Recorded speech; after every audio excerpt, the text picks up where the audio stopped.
Welcome back, legends, and if you're new here, welcome to Harryfix. This channel is dedicated to powerful Harry Potter what if stories, where we explore alternate destinies, hidden power awakenings, and the darker, untold secrets of the wizarding world. Quick note before we begin: this video is self recorded and fully created in line with YouTube's latest policies. Every story on this channel is originally written, creatively edited, and made purely for storytelling and entertainment. What if 9-year-old Harry discovered the Potter will and claimed his freedom instantly? If you enjoy these kinds of stories, make sure to subscribe to Harryfix. Now, let the story begin. The dust lived in the space beneath his bed. Harry knew this because, for 4 years and 7 months, he had stared at it. Lying on his thin mattress, cheek pressed against the stale pillowcase, his eyes would trace the uneven line where the floor met the wall. Gray fluff. A small, forgotten button. The faint, shimmering trail left by a passing woodlouse. Number 4, Privet Drive, did not tolerate dust. Petunia Dursley waged war on it daily, her yellow marigolds a declaration of battle. But she never reached beneath Harry's bed. To do so would require acknowledging the space existed. And Petunia Dursley was a master of erasing things she did not wish to see. Today, however, the dust was the least of his concerns. Harry pressed his ear against the cold wood of the cupboard door. He could hear them, muffled by the plaster and the thick wallpaper patterned with sickly brown swirls. Uncle Vernon's voice. A rumble, like heavy furniture being dragged across gravel. Then Aunt Petunia's response, clipped and high. "Absolutely sure, Vernon. The cat told me himself," Vernon growled. "Boys of that age. Trouble. Nothing but trouble. Best keep him locked down." Harry closed his eyes. He didn't know who, that age, referred to, or why cats were suddenly involved in the Dursleys' intelligence network. It didn't matter. The result was always the same.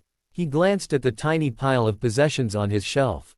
A gray sock. A broken pencil sharpener. A chipped cup he'd found at a car boot sale.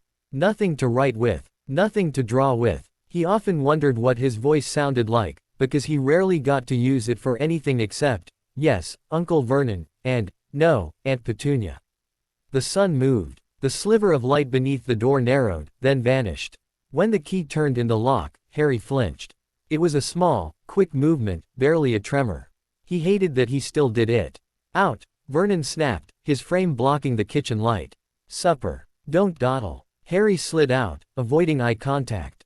He walked the tightrope of the hallway, a performance he had perfected. Don't touch the walls. Don't scuff the floor. Don't exist too loudly. Supper was a single slice of bread, the heel of the loaf, slightly green at the edges. Harry cut the mold off with the care of a surgeon and ate it in small, dry bites. Aunt Petunia watched him from across the table, her thin lips pursed. Dudley, sprawled on the sofa, was counting his collection of toy soldiers. He had 47. Harry knew this because Dudley had told him, while holding him down and attempting to insert one up Harry's nose.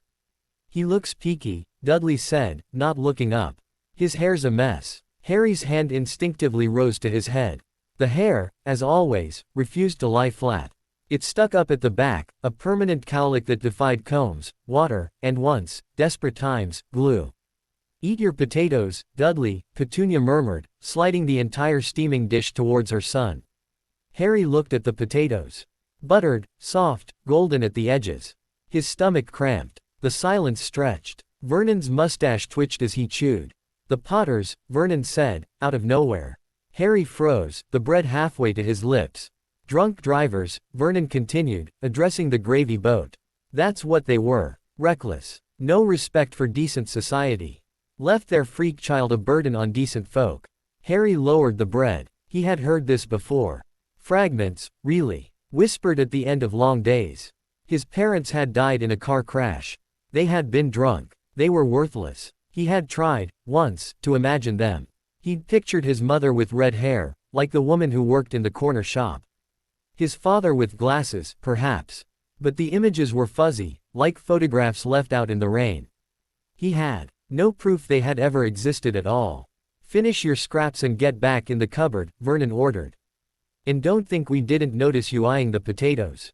Harry didn't argue. He finished the bread, placed his plate carefully by the sink, and walked the tightrope back to the cupboard. That night, the dream came again. It was not a nightmare, not really. Nightmares were spiders and falling and the sound of Dudley laughing. This was different. There was a flash. Green. The brightest, most terrible green he had ever seen, filling his vision until it burned. And a sound. High, thin, and sharp. A woman's scream, abruptly cut off. Then, a voice. Deep, cold, and hissing like escaping gas. Avada Kedavra. Harry woke with a gasp, his hand flying to his forehead. His scar. The thin, lightning bolt-shaped mark that sat just beneath his fringe. It wasn't hurting, not exactly. But it was warm, pulsing, like a small, second heart beating just under the skin. He lay still, breathing in the dark, dusty air. Car crash. That's what they said. But cars didn't make lights like that. Cars didn't hiss. He sat up slowly, his back against the wall. He couldn't sleep. The warmth in his scar was fading, but the images lingered. The green light. The voice. His gaze drifted, as it often did, to the floor. To the particular floorboard just beside his bed. It was loose. He'd known this for months. When Dudley had chased him up the stairs 2 summers ago, Harry had slipped, his heel coming down hard on the edge of the board. It had popped up, just slightly, and he'd shoved it back down in panic before anyone noticed. Tonight, he felt a strange, pulling curiosity. A need to look. He slid off the mattress, his bare feet silent on the cold wood. He knelt. His fingernails, bitten to the quick, found the edge of the board.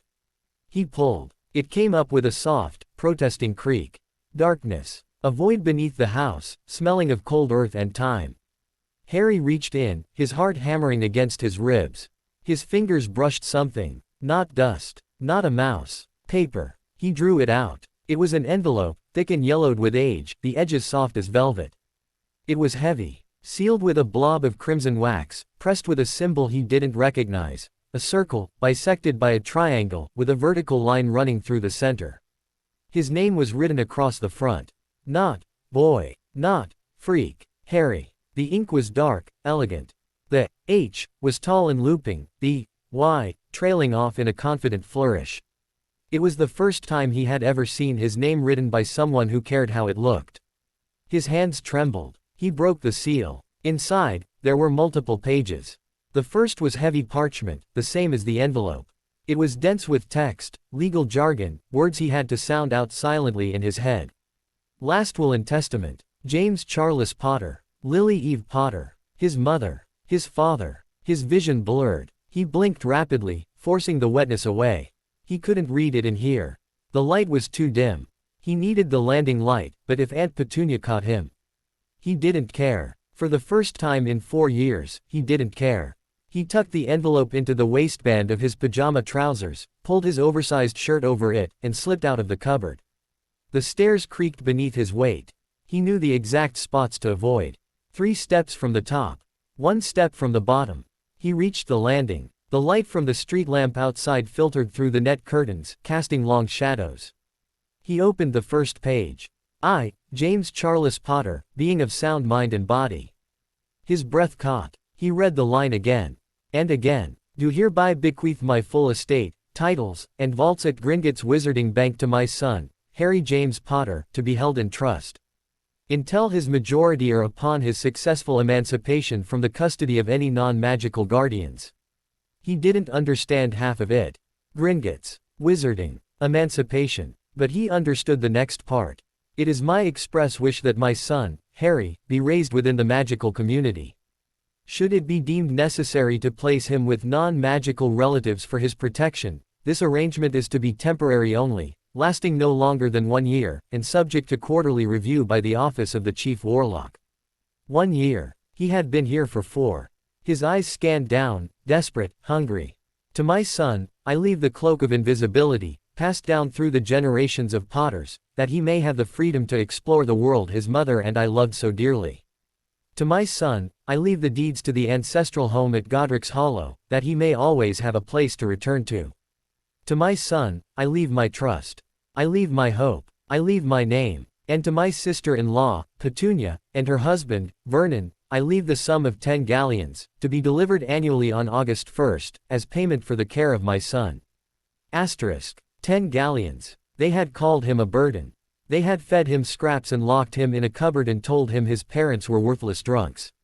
And they had been paid for it. Harry's hands were shaking violently now. He turned to the final page.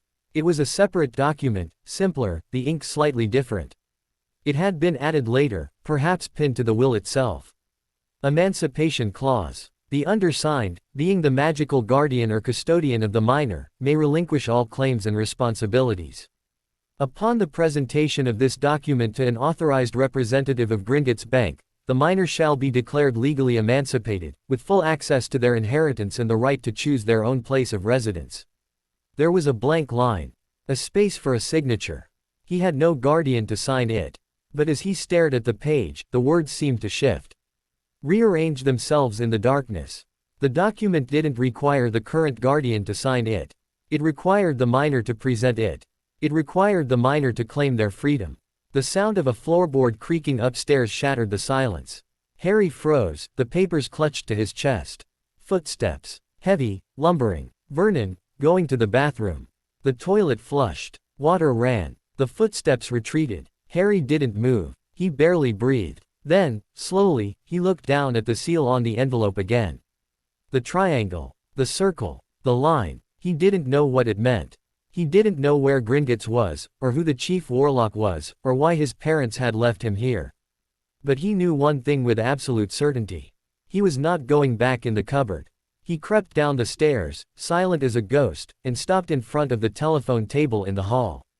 The thick yellow pages sat beneath it, dusty and untouched. He pulled it out, his arms straining. He opened it. His finger traced the columns.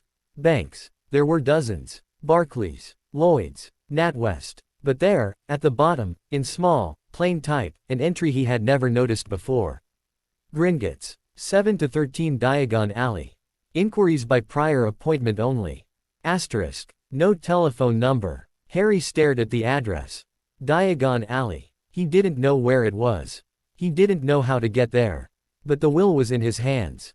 The proof of his parents' love was pressed against his chest. He looked at the clock on the wall. 3:30 in the morning. He looked at the front door.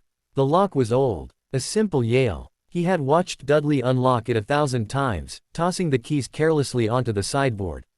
Harry reached out. His fingers closed around the cold metal. He turned the latch. The click was deafening. He waited. Counted his heartbeats. 30. 40. Silence. He pulled the door open. The night air rushed in, cold and clean, smelling of wet grass and petrol from the cars parked on the drive. He stepped over the threshold. The gravel bit into his bare feet. He didn't care. He walked down the drive, the envelope clutched in one hand, the will in the other. He reached the pavement. He looked left. He looked right. The street was asleep. Streetlights hummed softly. A cat, a tabby, sat on the wall at the end of the road, watching him with wide, unblinking eyes. It looked strangely intent. Harry looked back at number 4. The house was dark. The curtains were drawn. It looked, for the first time, exactly like what it was. A box. Neat, tidy, and empty of anything that mattered. He turned away. He began to walk. He didn't know where he was going. He only knew he couldn't stop. His feet were numb. His pajamas were thin. The papers rustled in his grip. He walked for a long time. Past the parade of shops, the windows dark and full of sleeping mannequins. Past the phone box where Dudley had once shoved him and locked the door. Past the park with the swings that he was never allowed to use. The sky began to lighten. Gray. Then pink. Then gold. He found himself standing outside a pub. It was old, leaning slightly, squeezed between a bookshop and a record store. The sign swung gently in the morning breeze. The Leaky Cauldron. Harry stared at it. He hadn't chosen to come here. He didn't know this street. He didn't know this pub. But here he was. He pushed the door. It swung open easily. Inside, it was dim and smelled of wood polish and something sweet, like cooking apples. An old man was wiping the bar with a rag. He looked up. He saw Harry. The bare feet. The oversized pajamas. The desperate, wild look in the green eyes. He saw the envelope. The rag slipped from his fingers. Merlin's beard, the man whispered. Harry walked forward. His voice cracked. It was the first time he had spoken since he left the cupboard. "Please," he said. "I need to go to Gringotts." Tom the barman didn't ask questions. Perhaps he saw something in the boy's face. Perhaps he had been waiting for this moment for 9 years, without even knowing it. He led Harry through the pub, past a small, walled courtyard, and raised his umbrella. He tapped the brick 3 times. The bricks shivered, shifted, wriggled. An archway opened, revealing a bustling cobbled street, packed with people in robes and cloaks. The air filled with the hoot of owls, the clink of cauldrons, the chatter of 1,000 strangers. Harry didn't pause to marvel. He walked through the archway, his eyes fixed on the distant, gleaming white marble of the bank. The goblins looked down at him from their high desks, their faces craggy and severe.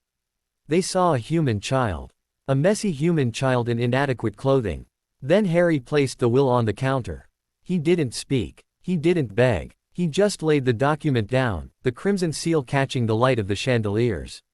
The goblin's nostrils flared. He picked up the parchment with long, nimble fingers. He read. The silence stretched. Then the goblin looked at Harry. Really looked. Not at the clothes. Not at the lack of shoes. At the scar. Harry Potter, the goblin said. It was not a question. Harry nodded. My name is Griphook, said the goblin. You are late. He slid the will back across the counter. You are also, Griphook continued, his voice dropping to a low, precise murmur, the owner of a considerable fortune. And according to this document, you have been a victim of gross custodial negligence. The Dursleys were paid to keep you safe. Not to keep you hungry. Harry blinked. He had expected anger. Dismissal. He had expected to be turned away. He had not expected a goblin to look angry on his behalf. The Emancipation Clause, Harry said. His voice was steadier now. It says I can claim my freedom. It doesn't need a signature. It just needs me to present it. Griphook tilted his head. A gesture of respect. Correct. The will of James Potter is a legally binding document, registered with this bank. The Emancipation Clause is unusual, but it is valid. It was designed for emergencies. For situations where the appointed guardian proved unsuitable. He picked up a long, sharp quill. I require a drop of blood. To verify identity. Harry didn't hesitate. He pricked his finger on the tip of the quill, wincing slightly. A single red bead welled up. He touched it to the bottom of the page. The parchment shimmered. The ink rearranged itself. Where the blank line had been, new words appeared, written in the same elegant, looping script as his name on the envelope. Emancipation confirmed. Harry James Potter is hereby declared free of all non-magical custodianship. Effective immediately. Griphook stamped the document with a heavy brass seal. The sound echoed through the marble hall. It is done, said the goblin. You are no longer a ward of the Muggle world. You are a ward of Gringotts, until you come of age. Or, if you prefer, you are simply yourself. Harry looked down at the parchment. His name, his parents' names, his freedom, sealed in wax and blood. He thought of the cupboard, the thin mattress, the dust beneath the bed. He thought of the green light, the scream, the voice that hissed like a snake. He thought of the tabby cat on the wall, watching him leave. He didn't know what came next. He didn't know where he would sleep tonight, or how to be a wizard, or what his parents had truly been like. But for the first time in 4 years and 7 months, he was not afraid. He was Harry. And Harry was free. Outside the bank, the morning sun broke over the rooftops of Diagon Alley, casting long shadows that danced and twisted in the cobblestones. Harry stood on the white steps, the heavy purse of galleons warm in his palm, the deeds to Godric's hollow folded neatly in his pocket. He didn't look back towards the leaky cauldron. He looked forward, into the crowded street, into a world he didn't understand yet. Somewhere, deep in the Ministry of Magic, an alert chimed softly. An old man with a long silver beard looked up from his desk, his blue eyes sharp behind his spectacles. He had felt the shift. A disturbance. A thread of fate, violently rewoven. Albus Dumbledore stared at the empty fireplace, his expression unreadable. Harry, he murmured. What have you done? But Harry, standing on the steps of Gringotts with the sun on his face and the dust of Privet Drive finally washed from his feet, could not hear him. And if he could, he would not have answered. He was done answering to anyone but himself. The galleons were heavier than Harry expected. Not physically. 20 coins in a small leather pouch, that much weight he could manage. It was the idea of them that pressed down on his shoulders, settled deep in his chest. Each coin was thick and warm, stamped with the profile of a being that was not quite human. Long nose, pointed beard, something regal in the slant of the eyes. His parents had touched these. His father had held this exact medal, perhaps to pay for a birthday present, perhaps to buy his mother flowers. The thought made the pouch feel suddenly fragile, like holding water in cupped hands. Harry stood at the bottom of the Gringotts steps, the morning traffic of Diagon Alley flowing around him like a river parting around a stone. Witches with armfuls of parcels. Wizards arguing over the price of cauldrons. A young couple laughing, their robes brushing against Harry's bare ankles as they passed without a glance. He was invisible here, not in the way he was invisible at number 4, the deliberate ignoring, the careful looking away. Here, he was simply another body in the crowd. Unremarkable. Unknown. It was the strangest freedom he had ever tasted. He shifted his weight from one cold foot to the other. He needed shoes. He needed clothes that weren't gray pajamas with a hole forming at the left knee. He didn't know what he needed. That was the problem. For 9 years, his needs had been defined by absence. Not hungry. Not cold. Not loud. Not inconvenient. His entire existence had been a series of negatives, a life lived in the spaces between causing trouble. Now, he had gold.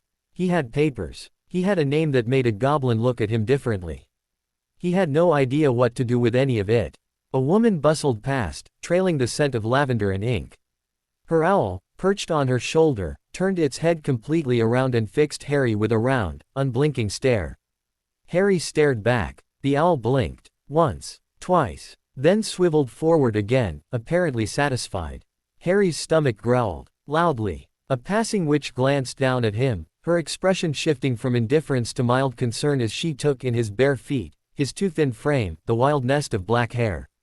"You all right, dear?" she asked. "Where are your parents?" Harry opened his mouth, closed it. "Dead," he could say. Murdered by a hissing voice in a flash of green light. "I don't know," he could say. "I've never had any." "Free," he could say. "I just signed a paper and now I'm free." None of the answers felt right. None of them fit in his mouth like real words. The witch's concern deepened. She took a step closer. "I'm with him." The voice came from behind Harry. Low, gruff, with an accent he couldn't place. A hand landed on his shoulder, broad and warm. The witch looked up. Her eyes widened. Her face went through a rapid series of transformations, confusion, recognition, disbelief, before settling into something that looked almost like reverence. "Bless my soul," she breathed. Is he? "He's with me," the voice repeated. Firm. Final. "Thank you for your concern." The witch nodded rapidly, still staring at Harry's forehead, and hurried away. Harry turned. The man standing behind him was enormous. Not Dudley large, all soft bulk and wobble, but solid. A mountain in human form. His face was almost entirely hidden by a wild, tangled beard and mane of brown hair, but his eyes, dark, bright, crinkled at the corners, were looking at Harry with an expression that made something ache behind Harry's ribs. It was the look, he realized, of someone who had been searching for a long time and had finally found what they were looking for. "Harry," the man said. Not a question. A statement. A prayer answered. Harry swallowed. "Who are you?" The man blinked. For a moment, he looked almost hurt. Then his face crumpled, and he let out a sound, half laugh, half sob, that rumbled up from somewhere deep in his chest. "Course you don't know me," he said. "Course you don't. Why would they tell you about me?" He scrubbed at his face with a hand the size of a dinner plate. "Rubius Hagrid, keeper of keys and grounds at Hogwarts. I was there. The night you came to them. I was the one who—" He stopped abruptly, as if the words had hit a wall. He was the one who left me there, Harry thought. He didn't say it. The man, Hagrid, was looking at him with such desperate hope, such naked want for Harry to understand. But Harry didn't understand. He didn't understand any of it. "Why are you here?" Harry asked. His voice came out flat. He didn't mean it to, but the words had learned to live without color in the cupboard. Hagrid shifted his weight. He was clutching a pink umbrella in one hand, the handle worn and faded. "I felt something. This morning. A change. Dumbledore, Professor Dumbledore, he said to wait, that you'd be collected when the time was right, that the protection of your mother's blood was too important to risk. But I felt it, Harry. Like a lock clicking open." His grip on the umbrella tightened. "I had to come. Protection. Mother's blood." The words drifted past Harry, heavy with meaning he couldn't grasp. He filed them away, a habit born of survival, collect information, sort it later, survive now. I emancipated myself, Harry said. The will said I could. So I did. Hagrid's breath caught. His eyes swept over Harry, the pajamas, the bare feet, the leather pouch clutched in white-knuckled fingers, and his face crumbled entirely. "Oh, Harry," he whispered. "Oh, you poor lad. What did they do to you?" The question hung in the air, soft and terrible. Harry didn't answer. He couldn't. Because if he started answering that question, he might never stop, and the words would come out like floodwater, dirty and unstoppable, and he would drown in them. Instead, he said, "I need shoes." Hagrid stared at him for a long moment. Then he nodded slowly, a heavy, deliberate motion. He said. "Shoes first. Then breakfast. Then we figure out the rest." He didn't reach for Harry's hand. He didn't try to hurt him or guide him. He just stood, a solid presence at Harry's shoulder, and waited. Harry took a step. Hagrid moved with him. They walked into Diagon Alley together. Madame Malkin's Robes for All Occasions was a narrow shop tucked between a second-hand cauldron dealer and a shop that sold nothing but quills, thousands of them, bristling from urns and barrels and hanging from the ceiling like strange, feathery chandeliers. Harry stood on a low platform while Madame Malkin herself circled him, her mouth pursed, her measuring tape dancing through the air like a pale yellow snake. It wrapped around his shoulders, his waist, his inseam, murmuring measurements in a whisper only it could hear. "Skinny," Madame Malkin muttered. "Very skinny. When did you last eat a proper meal, dear?" Harry thought about it. "Tuesday," he said, then corrected himself. "No. Last week. Thursday." Madame Malkin's tape measure paused midair. The seamstress's eyes, sharp and kind, met Harry's in the mirror. "Well," she said briskly.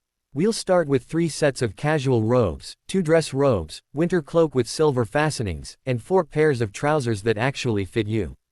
And socks. Merlin knows you need socks." Harry looked down at his feet.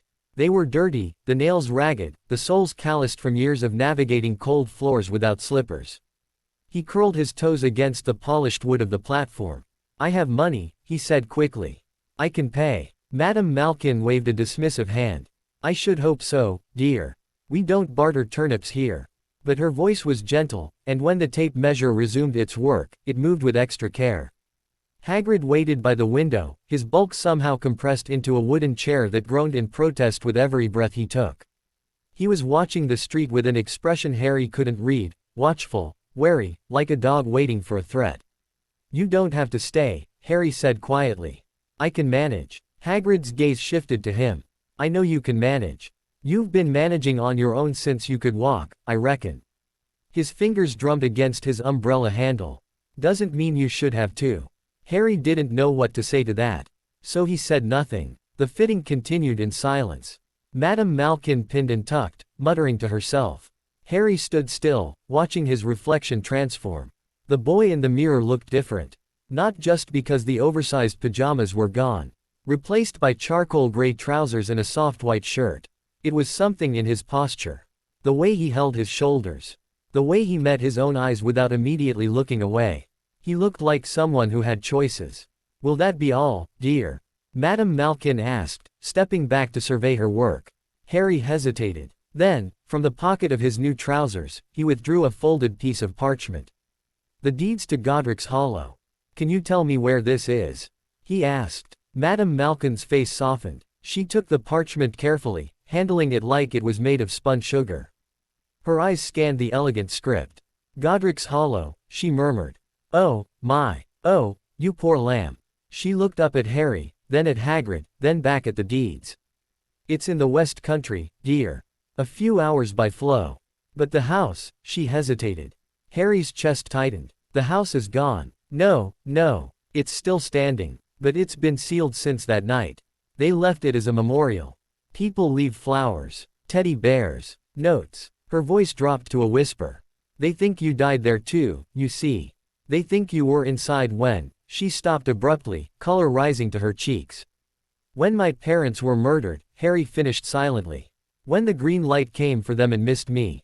He took the deeds back, folded them carefully, placed them in his pocket. "I'd like to see it," he said. "Someday." Hagrid made a sound in his throat, rough and pained. But he didn't argue. Breakfast was at Florine Fortescue's ice cream parlor, because Hagrid insisted that ice cream was an appropriate meal for any time of day and because Harry, confronted with a menu of 37 flavors, could not make a decision to save his life. "You've never had ice cream?" Hagrid asked, aghast. Harry shook his head. The Dursleys didn't believe in treats. Dudley believed in taking Harry's treats. Hagrid's expression darkened. Then he stood up, marched to the counter, and returned with a sundae so enormous it required its own table. "Chocolate and raspberry and something called butterbeer swirl," Hagrid announced. "Start with that." Harry picked up the spoon. The ice cream was cold and sweet and melted on his tongue like happiness made solid. He took another bite. Another. Hagrid watched him eat, his own triple scoop cone forgotten, melting in slow rivulets down his fingers. "Slow down," he said gently. "It's not going anywhere." Harry slowed. Not because Hagrid told him to, but because his stomach, unaccustomed to such abundance, was beginning to protest. He set down the spoon. Wiped his mouth with the back of his hand. "Why didn't you come back?" he asked. The question had been building in him since he first saw Hagrid on the Gringotts steps. It had pressed against his teeth through the robe fitting, through the ice cream, through the careful, ordinary rhythm of the morning. Now it was out, and he couldn't take it back. Hagrid's cone cracked in his grip. "Your aunt," he said slowly. "Petunia. She was the only blood you had left. Your mother's sister. Dumbledore said, he explained it to me, your mother died to save you. That kind of magic, old magic, it leaves a mark. A protection. As long as you could call her blood your home, you were safe." Safe, Harry thought. He looked down at his sundae, the chocolate sauce pooling red in the melting white. "I wasn't safe," he said. "I was locked in a cupboard." Hagrid closed his eyes. His whole face seemed to sag, the weight of 7 years pressing down on his shoulders. "I know," he whispered. "I didn't know then, but I know now. And I'll carry that for the rest of my life, Harry." Every day, Harry waited for the anger to come. He had felt it, sometimes, in the cupboard, a hot, bright flare of injustice that burned through his chest and left him shaking. But sitting here, in the sunshine, with ice cream melting in a silver dish and a giant of a man looking at him like he was something precious, the anger wouldn't come. Maybe he was too tired. Maybe he had spent so many years suppressing every emotion that they no longer knew how to surface. Maybe he was saving them for later, stockpiling them in some deep, locked vault where they couldn't hurt him. Or maybe, just maybe, he was beginning to understand that anger wasn't the same as justice. That being angry wouldn't change what had happened. That the only thing he could control was what happened next. "I don't forgive you," Harry said. "Not yet. Maybe not ever. But I don't want to carry this either." Hagrid nodded slowly. "Fair enough. That's fair enough, lad." They sat in silence for a long moment. The morning crowd thinned as the sun climbed higher. A woman with a pram paused to coo at a display of crystallized pineapple. 2 old wizards argued good-naturedly over a chess set at a nearby table. Harry finished his ice cream. His spoon scraped against the bottom of the dish, a clean, final sound. "What happens now?" he asked. "I have money. I have a house, even if I can't live in it yet. But I'm 9. I don't know anything about magic. I don't know how to be a wizard." Hagrid leaned forward, his elbows on the table. The wood creaked. "You learn," he said. "Same as everyone else. Hogwarts, that's the school. You'll get your letter on your 11th birthday. 2 years from now. Till then, there's places you can stay. Families who'd be honored to have you. The Weasleys, they're good folk. Or you could stay at the Leaky Cauldron, Tom'd look after you proper. 2 years. 2 years of waiting, of being passed from family to family like a parcel that no one quite knew how to handle." Harry thought about it. Then he shook his head. "No," he said. "I don't want to be passed around. I don't want to be someone else's burden." He reached into his pocket and pulled out the deeds to Godric's Hollow.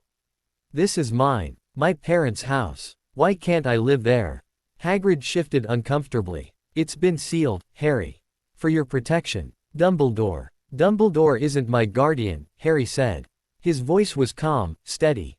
He didn't know where the words were coming from, only that they needed to be said. "I don't have a guardian. I'm emancipated. If I want to live in my own house, I should be able to live in my own house." Hagrid looked at him for a long time. His eyes were very dark, very sad, and very something else, something that looked, improbably, like pride. "You're your father's son," he said finally. James never could be told what to do either. He sighed, a deep, rumbling sound. All right, I'll talk to Dumbledore. But I'm not promising anything, you hear?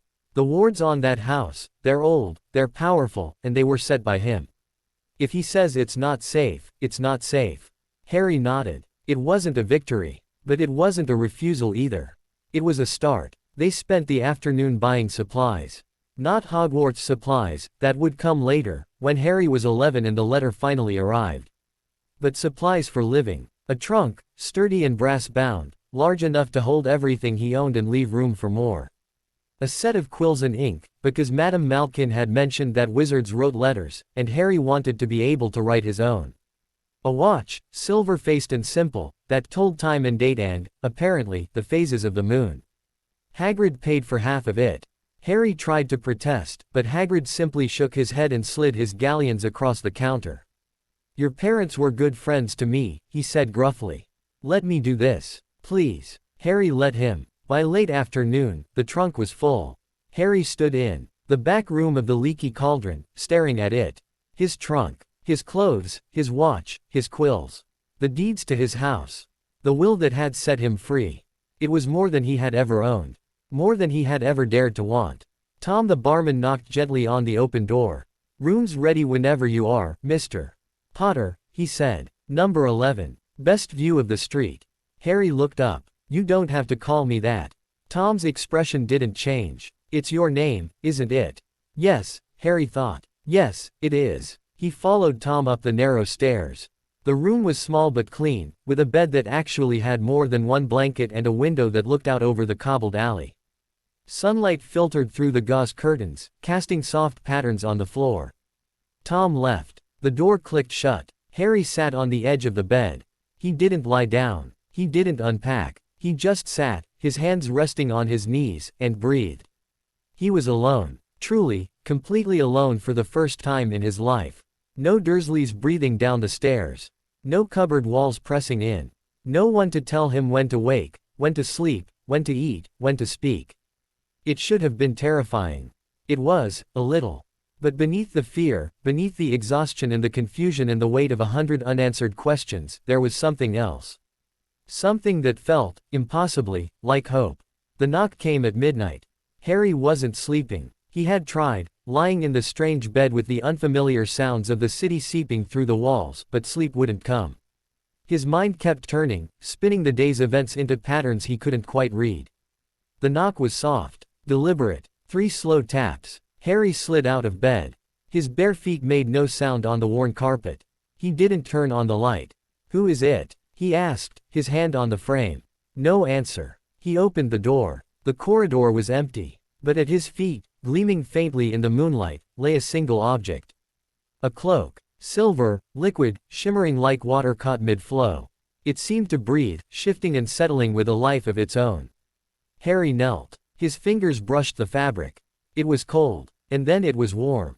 And then it was neither, because it felt like nothing he had ever touched before. Like touching light, like holding shadow, like reaching through the surface of a still pond and finding another world beneath. A piece of parchment fluttered to the floor. Harry picked it up. The handwriting was cramped, urgent, nothing like the elegant script of his father's will. "They will look for you. They will try to take you back, lock you away, tell you it's for your own good. This was your father's. Use it wisely. Trust no one completely. Not yet. Some protections are not what they seem. No signature. No seal. Just the words, pressed into the paper with enough force to leave indentations on the other side." Harry read the note 3 times. Then he folded it carefully and tucked it into his pocket, next to the deeds and the will and the heavy weight of his parents' legacy. He looked down at the cloak. It seemed to be waiting. Slowly, reverently, he lifted it from the floor. It weighed almost nothing. It felt like air, like possibility, like the whispered promise of places he had never been and secrets he had never learned. He draped it over his shoulders. The world didn't change, but he did. He looked down at his hands and saw, not emptiness, but the faint, distorted outline of the floorboards beneath them. He was invisible. His father had walked beneath this cloak. His father had explored the world, evaded danger, perhaps even saved lives. And now it was Harry's. Not a gift, not a loan, an inheritance. He stood in the darkness of his room, wrapped in his father's invisibility, and made a decision. He wasn't going to wait 2 years. He wasn't going to wait for Dumbledore's permission, or Hagrid's approval, or the slow, patient turning of time. He was going to learn. He was going to understand. He was going to find out why his parents had died, why a monster had marked him as a baby, why the world seemed to hold its breath whenever his name was spoken. He was going to Godric's Hollow. And he was going tonight. Harry pulled the cloak tighter around his shoulders. His reflection in the dark window was gone, replaced by the faint silver shimmer of moving fabric.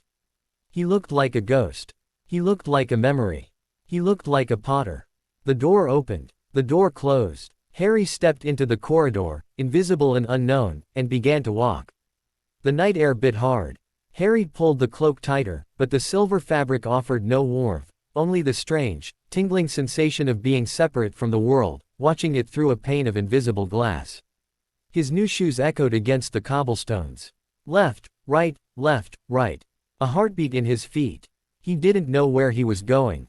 The leaky cauldron had seemed so small when he entered it, tucked between shops like a secret waiting to be found.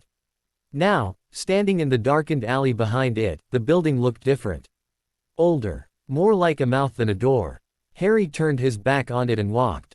The wizarding world at night was not the wizarding world of morning. The shops were dark, their windows displaying sleeping cauldrons and silent brooms.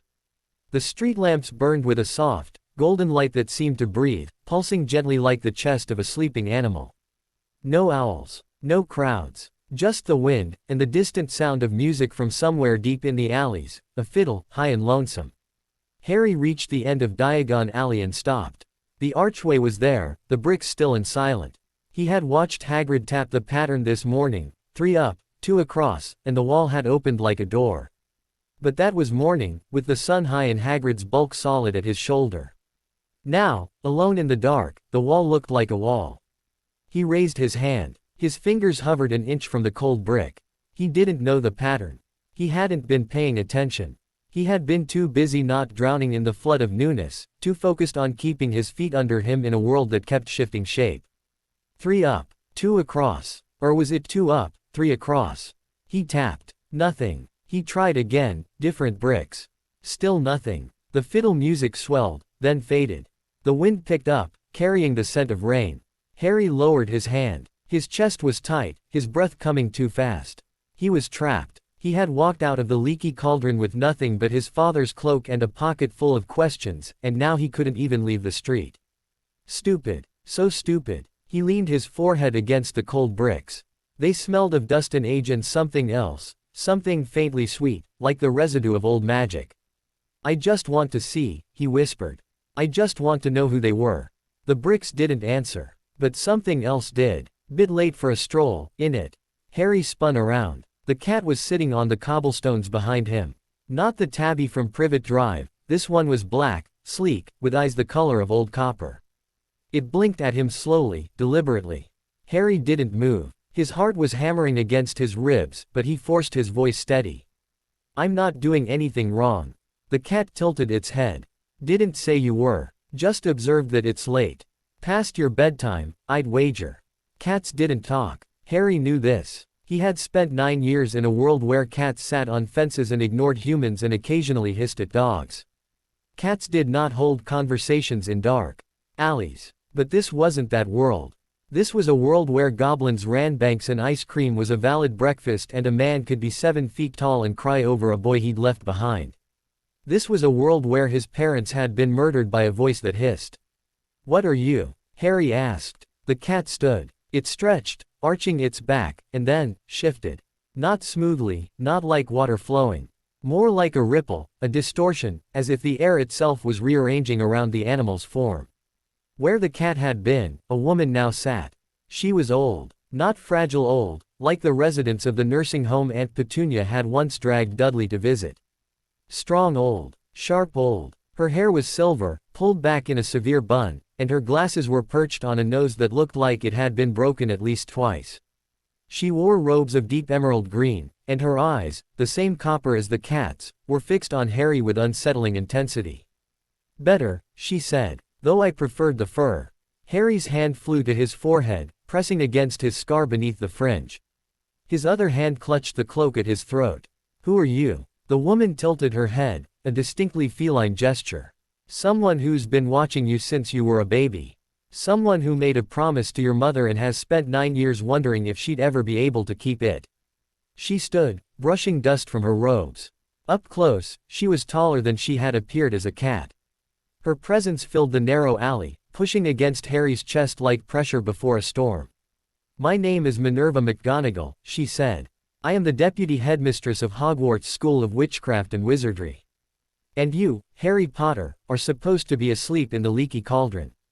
Harry's grip on the cloak tightened. "How did you know I was here?" McGonagall's lips twitched. "Not quite a smile. I am a cat, Mr. Potter. Cats are excellent at observing things people prefer to keep hidden." She paused. "Also, Tom sent an owl the moment you left your room. He's been in this business long enough to know a runaway when he sees one." Runaway. The word hung in the air, heavy with implication. "I'm not running away," Harry said. "I'm running toward." McGonagall was silent for a long moment. Her expression didn't change, but something shifted in her eyes, a softening, barely perceptible, like frost beginning to melt. "Toward what?" she asked quietly. Harry met her gaze. He didn't look away. He had spent 9 years looking at his feet, at the floor, at the spaces between people's shoulders. He was done. "Godric's Hollow," he said. "My parents' house. I want to see it." The wind gusted between them, carrying the first cold drops of rain. McGonagall didn't seem to notice. "Why now?" she asked. "Why not wait until morning, until someone could take you properly?" Harry thought about the question. He thought about the cupboard, the dust, the thin mattress that still held the shape of his body. He thought about the will, the galleons, the cloak shimmering on his shoulders. He thought about the note, the cramped handwriting warning him that some protections were not what they seemed. "Because I've been waiting my whole life," he said. "And I'm tired of it." The rain began in earnest, cold needles against the cobblestones. McGonagall raised her wand. When had she drawn it? And a shimmering dome of light bloomed above them, deflecting the downpour. She looked at Harry for a long, searching moment. "Your mother," she said finally, "was the brightest witch I ever taught. Not the most naturally gifted. There are those who are born with power crackling through their veins like lightning. But Lily Evans worked. She studied, she practiced, she failed and got up and tried again. She turned her limitations into strengths." Harry listened. His chest ached. "Your father," McGonagall continued, "was an arrogant toe rag who thought rules were suggestions and detentions were a sport. He was also the most loyal friend you could ever have, brave to the point of stupidity, and so in love with your mother that he spent 6 years trying to impress her and never once succeeded until he stopped trying." A sound escaped Harry. It might have been a laugh. It came out wet. McGonagall's expression softened further. "They were too young to die. They were too young to leave you. And I have spent 9 years watching you from a distance, bound by promises I made to a dying woman, unable to interfere." Her voice dropped. "I will not let you walk into Godric's Hollow alone at midnight. But I will walk with you, if you'll let me." Harry stared at her. The rain drummed against her shimmering dome. His father's cloak pressed warm against his shoulders. "Why?" he whispered. McGonagall extended her hand. It was thin, lined with age, utterly steady. "Because someone should have taken you home years ago," she said. "And I am tired of waiting too." The journey took less than an hour. McGonagall did not use the flow network or the night bus or any of the other magical transport methods Harry had heard whispered about in Diagon Alley. She simply took his hand, turned on the spot, and squeezed. The world compressed. Harry felt himself pulled through a tube of darkness so tight he could feel the pressure in his teeth. Colors streaked past, green, silver, gold, and then his feet hit solid ground and he was falling, except McGonagall's grip held him upright, steady, anchored. He gasped. His lungs burned. His scar pulsed once, sharp and brief, then faded. They were standing in snow. Harry blinked. It had been raining in London. Here, the air was cold and still, and the ground was covered in a blanket of white that glowed faintly in the moonlight. The snow was fresh, no footprints, no tire tracks. Just silence, vast and deep. "This is Godric's Hollow," McGonagall said. Her voice was quiet, reverent. "One of the oldest magical settlements in Britain. Your father's family has lived here for centuries." Harry looked up. The village was small, clustered around a central square with a stone cross and a frozen fountain. The cottages were built of honey-colored stone, their windows glowing with warm, golden light. Wreaths hung on doors. Smoke rose from chimneys. It looked like a Christmas card, perfect and still. But McGonagall wasn't looking at the village. She was looking at the edge of the square, where a narrow lane curved away into darkness. Harry followed her gaze. He knew it before she spoke. The house at the end of the lane was smaller than the others, set back from the road behind a low stone wall. Its windows were dark. Its chimney was cold. And in front of the gate, spilling across the snow in a cascade of color, were flowers. Hundreds of them. Roses and lilies and chrysanthemums, some fresh, some wilted, some reduced to dried husks by wind and weather. Notes, weighted down with stones. Teddy bears, their fur matted with snow. A small wooden sign, hand-painted, leaned against the gatepost. The Potters, James and Lily, beloved husband and wife, and their son, Harry. The boy Who lived. Harry stared at the sign. His name was on it. His name, carved into wood, placed among the flowers and the teddy bears and the notes written in trembling hands. They thought he was dead. Of course they did. The Dursleys had never told anyone he was alive. Why would they? He was their shame, their secret, the freak they kept locked in the cupboard. The wizarding world had mourned him, buried him, written his name on memorials and moved on. He wasn't supposed to be here. He wasn't supposed to exist. And yet, the gate swung open beneath his hand. The hinges didn't creak. The snow didn't crunch. He walked up the path, his parents' path, and stopped at the front door.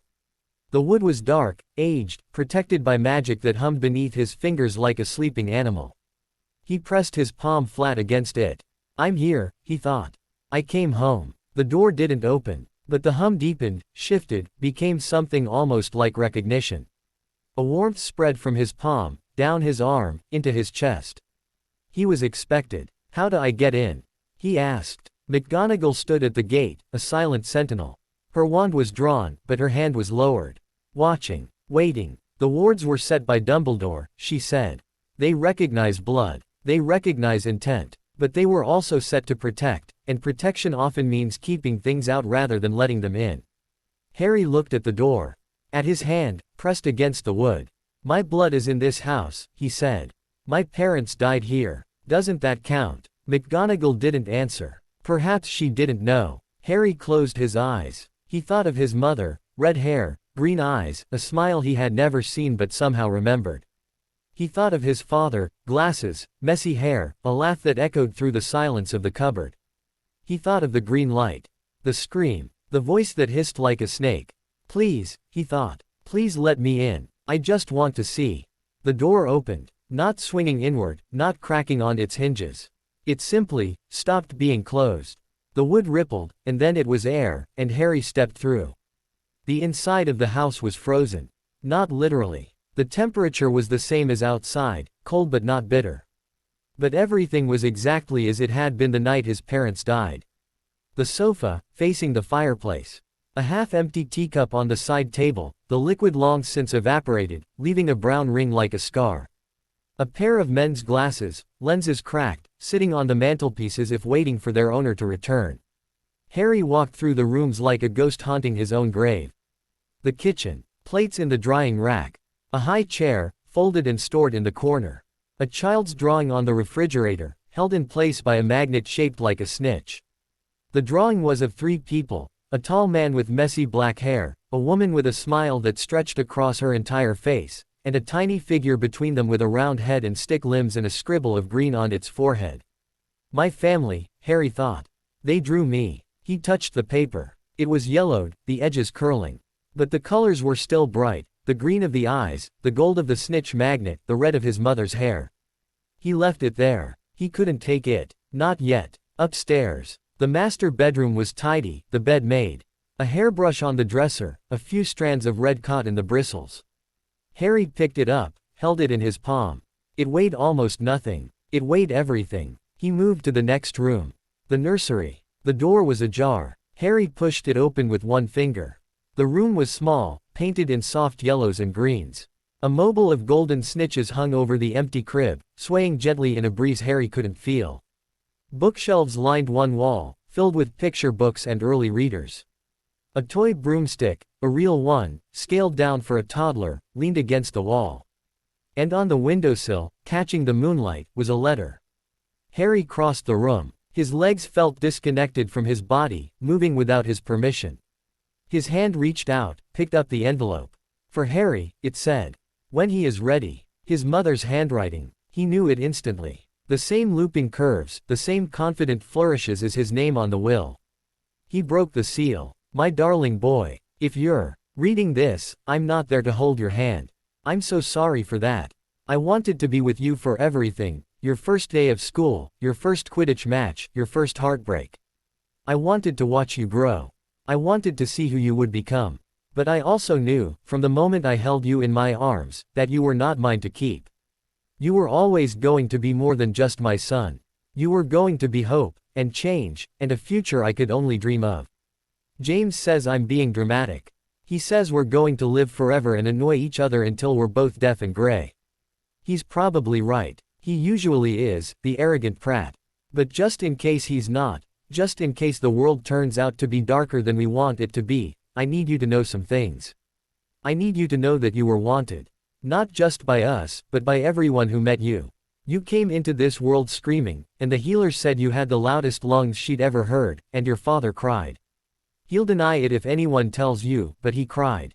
He held you in his arms and he cried, and he said, she's perfect. She's absolutely perfect. We didn't know you were a boy yet.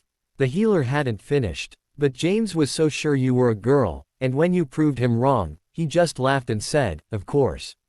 Of course he's a boy. He's already correcting my mistakes. I need you to know that we didn't leave you by choice.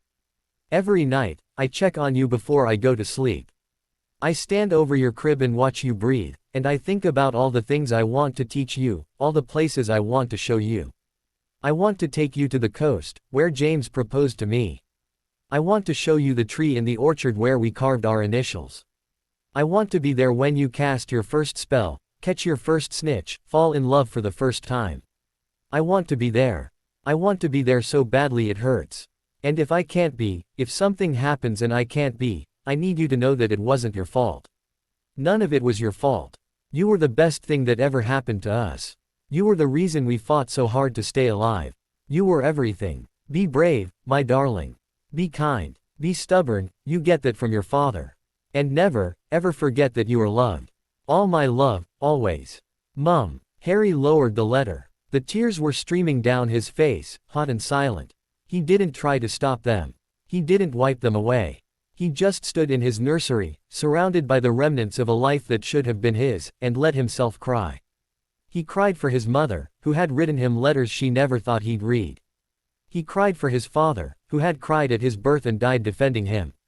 He cried for the little boy in the drawing, the one with the scribble of green on his forehead, who had never gotten to grow up in this yellow room with its snitch mobile and its toy broom.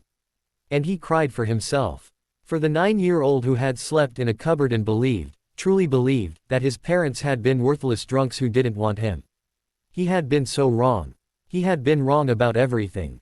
The letter was wet now, the ink smudging under his tears. He carefully, reverently, folded it and pressed it against his chest.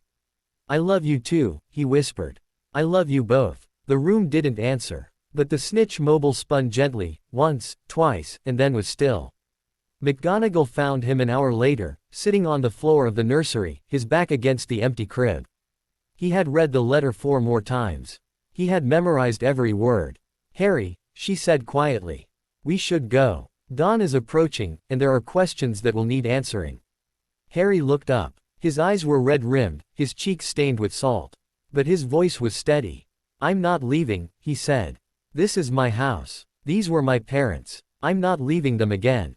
McGonagall's expression flickered, pain, perhaps, or memory. She knelt, bringing herself to his level. Your parents wouldn't want you to live in a tomb, she said gently. They would want you to live. Harry shook his head. That's not what this is. This isn't a tomb. It's a home. It just needs someone to live in it again. He pushed himself to his feet. His legs were stiff, his body heavy with exhaustion and grief. But his mind was clear. You said the wards recognize blood, he said. You said they recognize intent. I'm a Potter. This is my house. I'm staying here. McGonagall studied him for a long, searching moment. Then she sighed, a sound of resignation, and perhaps, relief. You are so like your father, she murmured.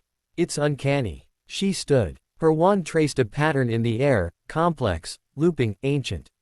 The wards responded. Harry felt them shift, recalibrate, acknowledge the new presence at their heart. The house will protect you, McGonagall said. As much as it can. But you are 9 years old, Mr. Potter. You cannot live here alone. I won't be alone, Harry said.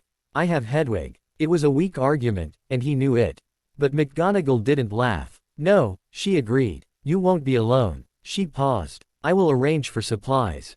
Food, books, a proper communication mirror. And I will visit. Weekly, at minimum. Harry blinked. You will. McGonagall's lips twitched. Someone has to make sure you're actually doing your transfiguration practice. Your father was abysmal at theory. Hopeless. Relied entirely on natural talent. She paused. The arrogance, I tell you. It wasn't quite a smile. But it was close. They stood in the doorway of the nursery, looking out at the dark house. Harry's house. His home. One more thing, McGonagall said. The cloak. Your father's invisibility cloak. How did you come by it? Harry touched the silver fabric at his throat. It was left for me.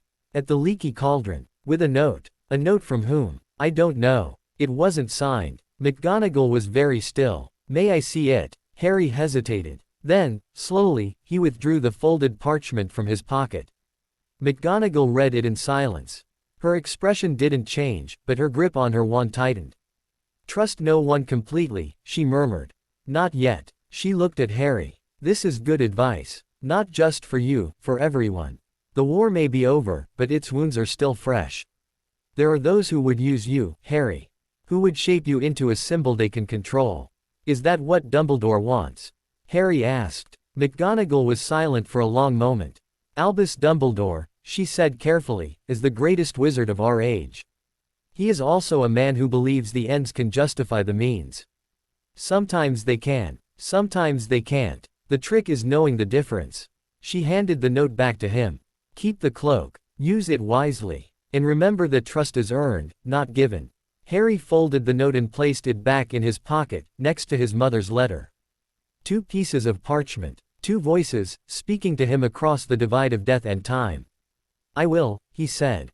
McGonagall nodded. She turned to go, then paused at the threshold. Your mother, she said, not looking back, was the bravest person I ever knew. Not because she wasn't afraid, she was, constantly. But because she never let her fear stop her from doing what was right.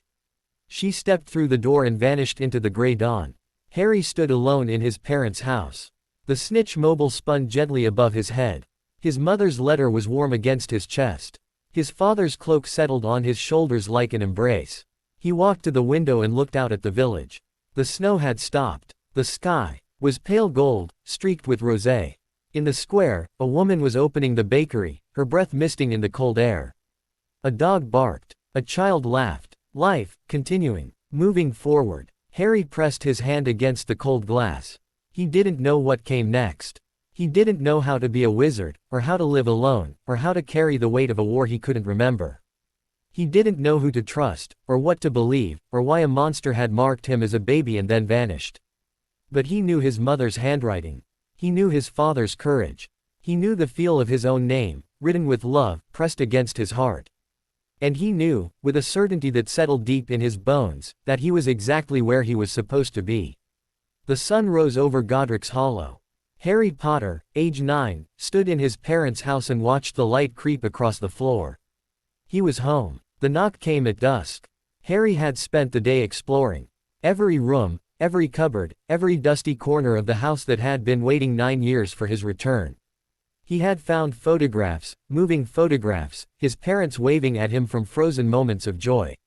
He had found books, their margins filled with his father's messy handwriting and his mother's neat annotations. He had found a box of his own baby things, first tooth, first lock of hair, first pair of tiny socks. He had not found answers. But he had found something better. He had found his parents. The knock was soft, deliberate, 3 slow taps. Harry knew that rhythm. He walked to the door. His hand rested on the handle. Through the wood, he could feel the wards humming, alert, defensive, ready to protect. He opened the door. Albus Dumbledore stood on the threshold. His robes were silver, not the usual purple, and he carried no wand. His long white beard stirred in the evening breeze. His blue eyes, usually twinkling with gentle amusement, were very, very serious. "Harry," he said, "we need to talk." Harry didn't step aside. He didn't invite him in. "I'm listening," he said. And the wards hummed, waiting for his command. The threshold held. Harry stood in the doorway, his small frame filling the gap between Dumbledore and the house behind him. He didn't step back. He didn't step aside. His fingers rested against the wood grain, feeling the ward's pulse beneath his palm like a second heartbeat. Dumbledore waited. The old wizard's face was unreadable. Not the kindly, absent-minded professor that Hagrid had described with such reverence. This was something else. Something older. The candlelight from inside the house caught the half-moon spectacles, glinting off the lenses, hiding the eyes behind. "You're not coming in," Harry said.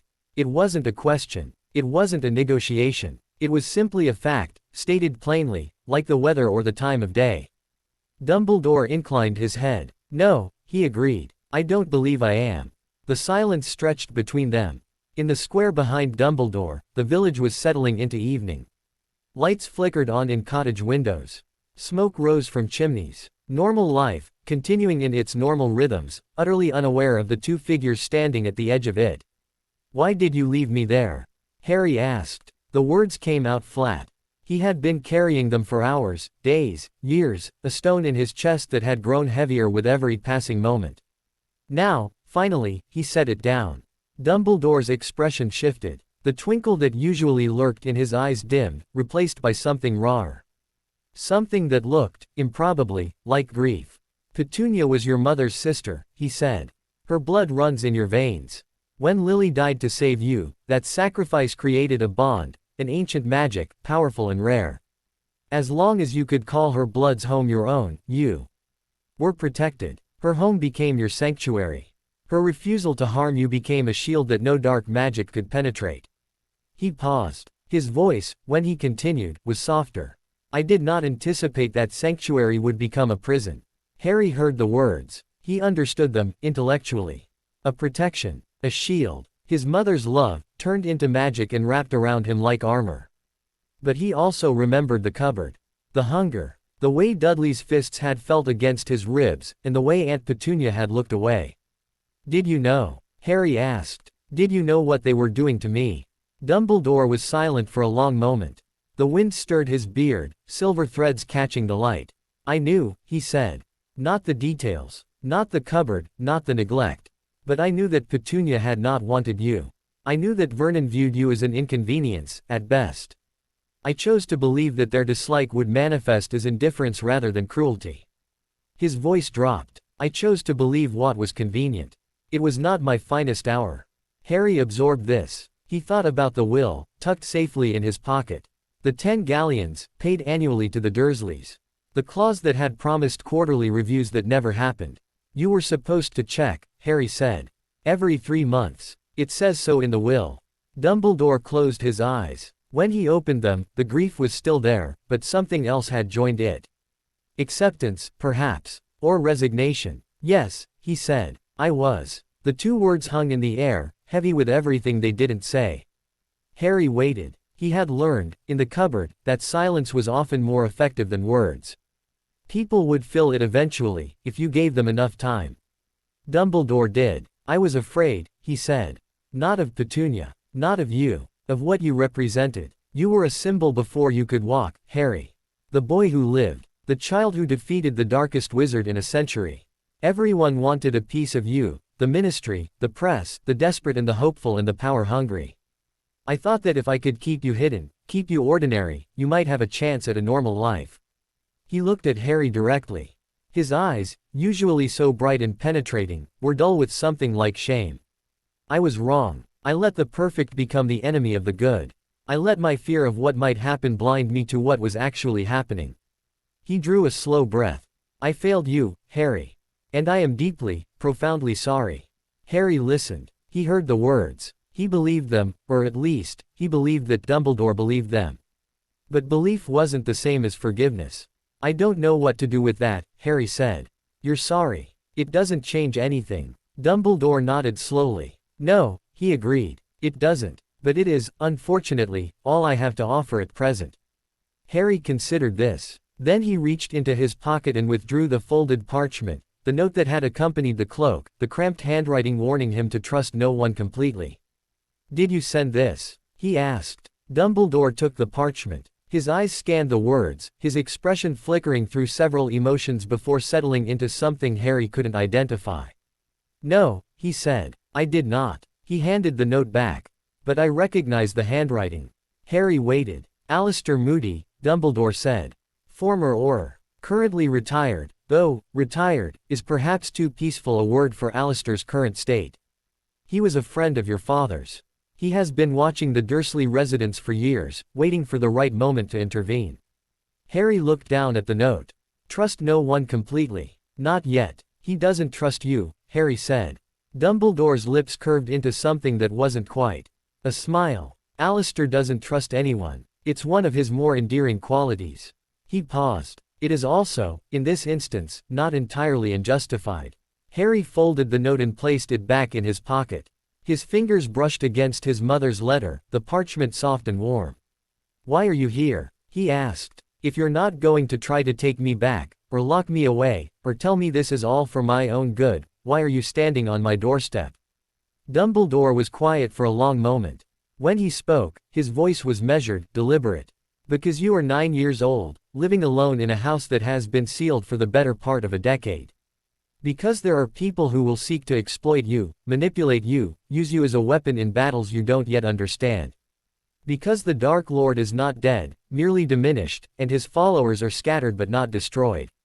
He paused. Because I have made mistakes that I cannot undo, but I can perhaps avoid making new ones. And because you deserve to hear the truth from someone, even if that someone is me. Harry considered this. The words hummed beneath his palm, steady and reassuring. What truth? He asked. Dumbledore's gaze drifted past Harry, into the darkness of the house behind him. His expression was distant, caught in memories that stretched back decades. Your parents didn't die in a car crash, he said. You know that now. They were murdered by a wizard named Tom Riddle, a name he abandoned long ago, in favor of the title he gave himself. Lord Voldemort. The name hung in the air like poison. Harry felt his scar pulse, a sharp, brief sting. He was the most powerful dark wizard of our age, Dumbledore continued. He rose to power during the 70s, gathering followers, spreading fear. The wizarding world was at war. And your parents were at the center of it, not as soldiers, but as targets. Why? Harry asked. Why them? Dumbledore met his eyes. Because of a prophecy. Made before you were born, foretelling the rise of a child who would have the power to defeat the Dark Lord. Voldemort heard only part of it, enough to know that the child would be born at the end of July to parents who had defied him 3 times. He chose your family. He marked you as his equal. Harry's scar throbbed. He pressed his fingers against it, feeling the heat beneath the skin. He killed my dad first, Harry said. It wasn't a question. He didn't know how he knew it, but he did. My mom was trying to protect me. He told her to move aside. She wouldn't. Dumbledore nodded slowly. Yes. James died trying to hold him off, giving Lily precious seconds to run. She didn't run. She stood between you and death, and she refused to move. Her love, her sacrifice, it became a shield. When Voldemort tried to kill you, the curse rebounded. It destroyed his body, tore his soul from its anchor, left him a wraith in the darkness. And it left me with this. Harry touched his scar. A mark. A target. A reminder, Dumbledore said. That love is more powerful than any dark magic. That your mother's choice, to die for you, was not weakness. It was the strongest magic there is. Harry stood in the doorway, his hand pressed against his forehead, feeling the raised tissue of the scar beneath his fingers. For 9 years, it had been a mark of freakishness, the lightning bolt that set him apart from normal children. Now it was something else. A gift. A legacy. A promise. I want to learn, Harry said. Magic. Defense. How to protect myself, and other people. I don't want to be the boy who lived. I want to be Harry. Just Harry. But if people are going to come after me because of some prophecy, I need to be ready. Dumbledore's expression shifted. Something like approval flickered in his eyes. 2 years until Hogwarts, he said. There is much you can learn in 2 years, if you apply yourself. Then teach me. The words fell between them, heavy with implication. Dumbledore was silent, considering. I cannot be your teacher, he said finally. Not in the way you mean. I have responsibilities, to the school, to the ministry, to the thousand threads of politics and prophecy that I have spent a lifetime weaving. But I can find you teachers. I can provide you with resources, texts, guidance from afar. He paused. And I can promise you this, I will not make the same mistake twice. I will not let my fear of what you might become blind me to who you actually are. Harry studied him. The old wizard's face was open, honest, stripped of the twinkling mystique that Hagrid had described with such reverence. He looked, for the first time, like a real person. Flawed, fallible, trying. I don't forgive you, Harry said. Not yet. Maybe not ever. He paused. But I'll take the books. Dumbledore's lips curved into something that was almost a smile. That is more than I deserve. Yes, Harry agreed. It is. The books arrived the next morning. Not by owl, as Harry had expected, but by a small, harried-looking house elf who popped into existence in the middle of the kitchen, clutching a stack of leather-bound volumes that reached his chin. He was wearing a tea towel embroidered with tiny golden snitches, and his ears were so large they flopped forward over his eyes. Harry Potter, sir, the elf squeaked. Dobby is bringing the books. The headmaster said Dobby was to bring them immediately, no waiting, no dawdling, and Dobby always does what the headmaster says, even when the headmaster is being very silly and not letting Dobby warn Harry Potter about the terrible things. He stopped abruptly, his mouth snapping shut. His eyes, large and green and very frightened, fixed on Harry's face. About what? Harry asked. Dobby's ears drooped. Dobby cannot say, sir. Dobby is bound to the headmaster's secrets, and Dobby must not betray his trust, even when Dobby knows that Harry Potter is in terrible, terrible danger. What kind of danger? But Dobby was already shaking his head frantically, his ears flapping. Dobby has said too much. Dobby must go. Dobby must punish himself for his wickedness. And before Harry could respond, the elf raised his hand and began smacking his own head with the heavy stack of books. Stop. Harry grabbed the books, pulling them from Dobby's grip. The elf froze, his eyes wide and wet. You shouldn't hurt yourself, Harry said. Whatever it is, it's not worth hurting yourself over. Dobby stared at him. His lower lip trembled. Harry Potter is too kind, he whispered. Too kind to a poor elf who cannot even warn him. Then don't warn me, Harry said. Just, tell me something else. Something you can say. Dobby considered this. His ears twitched. The headmaster believes he is protecting Harry Potter by keeping secrets, Dobby said slowly. But the headmaster does not understand that secrets have teeth. They bite. They fester. They grow in the dark until they are too big to be contained. He paused. Dobby has seen it happen. Dobby has seen what secrets do to wizards who carry them too long. He looked up at Harry, his eyes very serious. Harry Potter should learn to ask questions. Many questions. And he should not stop asking until he gets answers that make sense. Then he snapped his fingers and vanished, leaving Harry alone in the kitchen with a stack of books and a head full of new questions. The books were not what Harry expected. He had imagined textbooks, dense, dry, filled with diagrams of wand movements and lists of ingredients. Instead, the first volume he opened was a slim, leather-bound journal, its pages filled with cramped, spiky handwriting that he didn't recognize. Defense Against the Dark Arts, read the title page, by Alistair Moody. Lesson 1, Constant Vigilance. Harry read. The book was not a textbook. It was a manual, a guide to survival, written by someone who had clearly spent a lifetime fighting darkness. Moody didn't teach spells so much as instincts, how to read a room, how to spot a lie, how to recognize the subtle signs of dark magic at work. The wand is a tool, he wrote. Your mind is the weapon. A wizard who relies solely on spellcraft is a wizard who will die young. Harry read until his eyes burned. Then he lit a candle and kept reading. The second volume was older, its leather cover cracked and peeling. Foundational Theory of Charms and Transfiguration, by Albus Dumbledore. This one was denser, more academic, but Harry forced himself through it, page by page.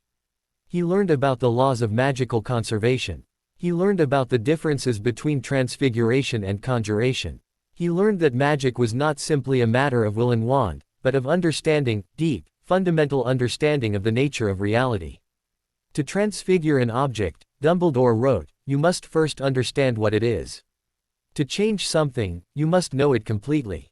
This is the paradox at the heart of all transformation. The thing you seek to alter must first be accepted exactly as it is. Harry thought about the cupboard. About the Dursleys. About the scar on his forehead and the prophecy that had marked him before he could walk. To change something, you must know it completely. He turned the page and kept reading. The third volume was the thinnest. Its cover was plain, unmarked. Harry opened it with a strange sense of apprehension, as if he were about to read something he wasn't meant to see. The handwriting inside was elegant, looping, achingly familiar. Notes for Harry, his mother had written at the top of the first page. Things I wanted to teach you, if I had the chance. Harry's breath caught. He set the book down carefully on the kitchen table, as if it were made of spun glass. Then he sat in the chair, his father's chair, he'd realized, the one with the worn armrests and the slight lean to the left, and began to read. His mother had been a genius. Not the flashy, instinctive genius of his father, who apparently had picked up complex spells simply by watching others cast them. Lily Potter had been a methodical genius, a patient genius. She had approached magic like a scientist, testing hypotheses, documenting results, refining her techniques through careful experimentation. Most wizards cast spells through emotion, she wrote. They feel anger, they cast a hex. They feel joy, they cast a charm. This works for simple magic, but it limits what you can achieve. True mastery comes when you can cast without feeling, when the spell becomes an extension of your will, not your mood. I want you to learn this, Harry. Not because emotions are bad, but because relying on them makes you predictable. And in a fight, predictable is dead. Harry read. He took notes on parchment, his handwriting cramped and awkward compared to his mother's elegant script. He practiced the exercises she described, focusing exercises, visualization exercises, exercises designed to train the mind to hold multiple threads of magic simultaneously. He failed. Repeatedly. Spectacularly. He kept trying. The weeks blurred together. McGonagall visited every Sunday, as promised. She brought groceries, checked his progress through the books, and tested him on theory until his head spun. She was a harsh teacher, quick to criticize and slow to praise, but Harry found that he preferred it that way. Praise was a trap, he'd learned. It made you complacent, made you stop pushing. Criticism kept you hungry. Hagrid visited when he could, always bearing gifts that were either enormous, a 3-foot-long chocolate frog, or impractical, a baby dragon, which Harry politely declined. He talked about Harry's parents, filling in the gaps with stories that made them feel more real. James cheating at chess, Lily hexing James for cheating at chess, the two of them laughing about it over butterbeer and the 3 broomsticks. He would have been so proud of you, Hagrid said one evening, watching Harry struggle through a particularly complex transfiguration exercise. Both of them would. Harry didn't respond. He wasn't sure he believed it. But he kept the words anyway, stored them in the same pocket where he kept his mother's letter and his father's will. The nightmares started in the 3rd week. They weren't the green light dreams. These were different, darker, more vivid. Harry stood in a vast, shadowed hall, surrounded by figures in hooded robes. They were kneeling, waiting. At the front of the hall, a shape writhed in the darkness, not human, not animal, something in between. Something that hissed and whispered and called his name. Harry Potter, the voice breathed. Come to me. Join me. It is your destiny. Harry woke gasping, his scar burning, his sheet soaked with sweat. He didn't tell McGonagall. He didn't tell Hagrid. He told no one. But he started sleeping with his wand under his pillow, and he started reading Moody's book on defensive tactics with renewed urgency. On the first day of December, something changed. Harry was in the small room at the back of the house that he had converted into a practice space. The furniture had been pushed against the walls, the floor cleared, the windows charmed to be unbreakable. He was attempting a switching spell, turning a matchstick into a needle, a basic exercise for first years, when the wards screamed. There was no other word for it. The magic that surrounded the house, that had hummed contentedly since his arrival, suddenly erupted in a shriek of alarm. The sound was not audible, not truly, it was a vibration in the air, a pressure change, a primal warning that bypassed his ears and went straight to his hindbrain. Harry dropped the matchstick. His wand was in his hand before he consciously decided to reach for it. The wards pulsed again. Something was approaching. Something dark. He moved through the house on silent feet, his father's cloak draped over one arm. He hadn't put it on. The warning had come too fast, too urgently, but it was ready. An escape. An invisibility. He reached the front window and pressed himself against the wall, peering through the gap in the curtains.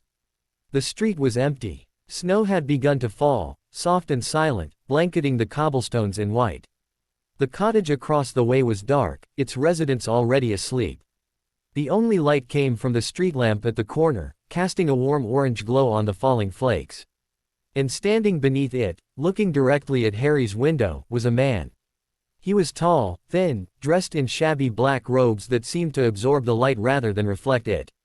His face was pale, gaunt, framed by lank dark hair. And his eyes, Harry couldn't see them clearly from this distance, but he felt them. A weight, a pressure, like the moment before a storm breaks. The man raised his wand. Harry didn't think. He moved. The cloak came up, silver fabric swirling around his shoulders. He didn't wait to see if it worked. He trusted his father's legacy the way he trusted the wards, the way he trusted the hum of magic that pulsed through his parents' house. He dropped to the floor, pressing himself against the wall beneath the window. A moment later, the glass shattered. The spell that came through was not green. It was a sickly yellow, the color of old bruises, and it struck the far wall with a sound like breaking bones. Plaster exploded inward. Dust filled the air. Harry crawled. His heart was hammering so hard he could hear it in his ears, feel it in his throat. The cloak streamed behind him, catching on debris. He reached the hallway, the stairs, the narrow space beneath the staircase that his mother had once used as a reading nook. He pressed himself into the corner and tried to breathe.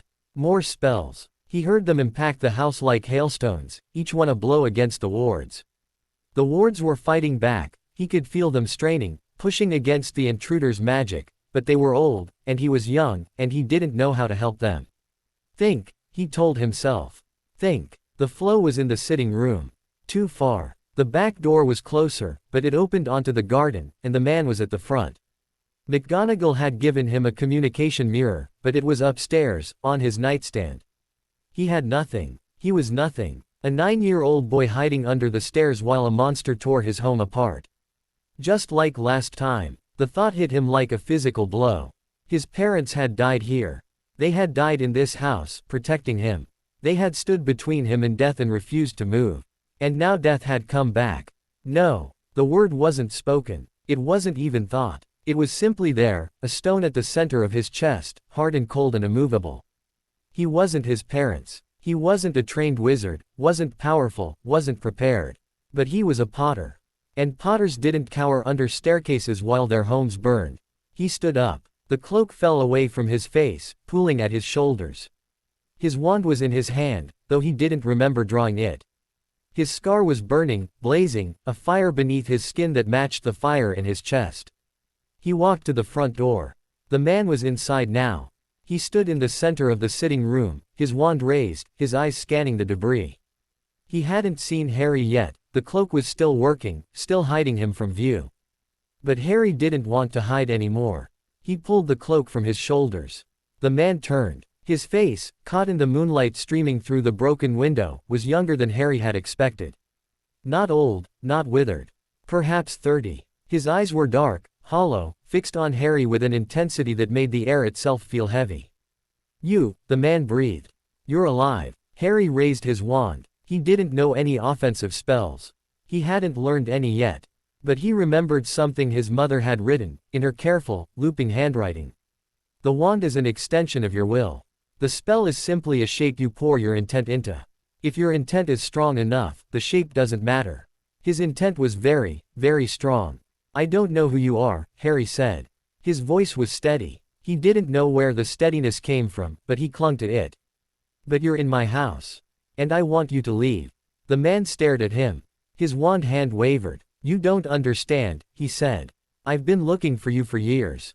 He told me, he promised, if I brought him the boy, he would bring her back. He would give me Lily. Lily. His mother's name. Harry's grip on his wand tightened. She's dead, he said.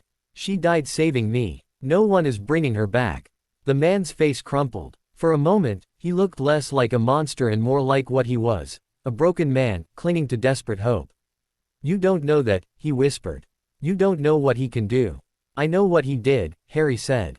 He killed her. He killed my father. And now you're working for him. The man, the Death Eater, Harry realized, one of Voldemort's followers, shook his head. You don't understand. You're just a child. You don't know what it was like, what it cost us. He was the only one who understood. The only one who could. I don't care. Harry's voice was quiet, but it carried. I don't care about your excuses. I don't care about your promises. You came to my house to hurt me, or kidnap me, or deliver me to the monster who murdered my parents. And I'm not going to let you. He raised his wand higher. The man's expression shifted. The grief faded, replaced by something harder. Something colder. You're brave, he said. I'll give you that. But bravery won't save you. You don't know any real magic. You're just a child playing at wizard. Harry didn't respond. He was focused on his wand, on the intent coiling in his chest, on the shape he was trying to pour it into. Protect, he thought. Defend. Shield. The word came to him from one of Dumbledore's books, buried in a chapter on foundational defensive theory. Protega. Nothing happened. The man laughed. It was an ugly sound, hollow and broken. See, you're nothing. Just a boy with a scar and a dead family. He raised his wand. I'll make this quick. He wanted you alive, but I think he'll understand. After 9 years of waiting, I think he'll accept the alternative. The wand tip glowed green. Harry didn't run. He didn't close his eyes. He looked at the green light, the same green light that had killed his parents, and he thought about his mother's letter. Be brave, my darling. Be kind. Be stubborn. He was his mother's son. He was his father's son. He was a Potter. And Potters didn't run. The green light surged toward him. And something inside Harry, something deep and ancient and utterly, completely his own, finally woke up. The shield that erupted from his wand was not the pale, shimmering barrier described in Dumbledore's textbook. It was silver. It was blazing. It was the same color as his father's cloak, the same texture as moonlight on water, and it caught the killing curse and held. The man stared. His wand arm dropped. That's not possible, he whispered. You're 9 years old. You don't have the power, you can't. Harry didn't answer. He was pouring everything he had into the shield. His fear, his grief, his desperate, aching need to survive. His mother's love, written on parchment and pressed against his heart. His father's courage, woven into silver fabric and draped across his shoulders. The shield pulsed. The man stumbled back. His face was pale, his eyes wide. He looked at Harry, really looked, and saw something that made him turn and flee. The door slammed open. Snow blew in, and then the man was gone, swallowed by the darkness and the falling flakes. Harry stood alone in the ruins of his sitting room.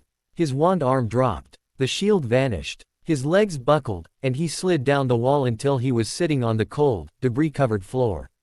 He was shaking. His entire body was shaking, violent tremors that he couldn't control. His scar was burning, a searing pain that pulsed in time with his heartbeat. But he was alive. He was alive, and his house was still standing, and the wards were already beginning to repair themselves, weaving new threads of protection through the gaps the intruder had torn. Harry pressed his forehead to his knees and breathed. The fire in his scar slowly began to fade. The communication mirror woke him at dawn. Harry had fallen asleep on the sitting room floor, his wand still clutched in his hand, his father's cloak wrapped around his shoulders like a blanket. The mirror was vibrating against his chest, pulsing with urgent, insistent light. He fumbled it open. McGonagall's face appeared in the glass. She looked pale, her lips pressed into a thin, tight line. Harry, she said, are you hurt? He shook his head. His voice came out rough, scraped raw by hours of silence. He got away. I don't know who he was. He said he was looking for me. He said, Harry stopped. Swallowed. He said he wanted to bring her back. My mum. He wanted to bring her back. McGonagall closed her eyes. When she opened them, her expression was harder than Harry had ever seen it. His name is Severus Snape, she said. He was a Death Eater during the war. He claimed to have reformed, to have turned spy against the Dark Lord. Albus believed him. Her voice turned brittle. It seems Albus was mistaken. Harry thought about the man's face. His hollow eyes. The way he had said Lily's name, like it was a prayer and a wound. He knew her, Harry said. He knew my mum. McGonagall was silent for a long moment. Yes, she said. He did. They were friends, once. Before he chose darkness, and she chose light. She paused. It is not a story I can tell you now. But I promise you this, Harry, Severus Snape will never come near you again. I will make certain of it. Harry nodded slowly. He should have felt relieved. Safe. Protected. Instead, he just felt tired. Okay, he said. McGonagall studied his face through the mirror. Her expression softened, just slightly. You held him off, she said. A Death Eater, a trained duelist, and you held him off. At 9 years old, with 3 weeks of independent study. Her voice dropped. Your mother would have wept with pride. Harry didn't respond. He was looking at his wand, still clutched in his hand, still warm from the magic that had poured through it. I didn't know what I was doing, he said. The spell just happened. I don't know how to do it again. You will learn, McGonagall said. That is what the next 2 years are for. That is what Hogwarts is for. She paused. That is what we are for. Harry looked up at her reflection. The morning light was creeping through the broken window, casting long shadows across the floor. I want to know everything, he said. Not just the spells. Everything. About the war, about Voldemort, about the prophecy. About why my parents died and why that man thinks he can bring them back. McGonagall's expression flickered. Pain, perhaps. Or memory. Knowledge has a cost, she said quietly. Some truths are heavy. They change you, once you know them. Harry met her eyes. I'm already changed, he said. I just want to understand who I am now. The silence stretched between them, measured in heartbeats and the soft sound of falling snow. Then McGonagall nodded. Very well, she said. When I visit on Sunday, we will begin. She paused. But first, you need to eat something. And then you need to sleep. Real sleep, in a bed, not on a cold floor. Harry almost smiled. Almost. Yes, Professor, he said. The mirror went dark. Harry sat alone in the growing light, his father's cloak warm on his shoulders, his mother's letter pressed against his heart. Outside, the snow continued to fall, covering the tracks of the man who had tried to kill him, erasing the evidence of the night's violence. But Harry didn't forget. He wouldn't forget. He pulled himself to his feet, walked to the kitchen, and ate a piece of toast. Then he climbed the stairs to his parents' bedroom, his bedroom now, he supposed, and lay down on the bed that had once held his mother and father. He didn't sleep. He stared at the ceiling and thought about green lights and silver shields and a man who had loved his mother so much he had traded his soul for the hope of getting her back. Secrets have teeth, Dobby had said. They bite. They fester. Harry was beginning to understand what the elf had meant. He rolled onto his side and closed his eyes. Tomorrow, he would start asking questions. Tomorrow, he would begin the long work of uncovering the truths that everyone seemed so determined to keep from him. Tomorrow. But tonight, he was just a boy in an empty house, holding his wand like a lifeline, waiting for the dawn. The snow continued through the night and into the gray hours of morning. Harry watched it from his parents' bedroom window, his knees drawn to his chest, his breath fogging the cold glass. The village was quiet, blanketed in white, the rooftops and streets softened into something almost unrecognizable. If he squinted, he could pretend the dark smudge on the cobblestones outside his gate was just a shadow, not the remnants of a Death Eater's footprints. He had been sitting here for 3 hours. Sleep had refused to come. Every time he closed his eyes, he saw the green light. Every time he breathed, he smelled the ozone tang of dark magic. Every time his heart beat, his scar pulsed in answer, a phantom echo of the curse that had tried to kill him, failed, and left its mark forever. But beneath the fear, beneath the exhaustion and the cold knot of adrenaline still tangled in his chest, something else was growing. Anger. Not the hot, helpless rage of the cupboard, the kind that burned out as quickly as it flared and left only ash. This was different. This was cold. Deliberate. It sat in his stomach like a stone, heavy and still, and it waited. Severus Snape. He rolled the name across his tongue, tasted it. A Death Eater. A man who had stood in his home and tried to kill him. A man who had looked at Harry's face and seen his mother's eyes and raised his wand anyway. He wanted to bring her back. He wanted to give her to the monster who murdered her. Harry's fingers curled into his palm, nails biting crescent moons into his skin. He didn't understand. He didn't understand how someone could claim to love another person and then serve the thing that destroyed them. He didn't understand how Dumbledore could have trusted such a man, invited him into the light, believed his lies. He didn't understand how the world could be so full of shadows and secrets and people who refused to tell the truth until it was too late. But he was beginning to understand that understanding wasn't the point. The point was surviving. The point was learning. The point was making sure that the next time a Death Eater stood in his home and raised a wand, Harry wouldn't need a miracle to survive. He would need skill. He would need knowledge. He would need to be ready. The wards pulsed, a familiar sensation now, like a dog barking at the gate. Someone was approaching. Someone the wards recognized. Harry didn't move from the window. He watched the figure emerge from the swirling snow, tall and severe, her emerald robes stark against the white. McGonagall moved like a blade through fabric, precise, efficient, utterly without wasted motion. She didn't knock. The door opened beneath her hand, and he heard her footsteps in the hall below, climbing the stairs with measured purpose. She stopped in the doorway of his parents' bedroom. Her gaze swept over him, the drawn knees, the dark circles under his eyes, the wand still clutched in his white-knuckled grip. "Have you slept?" she asked. "No." "Have you eaten?" "No." She didn't scold him. She didn't lecture. She simply crossed the room, sat on the edge of the bed beside him, and looked out at the snow. "Alistair Moody is on his way," she said. "He will reinforce the wards. He will also, I suspect, insist on teaching you himself. He has been waiting for an excuse to involve himself in your life for 9 years. Snape has provided one." Harry didn't respond. His reflection stared back at him from the glass, pale, hollow-eyed, the scar stark against his forehead. "He called her Lily," Harry said. "Snape." He said her name like he had the right to say it. Like he knew her. McGonagall was silent for a long moment. When she spoke, her voice was carefully neutral. He did know her. They grew up together. He was her first friend in the magical world. Harry turned from the window. His eyes met hers, green on green, the same shade his mother had passed down to him like an heirloom. "And he still became a Death Eater." "Yes. He still tried to kill me." "Yes. He still—" Harry's voice cracked. He stopped, pressed his lips together, forced the tremor down. "He still served the man who murdered her."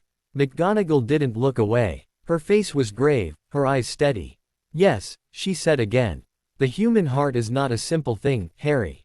It can hold love and hatred in the same chamber, can cherish a memory while betraying everything that memory stands for. Severus Snape is not a good man. He never was, not truly. But he is also not the monster you saw last night. He is something in between, something broken, something that never healed from the wounds of his own making." Harry shook his head. "I don't care. I don't care if he's broken. I don't care if he loved her. He came here to hurt me. He came here to deliver me to the thing that destroyed my family. And Dumbledore trusted him. Dumbledore believed him. Dumbledore left me with the Dursleys because of him." The name hung in the air, heavy with accusation. McGonagall's expression flickered. "Pain, perhaps. Or guilt." "Yes," she said quietly. "He did." Harry waited. The silence stretched, filled with falling snow and the distant sound of a dog barking. "Dumbledore believes in redemption," McGonagall said finally. "He believes that no one is beyond saving, that even the darkest soul can find its way back to the light. It is his greatest strength and his most profound weakness. He sees the person someone could become and forgets to look at who they actually are." She paused. Her voice, when she continued, was very soft. He forgot to look at Petunia too. He saw the frightened girl who had lost her sister and imagined a grieving aunt who would protect her nephew with fierce, silent devotion. He did not see the woman who would lock a child in a cupboard and pretend he didn't exist. Harry absorbed this. The stone in his stomach shifted, settled. "So he's wrong," Harry said. "About a lot of things." "Yes. And he makes mistakes. Big ones. Ones that hurt people." "Yes. And he's still the greatest wizard in the world. Still the only one who can fight Voldemort." McGonagall was silent for a long moment. Then she sighed, a sound of immense weariness, of centuries of disappointment. "He is the greatest wizard of our age," she said. That does not make him infallible. That does not make him always right. It simply makes him the best we have. She met Harry's eyes. And it means that when he is wrong, the consequences are catastrophic. Harry looked down at his wand. The wood was warm against his palm, alive with potential. Then I need to learn, he said. Not just spells. Not just theory. I need to learn how to defend myself, how to think, how to see through lies and recognize threats before they're at my door. I need to be able to protect myself, because the people who are supposed to protect me keep making mistakes. McGonagall studied him for a long, searching moment. Your father had that same stubbornness, she said. That same refusal to accept the world as it is, the same insistence on shaping it into something better. It made him reckless. It made him difficult. It also made him one of the bravest men I ever knew. She stood, smoothing her robes. Alistair will teach you defense. I will continue your theory. And Albus, she paused, her jaw tightening. Albus will answer your questions. Every single one. I will make certain of it. Harry nodded slowly. There's something else. He reached into his pocket and withdrew his mother's letter. The parchment was creased now, softened by repeated reading, the ink slightly smudged where his tears had fallen. But the words were still clear, still waiting. She wrote this for me. Before she died, she put it in the nursery, on the windowsill, and it waited for 9 years. He looked up at McGonagall. There might be more. Other letters, other notes.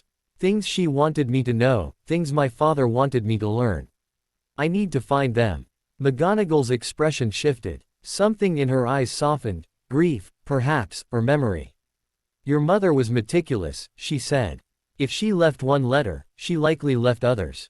The house has been sealed since that night. Anything she hid will still be there, waiting. She paused. I can help you search. If you want. Harry hesitated. Then, slowly, he nodded. Yes, he said. I want. They began in the nursery. The room was unchanged from Harry's first visit, the Snitch mobile, the bookshelf, the toy broom leaning against the wall.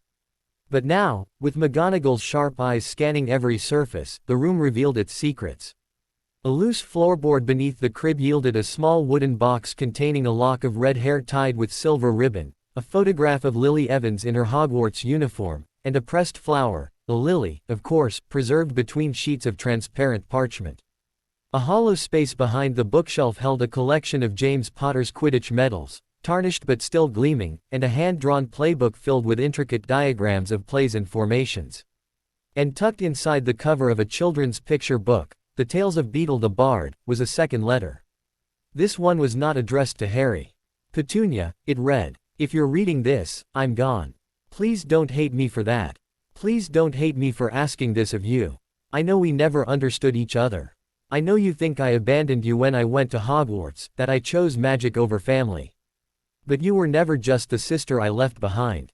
You were the sister I loved, the sister I looked up to, the sister who taught me how to braid my hair and which berries were safe to eat and how to pretend I wasn't scared when Mum and Dad fought.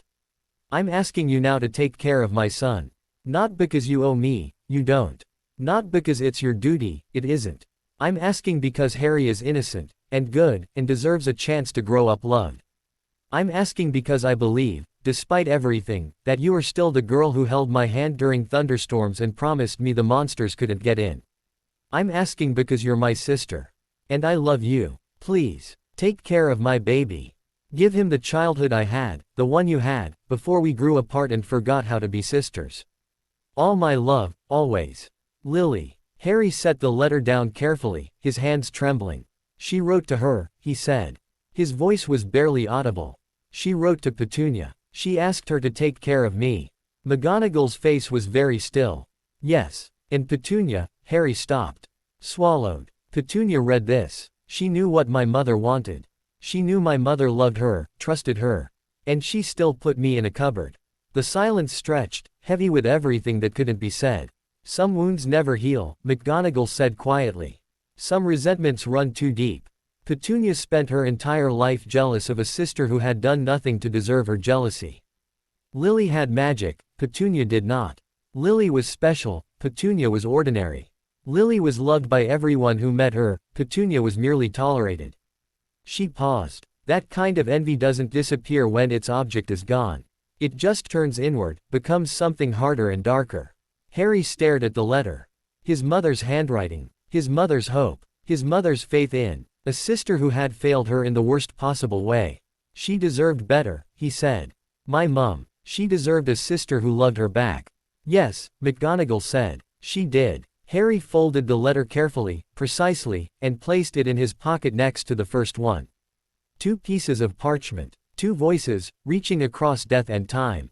2 versions of his mother, the mother who wrote to her son, and the mother who wrote to her sister. Both of them asking for love.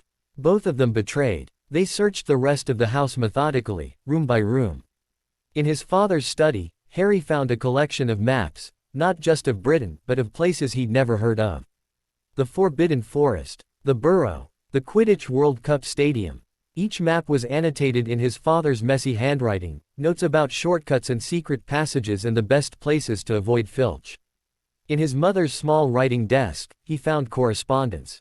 Letters from a woman named Alice, who signed her notes with a tiny flower and talked about her son Neville, who was born just a few days before Harry. Letters from a man named Remus, whose handwriting was elegant and precise and whose letters were filled with self-deprecating humor and genuine affection. Letters from a man named Sirius, whose letters were barely legible, covered in ink blots and crossed-out words, but whose affection for James and Lily blazed from every page. Padfoot, his father had called him. Moony. Wormtail. Harry didn't know what the names meant. But he kept the letters anyway, stacking them carefully in the trunk that held his growing collection of relics. And in the back of his mother's closet, hidden behind a row of neatly hung robes, he found a small wooden chest. The chest was locked, but the lock was not magical. It was old-fashioned, a simple iron mechanism that yielded easily to a hairpin from McGonagall's severe bun. Inside, nestled on a cushion of faded velvet, was a single object. A photograph. Harry lifted it with reverent fingers. The image was old, the edges slightly curled, but the people in it were clear. His mother, younger than he had ever seen her, her red hair loose around her shoulders, her green eyes bright with laughter. His father, arms slung around her shoulders, his glasses slightly askew, his grin so wide it crinkled the corners of his eyes. And beside them, a baby. Tiny, round-faced, wrapped in a soft blue blanket.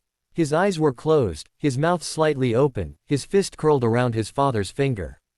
Me, Harry thought. That's me. He had never seen a photograph of himself as a baby. The Dursleys had none, of course. Why would they preserve evidence of his existence? He had assumed, without really thinking about it, that no such photographs existed. That his babyhood had been as invisible as the rest of his life. But here it was. Proof that he had been held, loved, cherished. Proof that he had existed before the cupboard, before the neglect, before he became the boy who lived and stopped being simply Harry. He touched the glass, tracing the curve of his baby cheek. She used to sing to you, McGonagall said quietly. Your mother. I visited once, a few weeks after you were born. You were crying, colic, she said, and she picked you up and walked you around the room, singing some old Celtic lullaby. You stopped crying almost immediately. She paused. She looked at me over your head and smiled, and she said, I never understood what my mother meant when she said having a child is like having your heart walk around outside your body. Now I do. Harry didn't respond. His throat was too tight for words. He placed the photograph carefully in his pocket, next to the letters. His heart, walking around outside his body. He understood now. Alistair Moody arrived at dusk. Harry heard him before he saw him. A heavy, rhythmic thumping, like a limb being dragged across stone. The wards didn't alert him this time, they simply parted, acknowledging the newcomer's right to enter. The man who stood in the doorway was not what Harry expected. He had imagined someone younger, perhaps. Stronger. The photographs in his father's study showed Aurors in their prime, broad-shouldered, sharp-eyed, radiating confidence. The man on his doorstep was none of those things. His face was ravaged, a landscape of scars that pulled at the corners of his mouth and eye. His nose had been broken so many times it was barely recognizable as a nose. His hair was thin and gray, his posture hunched, his left leg ending in a heavy wooden prosthesis that thumped against the floor with every step. But his eyes were exactly as Harry had imagined. One was dark, piercing, sweeping the room with the restless vigilance of a hunted animal. The other was bright blue, artificial, spinning in its socket to scan every corner, every shadow, every possible hiding place. Potter, Moody said. His voice was rough, scraped raw by years of shouting over battlefields. You look like your father. Same hair. Same stupid inability to stay out of trouble. Harry didn't flinch. You sent me the cloak. And the note. Moody's magical eye fixed on him, unblinking. Took you long enough to use it. I didn't know what it was. I didn't know who to trust. And now, Harry met his gaze. I still don't. But I know who tried to kill me last night, and I know I need to learn how to stop them from trying again. Something flickered across Moody's ruined face. Approval, perhaps. Or recognition. Good, he said. That's good. Fear is useful, keeps you alive. But fear without action is just paralysis. You acted. You survived. That's more than most grown wizards manage against a Death Eater. He limped into the sitting room, his magical eye tracking across the debris from the previous night's attack. The shattered plaster, the scorch marks on the walls, the dark stain where Snape's killing curse had impacted Harry's shield. You cast Protega, Moody said. It wasn't a question. Yes. First time. Yes. Moody grunted. Shouldn't be possible. Protega is a fourth-year spell. Requires precise visualization and significant magical reserves. You shouldn't have been able to produce anything more than a flicker. Harry didn't respond. He didn't know what to say. Moody turned to face him. His normal eye fixed on Harry's forehead, on the scar barely visible beneath his fringe. But you're not a normal wizard, are you? You're the boy who lived. The child who defeated the Dark Lord as a baby. Power he doesn't understand, can't control, leaking out of him in moments of extreme stress. His voice was flat, clinical. That's not a gift, Potter. That's a liability. You can't control what you don't understand. You can't aim what you can't hold. Harry's jaw tightened. Then teach me. Moody studied him for a long, uncomfortable moment. His magical eye swiveled to examine Harry's wand hand, his stance, the tension in his shoulders. McGonagall says you read my book. The whole thing. Yes. What did you learn? Harry thought about it. The book had been dense, overwhelming, filled with warnings and strategies and detailed analyses of dark curses. But one passage had stuck with him, buried in the chapter on defensive tactics. Constant vigilance isn't just about watching for threats, Harry said. It's about watching yourself. Your own weaknesses, your own blind spots, your own tendencies to underestimate or overestimate. The enemy isn't just the person trying to kill you. The enemy is also your own stupidity.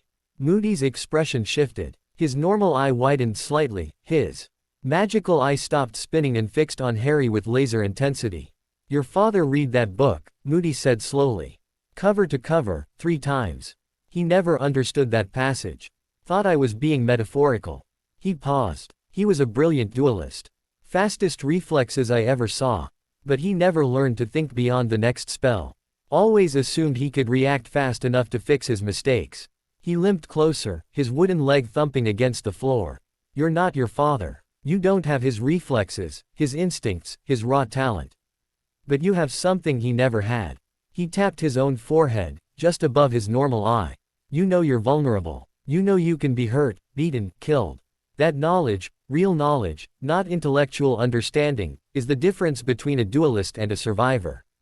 Harry absorbed this. It should have stung, being told he wasn't as talented as his father. But it didn't. It felt, strangely, like a gift. Like permission to be himself, rather than a pale imitation of a ghost. When do we start? He asked. Moody's lips curved into something that might, on a less ravaged face, have been a smile. Now, he said. We start now. The lesson lasted 4 hours. Moody did not teach spells. He taught awareness. He made Harry stand in the center of the sitting room while Moody moved around him, his wooden leg thumping in irregular rhythm, his wand occasionally flicking to send objects flying at Harry from unexpected angles. Dodge, Moody commanded. Don't think. Don't analyze. Don't wait to see what it is before you react. Move. Harry moved. He dove, rolled, scrambled. A cushion struck his shoulder. A quill grazed his ear. A heavy textbook caught him square in the back and sent him sprawling. Pathetic, Moody growled. You're reacting to the spell, not the intent. You're watching my wand, not my eyes. You're waiting for permission to defend yourself. Harry pushed himself up, his palms scraped raw on the threadbare carpet. How do I know what you're going to do before you do it? Moody's magical eye fixed on him. You watch. You listen. You notice the tiny movements, the shift of weight before a step, the tension in the wrist before a flick. You learn to read a wizard's body the way you read a book. And you stop assuming that everyone fights fair. He raised his wand. This time, the spell was visible, a jet of red light, faster than the cushions and quills, aimed directly at Harry's chest. Harry didn't think. He moved. The spell passed so close he felt the heat of it against his ribs. He rolled, came up on one knee, his wand raised in a defensive position he hadn't consciously chosen. Moody lowered his wand. His expression was unreadable. That was better, he said. You still flinched. You still hesitated. But you moved before the spell was fully formed. He paused. We'll work on it. Harry's heart was hammering. His breath came in ragged gasps. But beneath the fear, beneath the exhaustion, something was singing. He had moved. He had reacted. He had survived. It was a start. The communication mirror woke him at 3 in the morning. Harry fumbled for it on the nightstand, his wand already in his hand, his heart racing. The glass was pulsing with urgent silver light. He opened the connection. Dumbledore's face appeared in the mirror. He looked older than Harry remembered, more tired, more worn. The twinkle in his eyes was absent, replaced by something that looked very much like grief. Harry, he said, I owe you an apology. Harry sat up slowly, the blankets pooling around his waist. His scar was quiet, but his instincts were screaming. For what? He asked. Lying to me. Trusting Snape. Leaving me with people who hated me. Take your pick. Dumbledore flinched. It was a small movement. Barely perceptible, but Harry saw it. All of it, Dumbledore said. Every mistake, every misjudgment, every moment I chose convenience over courage. I have spent the past 24 hours reviewing my decisions regarding your care and protection. It has not been a comfortable exercise. Harry waited. He had learned, in the past weeks, that silence was a weapon. That sometimes the most powerful thing you could do was simply refuse to fill the space. Dumbledore's gaze dropped. When he spoke again, his voice was softer. I have spent my life playing chess with human lives. Moving pieces across the board, sacrificing pawns for the greater good, believing that the end justified the means. I convinced myself that I was serving a noble cause. That the suffering I inflicted was necessary. That the secrets I kept were for the protection of those I kept them from. He paused. I was wrong. I have been wrong about many things. But perhaps the greatest wrong was treating you as a piece to be moved, rather than a person to be protected. He met Harry's eyes. You deserved better. You deserved honesty. You deserved a childhood free from the weight of prophecies and wars and the expectations of a world that has never stopped demanding miracles from you. Harry's grip on the mirror tightened. I don't want your apologies, he said. I want the truth. All of it. Not the sanitized version, not the pieces you think I'm ready for. I want to know why my parents died. I want to know why Voldemort chose them.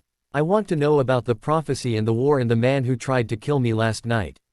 I want to know everything. Dumbledore was silent for a long moment. His reflection in the glass was pale, diminished. Yes, he said finally. You do. He drew a breath. The prophecy was made 16 years ago, by a seer named Sybil Trelawney.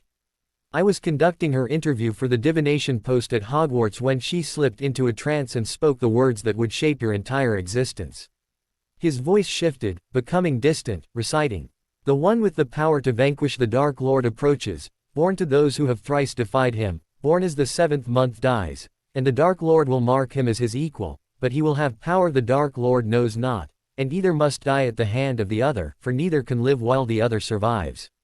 The words hung in the air, heavy with implication. Harry's scar pulsed. Once, twice, a heartbeat in his forehead. Either must die, he repeated. Neither can live while the other survives. That means. It means, Dumbledore said quietly, that you and Tom Riddle are bound together by magic older than either of you. It means that your fates are intertwined, your lives and deaths inseparable. It means that, until one of you destroys the other, neither of you can truly live. Harry stared at his reflection in the dark glass of the mirror. His scar stood out stark against his pale forehead. His eyes, his mother's eyes, were very green, very steady. So I have to kill him, Harry said. Or he'll kill me, and everyone I love, and probably a lot of other people too. Dumbledore didn't deny it. Yes, he said, that is what the prophecy foretells. Harry absorbed this. The stone in his stomach was very heavy now, cold and immovable. And my parents died because of this prophecy. Because Voldemort heard part of it and decided I was a threat. Because he marked me as his equal before I could even walk. Yes, and you knew. All along. You knew what he was coming for, why he chose our family. And you still left me with the Dursleys. You still kept all of this secret.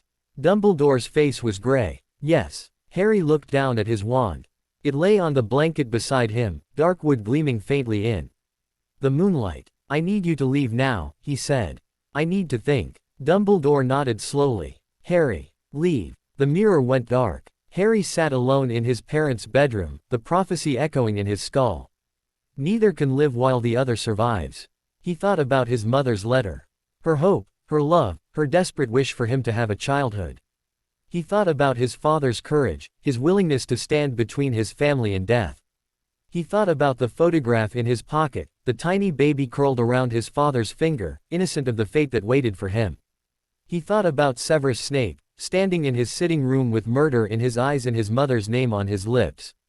He thought about Voldemort, the creature of shadow and malice that had destroyed his family, marked his skin, bound their fates together with a curse that had rebounded and left both of them crippled. Either must die at the hand of the other.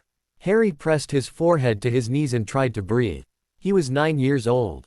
He had spent 4 years in a cupboard, believing he was worthless, unwanted, a burden on a family that resented his existence.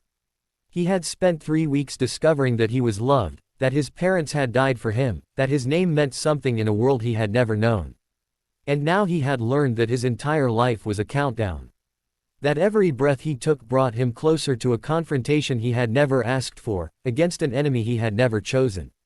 It wasn't fair. It wasn't fair, and no amount of magic or training or courage would make it fair. But fairness, Harry was learning, had nothing to do with anything. The world didn't care about fairness. The world cared about survival. About power. About the choices you made when there were no good choices left. Harry raised his head. His reflection stared back at him from the dark window, a boy with messy hair and green eyes and a scar that marked him as someone's equal. He didn't feel equal to anything. But he was still here. Still breathing. Still alive, despite everything that had tried to kill him. And as long as he was alive, there was hope. He picked up his wand. The wood was warm against his palm, familiar now, an extension of his will. Neither can live while the other survives. Fine, Harry thought. Then I'll make sure I'm the one who does the living. He lay back against the pillows, his wand still in his hand, and watched the moonlight crawl across the ceiling. Tomorrow, he would train with Moody. He would study with McGonagall. He would search the house for more of his mother's letters, more fragments of his parents' lives. Tomorrow, he would continue the long work of becoming someone who could survive a war. But tonight, he was just a boy in an empty house, carrying the weight of a prophecy he had never asked for and a destiny he had never chosen. Tonight, he allowed himself to be afraid. Tomorrow, he would be brave again. Dawn came slowly, reluctantly, the sky bruised purple and gray. Harry hadn't slept. He had lain awake, the prophecy spinning through his mind in endless loops, each repetition carving the words deeper into his memory. The one with the power to vanquish the Dark Lord approaches. He didn't feel like a vanquisher. He felt like a boy who had almost died 3 times in the past month, once to a killing curse, once to a Death Eater, once to the weight of his own history. Either must die at the hand of the other. He thought about his parents. They had died so he could live. His mother had stood between him and death and refused to move. His father had held off a monster with nothing but a wand and his own desperate courage. They had given him a life. It was his responsibility to make that life mean something. He pushed himself out of bed. His body was heavy, his limbs sluggish with exhaustion. But his mind was clear. He walked to his mother's writing desk, the one they had searched yesterday. His fingers traced the carved wood, the delicate inlay. He opened the drawer. Empty. They had taken everything. But wait. He ran his fingers along the bottom of the drawer, feeling for irregularities. There, a slight ridge, almost imperceptible. He pressed. The false bottom clicked. Lifted. Beneath it, nestled in a layer of faded velvet, was a single object. A key. It was small, silver, intricately wrought. The head was shaped like a lily flower, the petals delicate and precise. It caught the gray morning light and scattered it into rainbows. Harry picked it up. It was warm in his palm, humming with old magic. He didn't know what it opened. The house had no locks that matched this key. He had checked every door, every drawer, every hidden compartment. It wasn't for any of the trunks he owned, or the chests he had found. But his mother had hidden it. His mother had kept it secret, even from the meticulous search of McGonagall's sharp eyes. It was important. He knew it, the same way he knew his own name. He slipped the key onto the chain around his neck, next to the key to his Gringotts vault. It rested against his chest, warm and steady. A promise. A mystery. A door, waiting to be opened. Harry touched the key through his shirt. "I'll find it," he whispered. "Whatever it opens, I'll find it." The house was silent around him, holding its breath. Outside, the snow had stopped. The sky was clearing, pale gold bleeding through the clouds. Harry turned from the desk and walked downstairs. Moody would arrive in an hour. McGonagall would come in the afternoon. There were lessons to learn, spells to practice, a war to prepare for. But first, breakfast. First, surviving. First, living. One day at a time. One breath at a time. One choice at a time. Neither can live while the other survives. Harry poured himself a bowl of cereal and sat down at his father's table. He was still alive. He intended to stay that way. The key was warm against Harry's chest. He felt it constantly now, a small, insistent pressure just above his heartbeat. During Moody's drills, it bounced against his sternum with every roll and dive. During McGonagall's theory sessions, his fingers crept up to touch it through his shirt, tracing the delicate petals of the lily flower. At night, lying awake in his parents' bed, he held it in his palm and watched it catch the moonlight. It had been 3 weeks since he found it. 3 weeks of searching. He had torn through the house methodically, room by room, drawer by drawer. He had checked every doorframe for hidden catches, every floorboard for loose edges, every book for hollowed-out centers. He had even, in a moment of desperate inspiration, tried pressing the key against the walls, hoping for some secret compartment to shimmer into existence. Nothing. The house held its secrets close. The key remained a mystery, warm and patient, waiting for a lock that refused to reveal itself. Harry sat at his father's desk, the key laid flat on the worn leather blotter. Morning light slanted through the study window, catching the silver petals, scattering tiny rainbows across the wood. He had been staring at it for 20 minutes. "You're obsessing." Harry looked up. Hedwig was perched on the back of his chair, her head tilted, her amber eyes fixed on him with an expression that was distinctly unimpressed. She had arrived 2 weeks ago, a gift from McGonagall, though Harry suspected Hagrid's influence in the choice of breed. She was magnificent, pure white, silent in flight, with a wingspan that seemed impossible for her size. "I'm not obsessing," Harry said.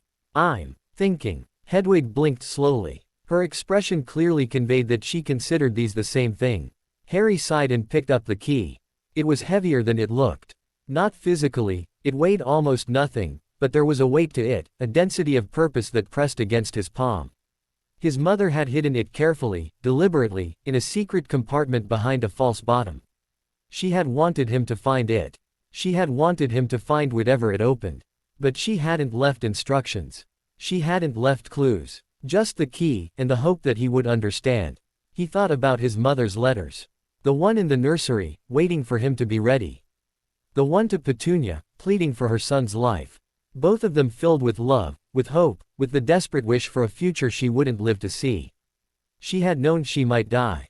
She had prepared for it, the will, the letters, the hidden key. She had tried to reach across death and give him the things he would need. But she hadn't known what those things would be. She hadn't known what kind of boy he would become, what kind of world he would inherit. She had simply done her best, and trusted him to do the rest. Harry closed his fingers around the key. "Okay," he said. "New approach." He stood, pushing back from the desk. Hedwig hooted softly and launched herself to his shoulder, her talons gentle through the fabric of his shirt. "If I can't find what it opens," Harry said, "then I need to find someone who knows what it opens."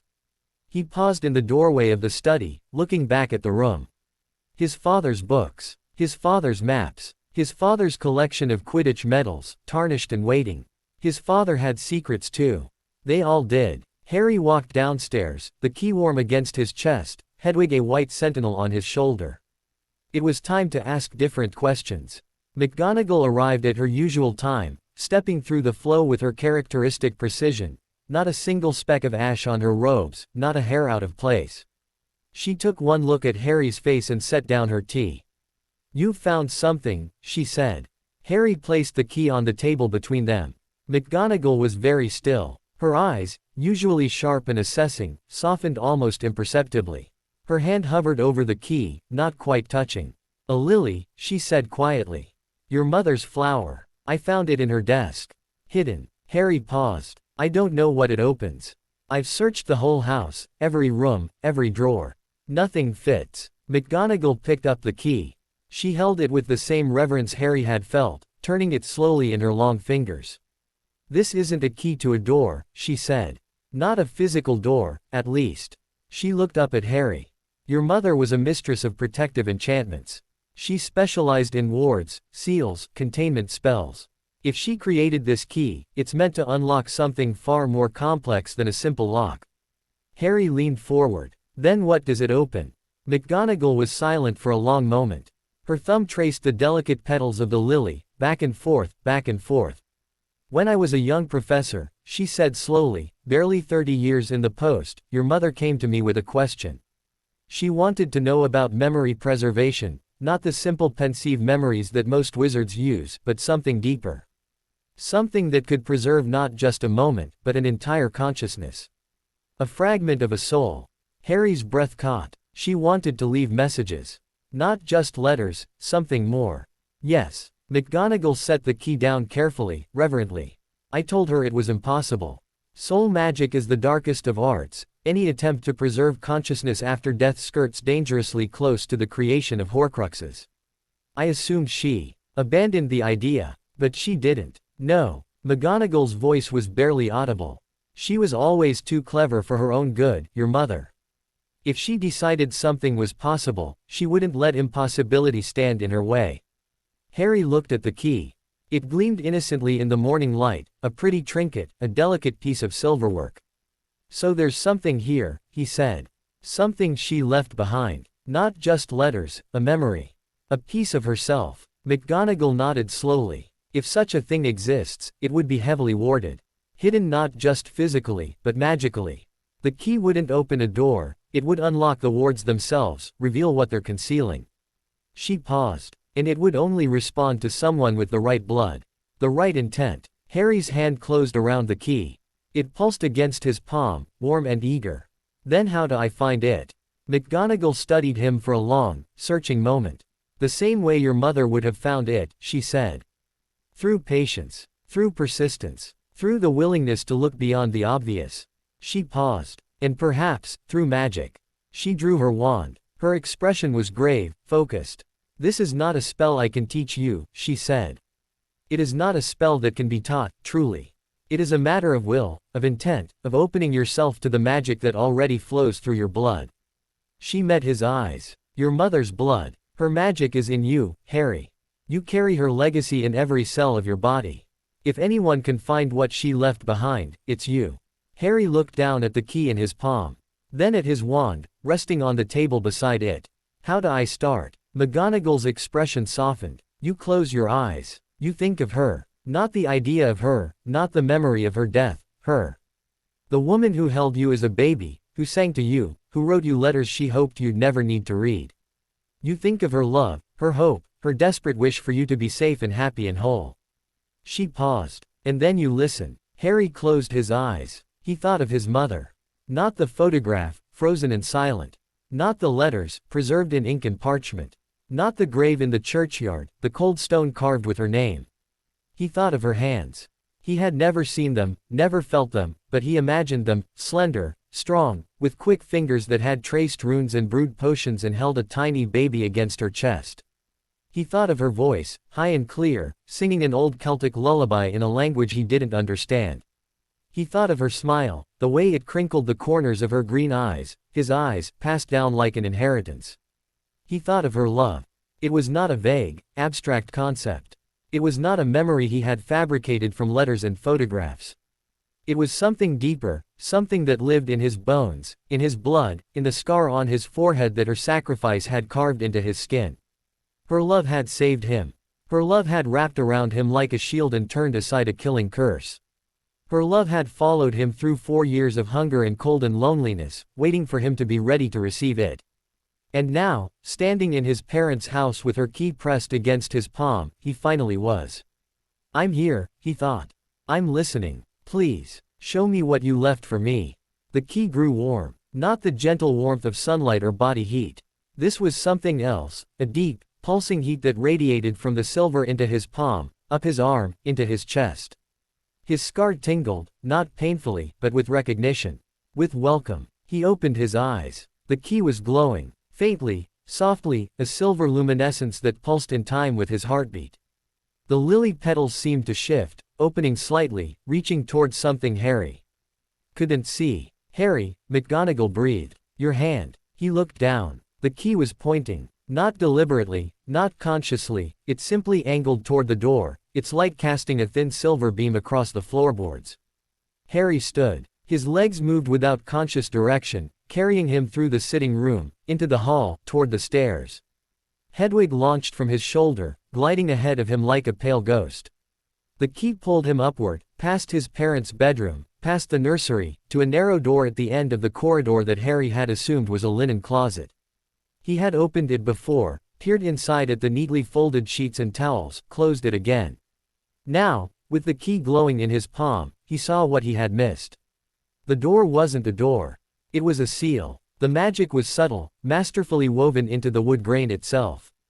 Harry hadn't noticed it because he hadn't known what to look for, but now, with the key's light illuminating the surface, he saw the faint shimmer of wards, the delicate tracery of his mother's protective enchantments. He pressed the key against the wood. For a moment, nothing happened. Then the door rippled. The wood shifted, softened, became something other than wood. The linen closet illusion dissolved like morning mist, revealing a narrow spiral staircase, its stone steps worn smooth by centuries of feet. Cold air drifted down from above, carrying the scent of dust and old parchment and something else, something that smelled like Christmas, like pine needles and cinnamon and wood smoke. Harry looked back at McGonagall. She stood at the bottom of the stairs, her face pale, her wand raised. "This was hidden," she said quietly. "Warded so deeply that even Dumbledore didn't know it existed." She met Harry's eyes. "Your mother was more powerful than any of us realized." Harry turned back to the staircase. The key was still warm in his hand. Still glowing. Still pulling him upward. He climbed. The tower was round, its curved walls lined with bookshelves from floor to ceiling. A single narrow window faced east, catching the morning light. In the center of the room stood a wooden lectern, and on the lectern, open as if waiting, was a book. Harry approached slowly, his footsteps muffled by the thick dust that blanketed the floor. No one had been here in years. No one had touched this book, breathed this air, stood in this light since his mother had placed it here and sealed the door behind her. The book was not large. Its cover was plain, unadorned leather, dark with age. No title, no author, no identifying marks. Just the gentle curve of its spine, the whisper of parchment waiting to be turned. Harry reached out. His fingers brushed the cover. The book opened. Not by his hand, it simply opened, the pages parting like lips to speak. And on the first page, in his mother's familiar, elegant handwriting, were words he had never expected to read. "Harry, if you're reading this, you found the key. I knew you would. You always were too clever for your own good, you get that from your father. But you also get it from me. I was never good at leaving things unsaid, at trusting that the people I loved would somehow know what I wanted them to know. So I'm saying it here, in this room that I built for you, in this book I wrote for you, in these words I'm leaving for you across the impossible distance between the living and the dead. I love you. I have always loved you. I will always love you, even when I am nothing but memory and dust and the fading echo of a lullaby. This book is everything I wanted to teach you. Everything I wanted you to know. Everything I never got the chance to say. Read it slowly. Read it carefully. Read it when you're ready, and not a moment before. I'll be waiting for you in these pages. Always. All my love. Mum." Harry's vision blurred. He blinked, and a tear splashed onto the page, darkening the parchment in a small, perfect circle. His mother's handwriting didn't smudge. His mother's words didn't fade. His mother's love, preserved in ink and magic, waiting 9 years for him to be ready to receive it. He turned the page. The book was not a diary. It was not a memoir. It was, as his mother had promised, everything she had wanted to teach him. Chapter 1. Foundations of Protective Enchantments. Most wizards think of wards as walls, she wrote. They build them thick and high and hope that nothing breaks through. But walls can be climbed, breached, battered down. True protection isn't a wall. It's a web. It flexes, absorbs, redirects. It turns an enemy's strength into their weakness. I'm going to teach you how to weave webs. Harry read. The morning light crept across the floor, faded, returned. His candle burned down and he lit another. Hedwig slept on the windowsill, her head tucked under her wing. McGonagall had left hours ago, after confirming he was safe, after promising to return. He barely noticed. His mother's voice was in his head now, clear and patient, walking him through concepts he had never encountered. She didn't just explain spells, she explained why they worked, the underlying principles that most textbooks glossed over. She drew diagrams in the margins, her handwriting occasionally shifting from elegant script to frantic scribble as she chased a particularly elusive insight. The key to protective magic, she wrote, is not power.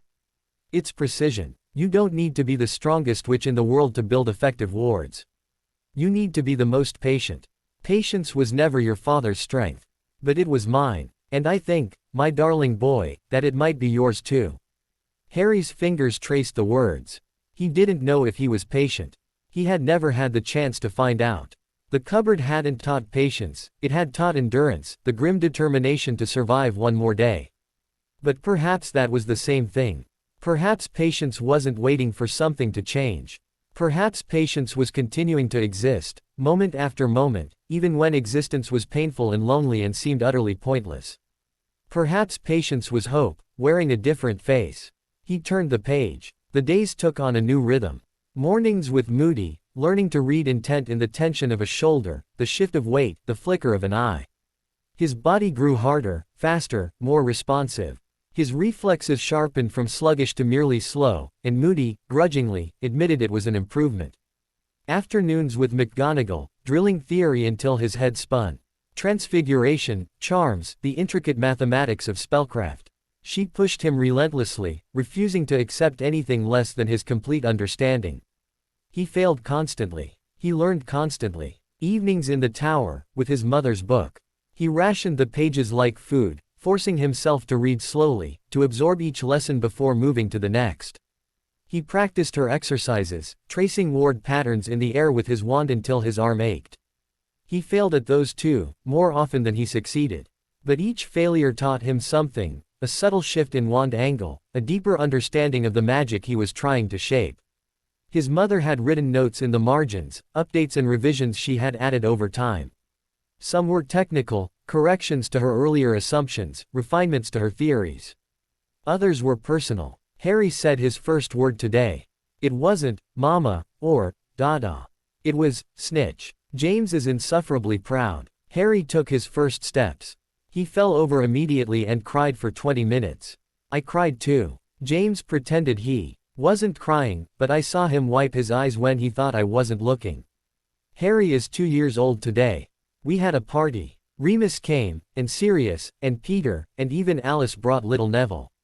The boys played together, or rather, Neville sat quietly while Harry tried to put a toy broom in his mouth. Alice laughed so hard she choked on her tea. I love him so much it terrifies me. Harry read these notes over and over, tracing his mother's words with his fingertip. They were fragments, glimpses of a life he should have lived. But they were also proof that he had been loved, truly and completely, before the green light had stolen everything. He carried that proof with him always, tucked next to his heart along with the lily key. February bled into March. The snow melted, revealing the overgrown garden behind the house. Harry spent his rare free moments hacking at the brambles with a rusty pair of shears he found in the shed, clearing space around the stone birdbath and the twisted apple tree. It was mindless work, physical and satisfying, and it gave his hands something to do while his mind turned over the lessons from his mother's book. He was working on a particularly stubborn nettle patch when he heard the footsteps. Not Moody's uneven thump, or McGonagall's crisp stride. These were lighter, quicker, almost furtive. Harry's wand was in his hand before he consciously decided to reach for it, his body dropping into the defensive crouch Moody had drilled into him. A figure appeared at the garden gate. She was small, not much taller than Harry himself, with a cloud of chestnut brown hair and eyes the color of warm chocolate. Her robes were travel-stained, her face pale, and she was looking at him with an expression of such desperate hope that Harry almost lowered his wand. "You look like him," she whispered. "You look so much like James." Harry didn't move. His wand stayed steady, pointed directly at her chest. "Who are you?" The woman's breath caught. Her hand fluttered to her throat, where a small golden locket caught the light. "My name is Amelia Bones," she said. "I was your mother's friend. We were in Hogwarts together, same year, same house. She was the first person who spoke to me when I arrived, terrified and homesick and convinced I didn't belong." She paused, her eyes glistening. "She gave me a chocolate frog and told me that everyone felt that way on their first day, but that the feeling would pass. She said the trick was to pretend you belonged until you actually did." A trembling smile crossed her face. "I've been pretending for 20 years. It finally worked." Harry studied her. His wand didn't waver. "How did you find me?" Amelia's smile faded. "I work for the Department of Magical Law Enforcement. When news reached us that Severus Snape had been spotted in Godric's Hollow, I requested the assignment to investigate. I told my superiors it was a routine follow-up on a potential Death Eater sighting." She met Harry's eyes. "The truth is, I've been looking for you for 9 years. I made a promise to your mother, and I failed to keep it. I needed to know you were alive." Harry's grip on his wand tightened. "What kind of promise?" Amelia took a slow, careful step forward. Her hands were raised, empty, non-threatening. "After you were born," she said, "Lily was afraid. Not of Voldemort, she was always stubbornly, almost recklessly brave. She was afraid of what would happen to you if she and James didn't survive. She made me promise that if anything happened to them, I would check on you. Make sure you were safe, happy, loved." Her voice cracked. "I tried. When I heard about the attack, when I learned you had survived, I went to Dumbledore immediately.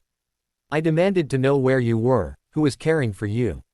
He told me, you were with family, that you were protected, that my interference would put you at risk." She closed her eyes. I believed him. I wanted to believe him. It was easier than facing the truth, that I had failed my friend, that I had abandoned her son. Harry lowered his wand, not because he trusted her. Because he recognized something in her voice, in her face, in the way she held herself like she was bracing for a blow. He had seen that posture before. In the mirror. "I'm not dead," he said. "I'm not hurt. I'm not being abused." He paused. "Not anymore." Amelia's face crumpled. Her hand pressed against her mouth, stifling a sound that might have been a sob. "I'm so sorry," she whispered. "I'm so sorry." Harry looked at her. At the tears streaming down her face, at the guilt that had clearly been eating at her for 9 years, at the desperate need for forgiveness radiating from every line of her body. He thought about his mother's letter to Petunia. The plea, the hope, the trust that had been betrayed. He thought about his mother's book, waiting for him in the tower. The lessons, the love, the patient belief that he would find his way. "I don't forgive you," he said. "Not yet. Maybe not ever." He paused. "But you came. You kept looking. That has to count for something." Amelia nodded slowly, wiping her eyes with the back of her hand. "Your mother," she said, her voice steadier now, "was the bravest person I ever knew. Not because she wasn't afraid, she was terrified, every day. But because she never let her fear stop her from doing what was right."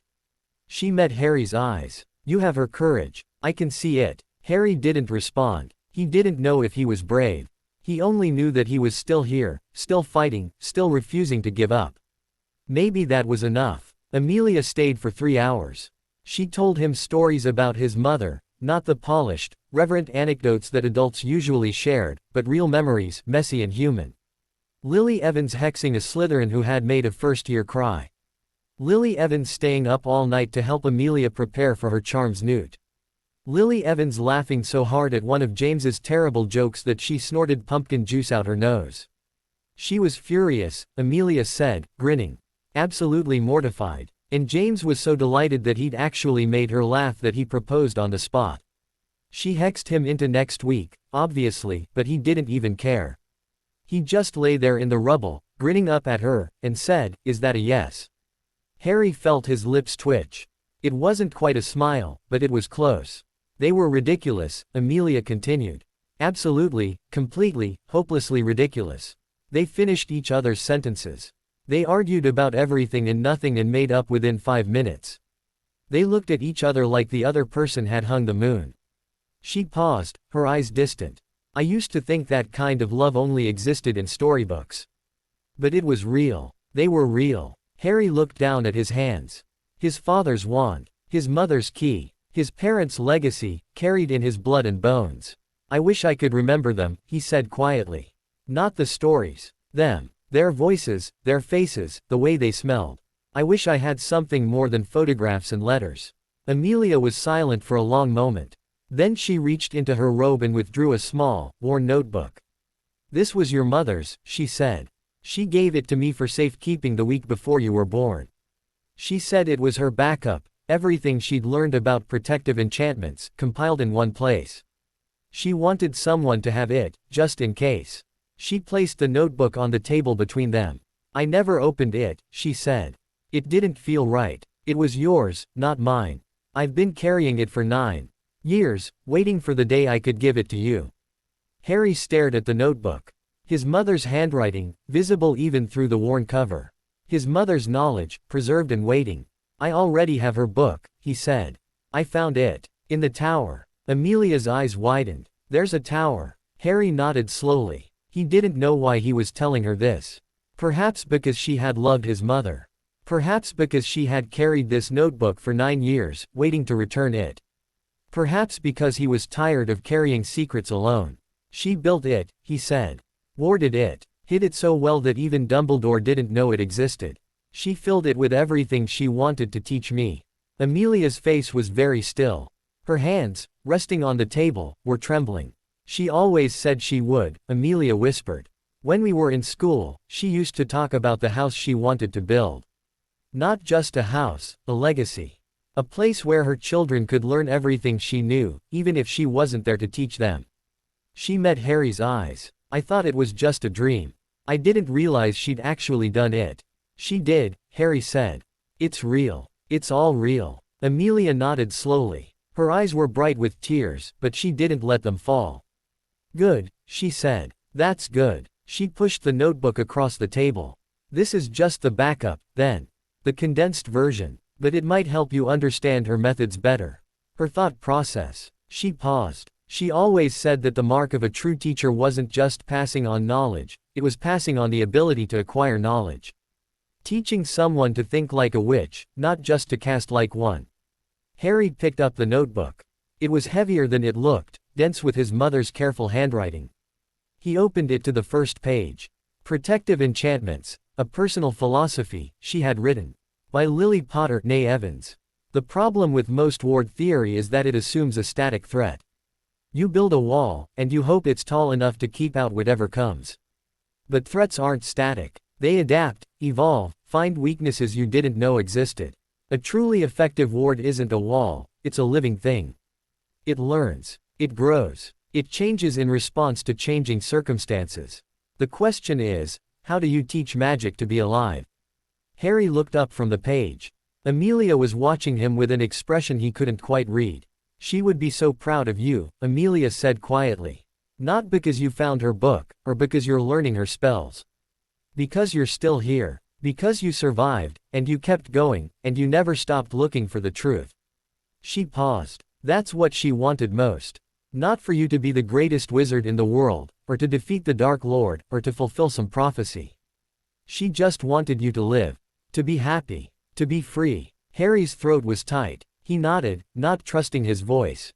Amelia stood. Her movements were slow, reluctant, as if leaving required more effort than she had. I should go, she said. My superiors will expect a report. I'll tell them I found nothing, an empty house, abandoned for years. It's the truth, mostly. She paused. But I'll come back, if you want me to. Harry looked at the notebook in his hands. At his mother's words, his mother's knowledge, his mother's love, preserved across death and time. Yes, he said. I want you to. Amelia smiled. It was a small, fragile thing, but it was real. Then I'll come back, she said. I promise. She walked to the door. Her hand paused on the handle. "Harry," she said, not turning around. "Be careful. Snape isn't the only one who's still looking for you. The Dark Lord's followers are scattered, but they're not destroyed. Some of them are waiting for their master to return. Some of them are waiting for the boy who lived to lower his guard." She paused. "Don't give them the chance." Harry's grip on the notebook tightened. "I won't," he said. Amelia nodded once, sharply. Then she opened the door and walked out into the gathering dusk. Harry sat alone in the kitchen, his mother's notebook open on the table before him, his mother's key warm against his chest. Outside, the first stars were beginning to appear. He didn't sleep that night. Instead, he read. His mother's notebook was not a textbook. It was a conversation, her thoughts, her theories, her frustrations and breakthroughs, all laid out in her careful, elegant handwriting. She wrote about magic the way other people wrote about art, or music, or love. It was not a tool to be mastered. It was a language to be learned, a dance to be danced, a relationship to be nurtured. "Magic is alive," she wrote. "Not in the way that animals are alive, or plants, or people. But it responds to us, our emotions, our intentions, our deepest selves. A spell cast in anger feels different from a spell cast in joy. A ward woven with love is stronger than any ward woven with fear. This is why the Dark Lord will never truly understand magic, no matter how powerful he becomes. He sees it as a weapon, a tool, a means to an end. He doesn't listen to it. He doesn't respect it. He forces it to do his bidding, bends it to his will, breaks it when it doesn't obey. But magic, like love, cannot be forced. It can only be invited." Harry read these words and thought about the silver shield he had summoned against Snape. He hadn't forced it. He hadn't even known how. He had simply wanted, desperately and completely, to survive. To protect himself. To live. The shield had answered his want. His intent. His will. Invited, his mother wrote. Not commanded. He thought about the wards that protected his house. They had recognized him, welcomed him, shifted to accommodate his presence. They hadn't been forced to accept him. They had simply opened. "Magic is alive," his mother wrote. "And like all living things, it responds to love." Harry closed the notebook. His fingers traced the worn leather cover, the faded ink of his mother's name.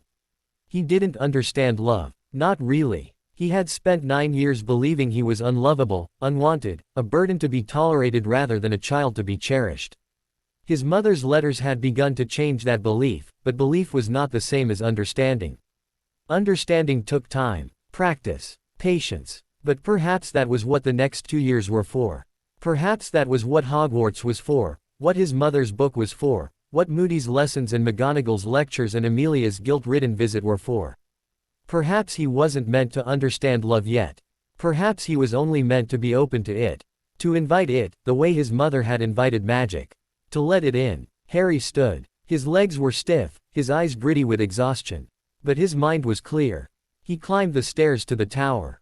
His mother's book waited for him on the lectern, open to the page he had marked with a slip of parchment. He sat in the chair, his chair, the one he had pulled up to the lectern on his second night in the tower, and opened the book to the next chapter. Intermediate ward weaving, creating responsive defenses. His mother's voice filled his head, patient and clear, guiding him through the intricate dance of intent and magic. He read until dawn. The knock came at 7 in the morning. Harry was in the kitchen, making toast, his mother's notebook propped open against the butter dish. He had been reading about the theoretical differences between passive and active wards, and his mind was still spinning with diagrams and incantations.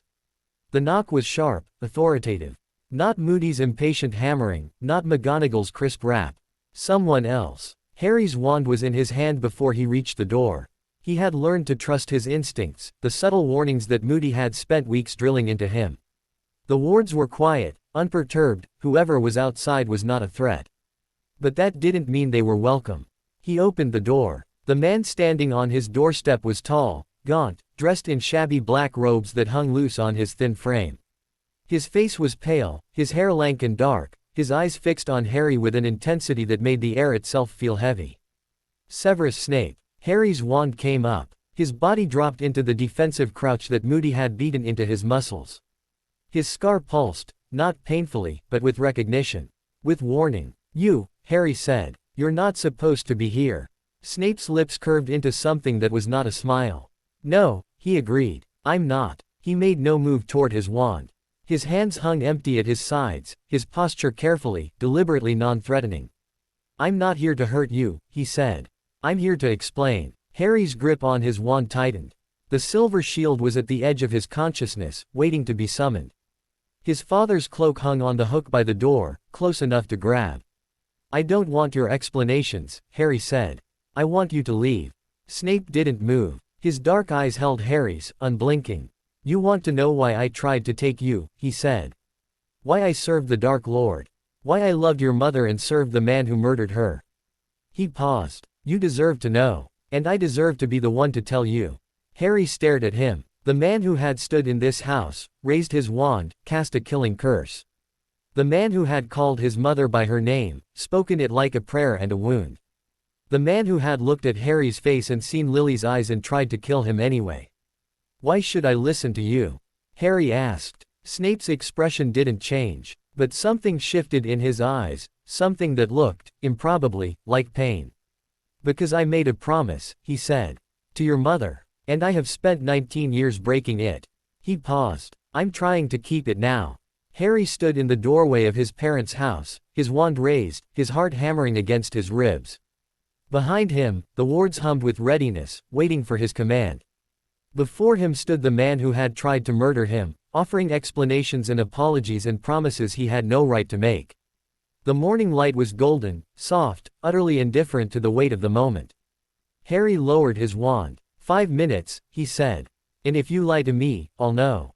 Snape inclined his head, a gesture of acceptance, of surrender. 5 minutes, he agreed. He stepped across the threshold. And the wards, sensing Harry's will, let him in. The kitchen felt smaller with Snape in it. Harry stood with his back to the counter, his wand still in his hand, his body angled toward the door.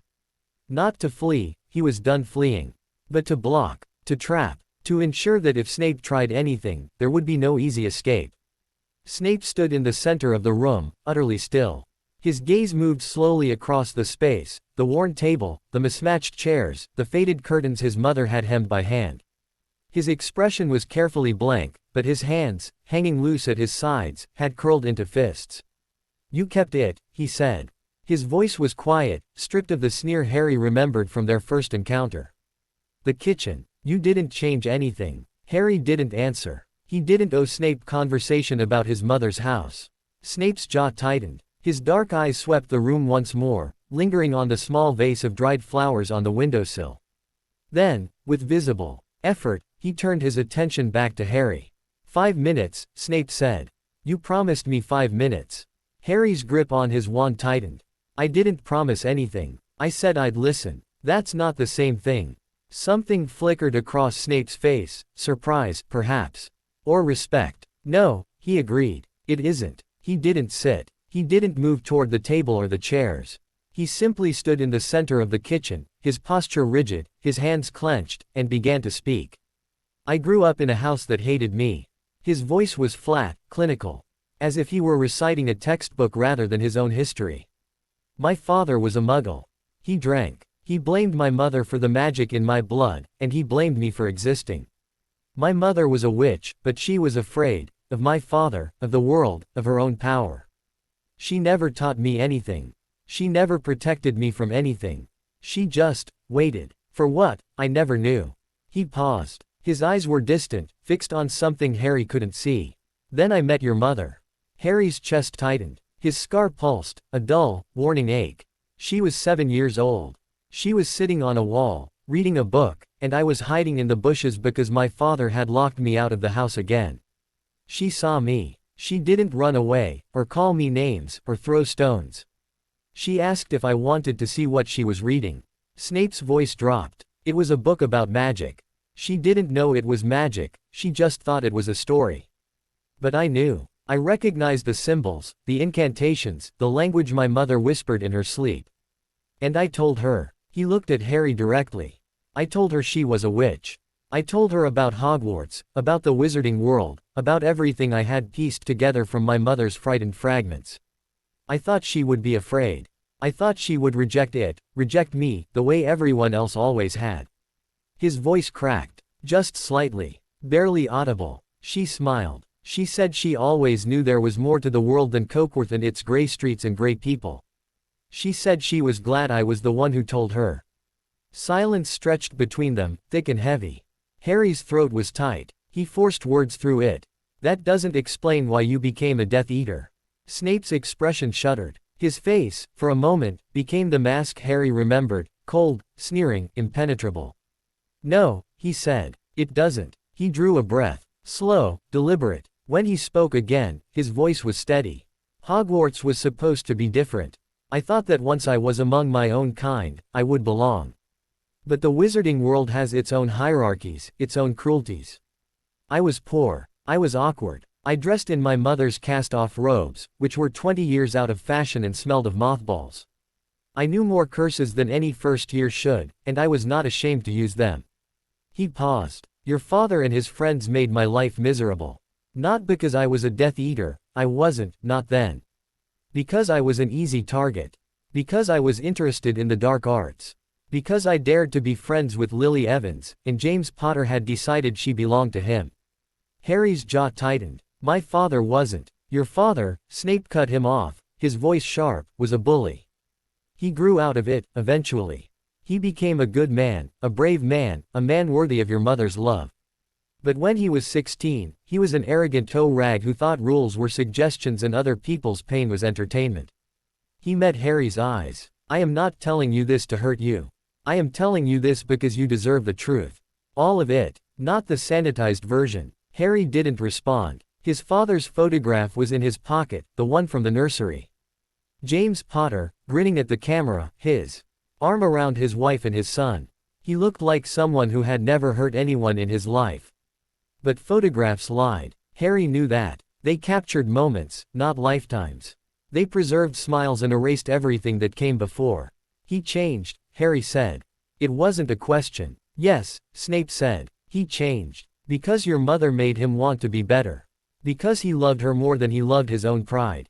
His voice was barely audible. That was something I could never give her. I loved her, but I loved the dark arts too. I loved power, belonging, the promise that I could finally be someone who mattered. And when she confronted me about my friends, my beliefs, the path I was walking, I called her the worst thing I could think of. He closed his eyes. Mudblood. The word hung in the air like poison. Harry's scar burned. His wand hand trembled with the effort of not raising it, not casting, not doing something, anything, to erase the sound of that word from his mother's kitchen. She never forgave me, Snape said. She never spoke to me again, not really. Civil words, necessary words, words exchanged in corridors and classrooms. But the friendship was dead. I killed it. He opened his eyes. They were very dark, very empty. And so I had nothing left. No friends, no family, no hope of the woman I loved. The Dark Lord offered me purpose. He offered me power. He offered me a place where my blood status didn't matter, where my knowledge of the dark arts was valued rather than feared. I took it. Harry forced his voice steady. And then you heard the prophecy. Snape flinched. It was a small movement, barely perceptible, but Harry saw it. Yes, he said. I heard the prophecy. I took it to my master, believing I was delivering valuable intelligence, believing I would be rewarded for my loyalty. I didn't know it referred to you. I didn't know it referred to Lily. His voice broke. I didn't know he would choose them. The silence that followed was absolute. Even the wards seemed to hold their breath. Harry's scar was a live wire beneath his skin. His mother's face was in his mind, the photograph, the smile, the green eyes so like his own. His father's laugh echoed in his memory, though he had never actually heard it. You went to Dumbledore, Harry said. You begged him to save her. Snape nodded. His face was gray, aged by memory and grief. I would have done anything. Sold my soul, betrayed my master, condemned myself to a lifetime of servitude. I didn't care about the war, or the prophecy, or the thousands of other people who were dying. I just wanted her to live. His voice dropped to a whisper. He asked what I would give him in return. I said anything. Everything. He said. Snape paused, his breath catching. He said, then I will hide her and her family, and you will spy for me, and we will pretend that you are still loyal to the Dark Lord while you feed me his secrets. Harry stared at him. And you agreed. Yes. And Dumbledore hid my parents. Yes. And Voldemort found them anyway. Snape's face crumpled. Yes. The word was barely audible, torn from somewhere deep and wounded. He had a secret keeper. Someone your parents trusted, someone who knew where they were hiding. I didn't know, I swear to you, I didn't know, but it didn't matter. The Dark Lord found them anyway. He killed James. He killed Lily. He tried to kill you. He looked at Harry, and for the first time, his mask was completely gone. Beneath it was not a Death Eater, not a spy, not a professor. Just a man who had spent 19 years drowning in guilt. And I have spent every day since wondering why I survived when she didn't. Why the curse rebounded and left you alive and your parents dead and the Dark Lord a wraith in the darkness. Why I am still here, breathing, teaching, pretending to be a functional human being, when the only person who ever showed me kindness is rotting in a grave. Harry's throat was too tight to speak. His scar pulsed, steady and painful. His mother's key was hot against his chest. You tried to kill me, he said. 3 weeks ago. You stood in this house and cast a killing curse at my face. Snape closed his eyes. Yes, he said. I did. Why? Snape was silent for a long moment. When he spoke, his voice was barely above a whisper. Because I saw you standing in the doorway, and you had her eyes. You had her face, her hair, her expression of stubborn, reckless courage. And I thought, if you had died instead of her, she would still be alive. If the Dark Lord had chosen a different child, a different prophecy, a different night, she would be here, and you would be nothing. He opened his eyes. It was not rational. It was not just. It was the desperate, twisted logic of a man who has spent 19 years unable to forgive himself, and who thought that destroying the symbol of his failure might somehow undo it. Harry's wand hand was shaking. His whole body was shaking. And now? He asked. What do you think now? Snape looked at him. Really looked, not at the scar or the hair or the ghost of Lily in his features. At Harry. At the boy who had survived. I think, Snape said slowly, that you are not a symbol. You are not a prophecy or a weapon or a replacement for the woman I lost. You are a child who has endured more suffering than most adults, and who has somehow emerged not bitter or broken, but whole. Determined. Alive. He paused. I think your mother would be proud of you. And I think she would be ashamed of me. Harry didn't respond. His mind was a storm of images and words and emotions he couldn't separate. His mother, reading on a wall in Cokeworth. His father, grinning after a particularly brutal hex.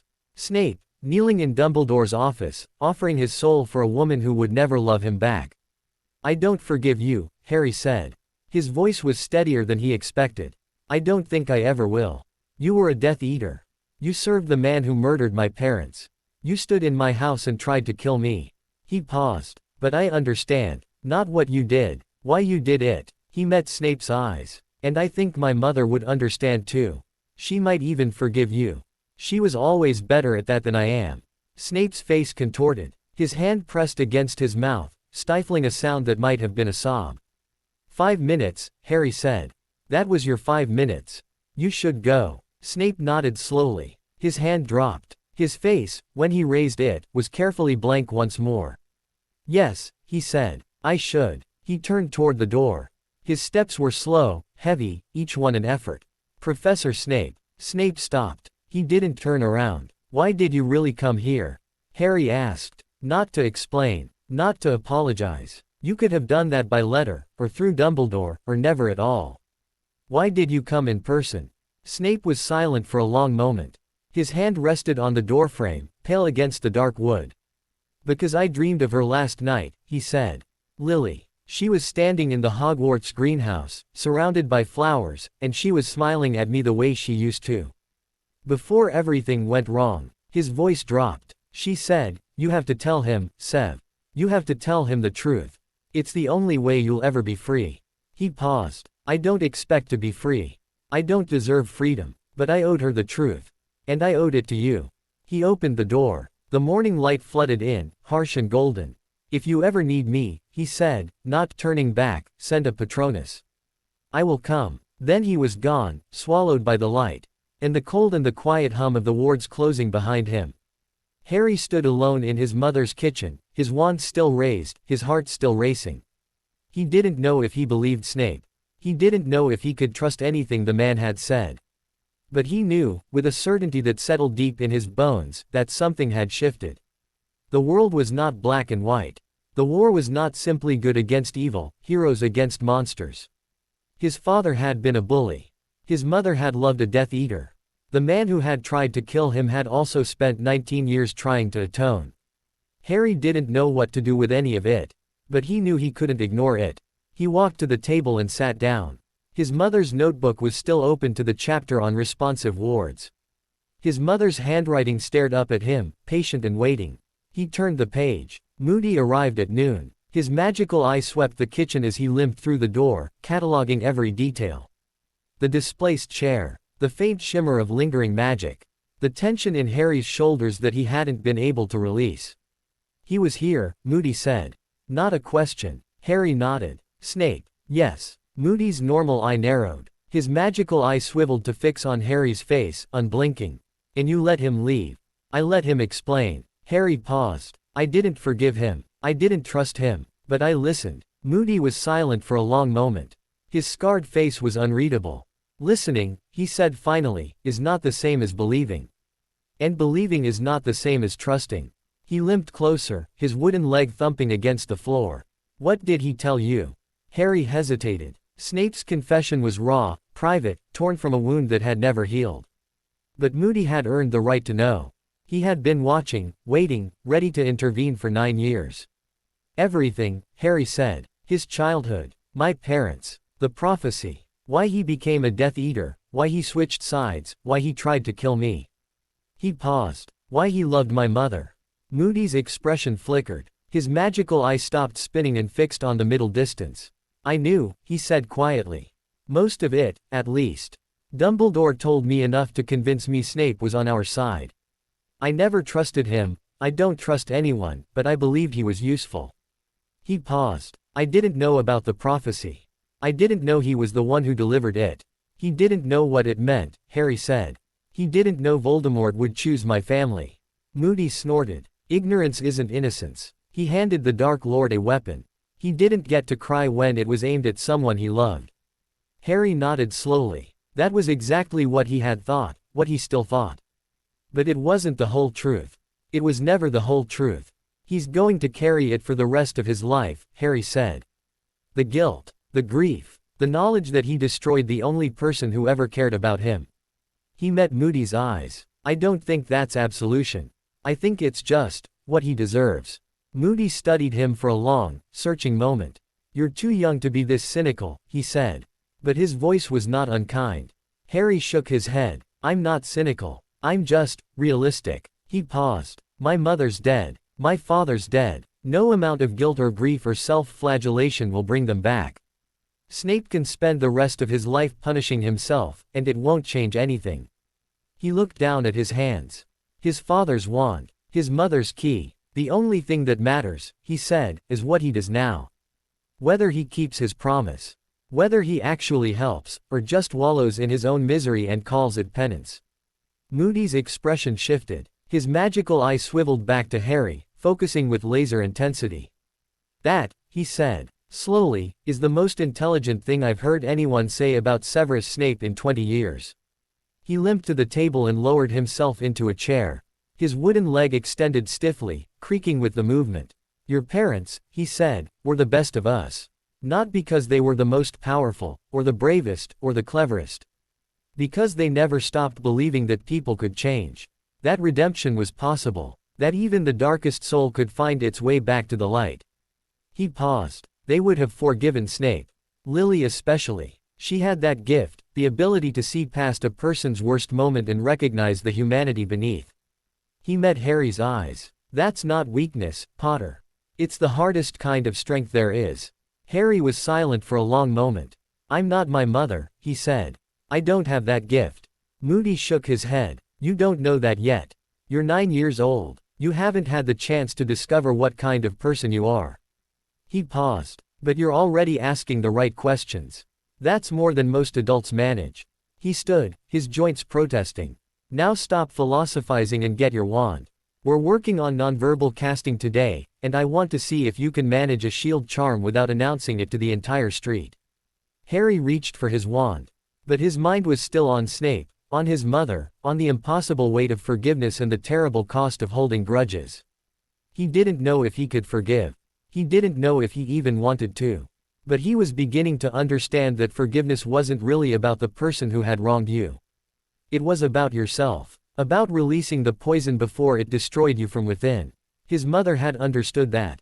His mother had forgiven Petunia, year after year, even when Petunia gave her nothing but jealousy and resentment in return. His mother had been braver than Harry had ever realized. He raised his wand. Protega. The shield shimmered into existence, silver and solid, without a single spoken word. Moody grunted. Adequate. Again. Harry cast again. And again. And again. That night, Harry climbed to the tower and opened his mother's book to a new chapter. Advanced Ward Theory. Weaving intent into enchantment. The mistake most wizards make, she wrote, is believing that intent is a single, simple thing. I intend to protect. I intend to conceal. I intend to harm. But human intent is never simple. We are contradictory creatures, capable of holding multiple, conflicting desires in the same heart. A mother who loves her child also fears for him. A soldier who fights for peace also craves victory. A healer who saves lives also resents the ones she cannot save. Effective ward weaving requires you to acknowledge these contradictions. To weave not just your conscious intent, but your hidden fears, your secret hopes, your unspoken doubts. A ward that ignores your fear will be blind to the threats you dread most.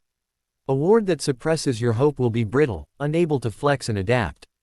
You must be honest with yourself before you can be honest with your magic. Harry read the passage 3 times. He thought about the wards that protected his house. His mother had woven them, layer by careful layer, in the months before his birth. She had woven her love for him, her fear for him, her desperate hope that he would survive the war that was consuming their world. She had woven her contradictions, her strength in her vulnerability, her courage in her terror, her certainty that she would die, and her stubborn refusal to accept that certainty. The wards had held for 9 years. They had recognized Harry the moment he stepped through the door. They had defended him against Snape's attack, straining but never breaking. His mother's love, preserved in magic. His mother's contradictions, woven into an unbreakable shield. Harry closed the book. He didn't know if he could weave wards like his mother. He didn't know if he had her patience, her precision, her willingness to confront the messy, contradictory truth of her own heart. But he knew he had to try. He drew his wand, closed his eyes, thought about his house, his home, the walls that held 9 years of silence and grief and waiting. I want to protect this place, he thought. I want to make it stronger. I want to honor what my mother built. He didn't speak the words aloud. He didn't need to. The wards hummed in response. Not approval, not yet. But recognition. He was learning. March ended. April began. The garden bloomed, neglected but stubborn. Daffodils pushed through the soil his mother had turned years ago. The apple tree erupted in clouds of pink and white. Harry spent his free afternoons among the flowers, reading his mother's book, practicing her exercises, feeling her presence in every petal and leaf.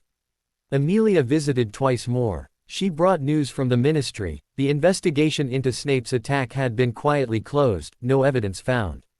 She brought books from her own library, dense volumes on protective enchantments and ward theory. She brought stories about his mother, small memories that Harry collected and stored like precious gems. Moody continued his lessons, relentless and unforgiving. Harry's reflexes sharpened. His aim improved. His nonverbal casting became almost reliable, at least for the basic defensive spells Moody drilled into him. McGonagall visited every Sunday, testing his theory, correcting his wandwork, pushing him toward excellence with the same quiet intensity she had once applied to his mother. And at night, Harry climbed to the tower and read his mother's book, page by patient page, learning to weave intent into magic. He didn't forget Snape. He didn't forgive him. But the weight of that encounter settled into his chest, becoming part of the foundation he was building. His mother had loved a Death Eater. His father had been a bully. The man who tried to kill him had spent 19 years trying to atone. The world was not simple. People were not simple. Magic was not simple. But Harry was learning to hold complexity. To accept contradiction. To weave his own fears and hopes and stubborn, desperate courage into the wards that protected his home. He was learning to be honest with himself. And that, his mother had written, was the foundation of all true magic. The dream came on the first night of May.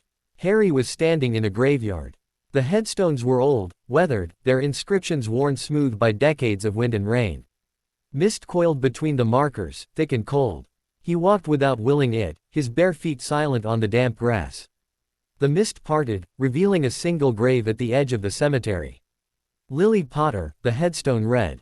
Beloved wife and mother. 1960–1981. Asterisk. James Potter. Beloved husband and father. 1960–1981. Asterisk. Harry knelt. His fingers traced the carved letters, the sharp edges and smooth curves. The stone was cold beneath his touch. I don't know how to do this, he whispered. I don't know how to be who you wanted me to be. The grave didn't answer. The mist swirled, silent and indifferent. I found your book, Harry said. I found the tower. I'm learning everything you tried to teach me. But it's not the same as having you here. His voice cracked. I don't even remember your voice. I don't remember the lullabies you sang, or the way you said my name, or what it felt like when you held me. I have photographs and letters and a key that's supposed to unlock your secrets, but I don't have you. The mist shifted. A shape emerged from the gray, tall, familiar, walking toward him with measured steps. Harry looked up. The woman who stood before him was not a ghost. She was not a photograph or a memory or a figment of his desperate imagination.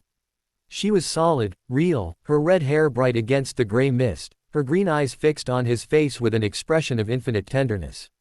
Mum, Harry whispered. Lily Potter smiled. Hello, my darling, she said. I've been waiting for you. Harry woke with his mother's name on his lips and tears streaming down his face. The room was dark, the moonlight casting silver shadows across his parents' bed. His hand was clenched around the lily key, the metal warm and pulsing with faint light. The dream had felt so real.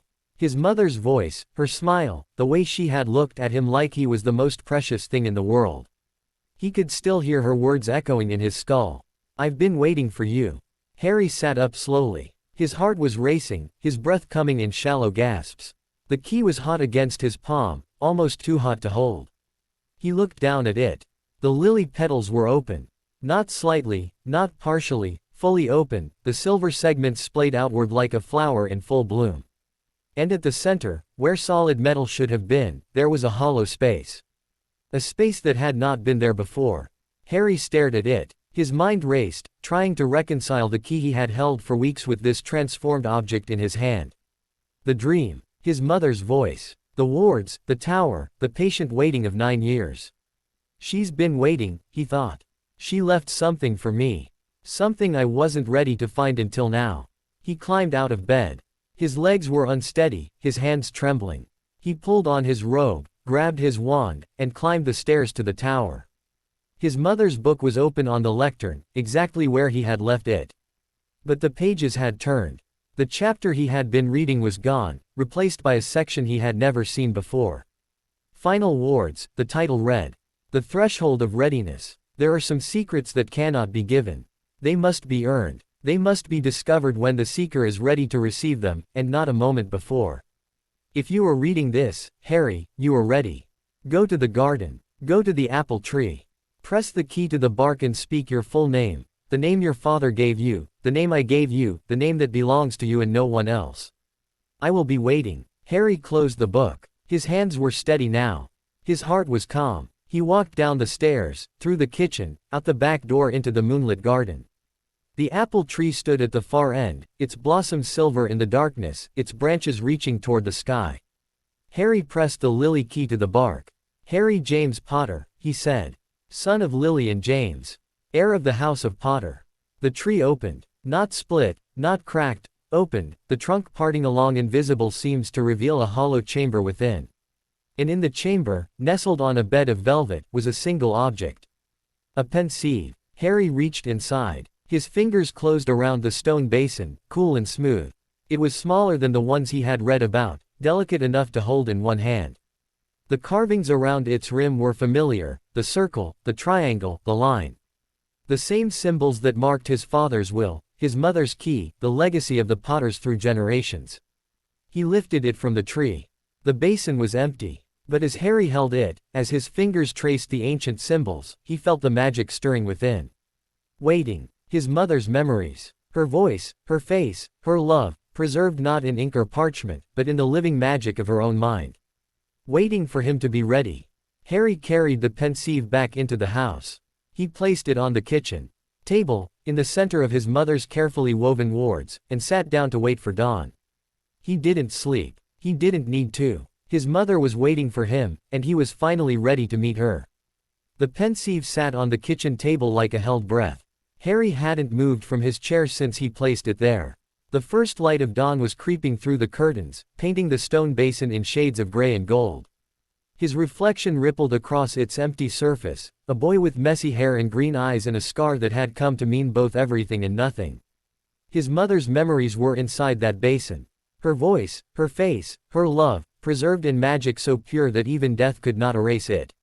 All he had to do was reach out and touch. His hand hovered over the rim. The carvings caught the light: circle, triangle, line, the same symbols that marked his father's will, his mother's key, the legacy of generations of Potters who had lived and loved and died in this house. He didn't know what he would find. He didn't know if he was ready. He didn't know if he would ever be ready. But he knew, with a certainty that settled deep in his bones, that he couldn't wait any longer. He leaned forward. His face broke the surface of the pensieve, and the world dissolved. Falling. Not through air, through something thicker, older, more alive.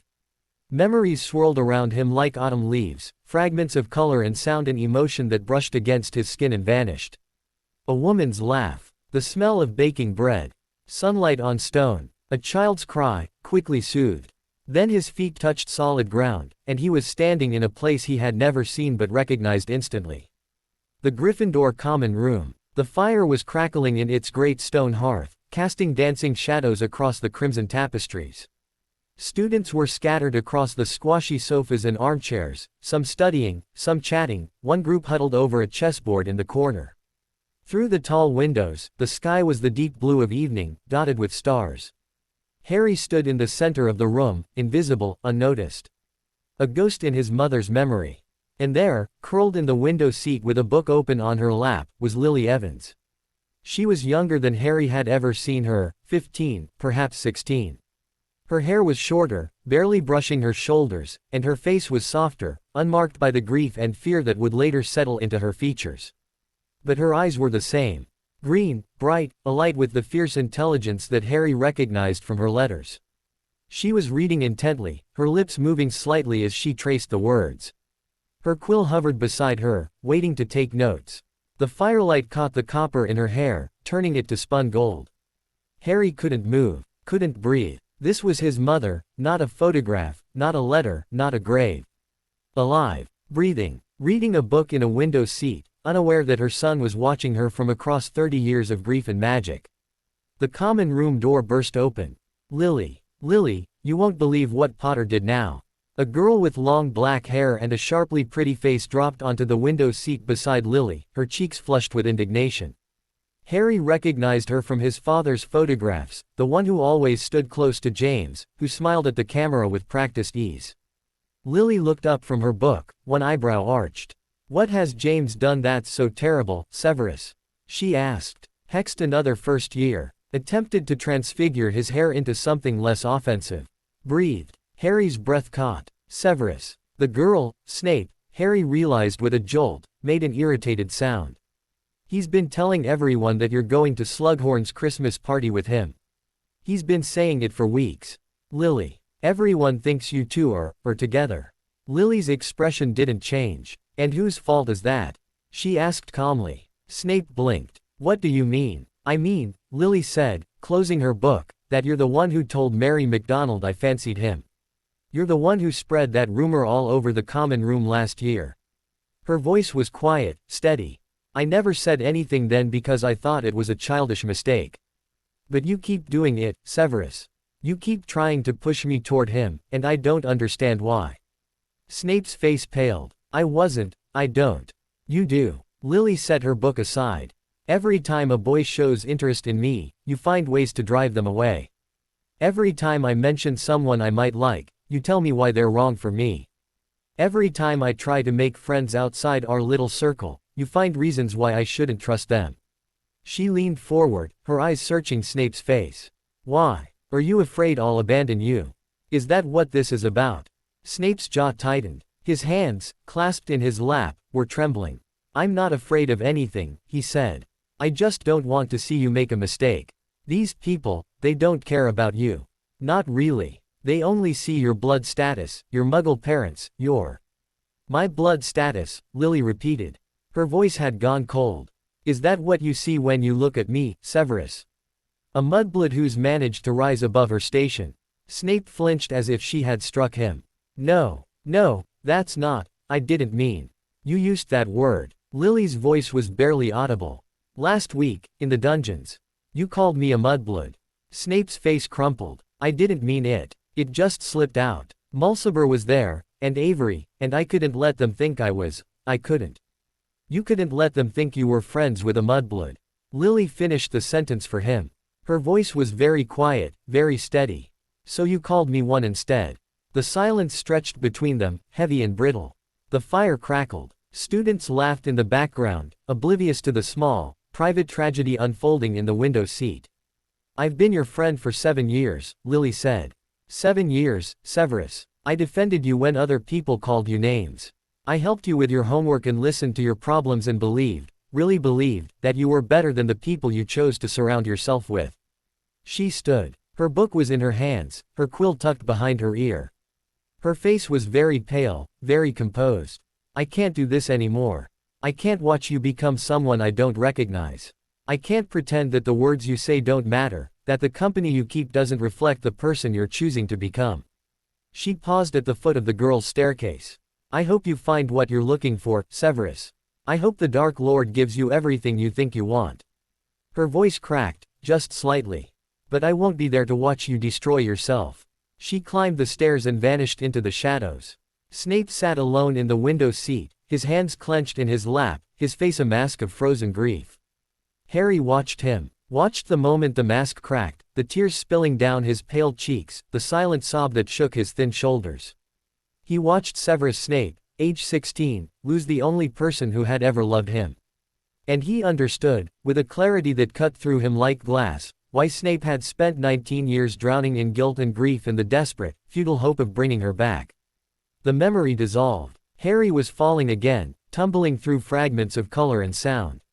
His mother laughing. His mother crying. His mother, younger still, sitting on a wall in Cokeworth, reading a book about magic she didn't yet know was real.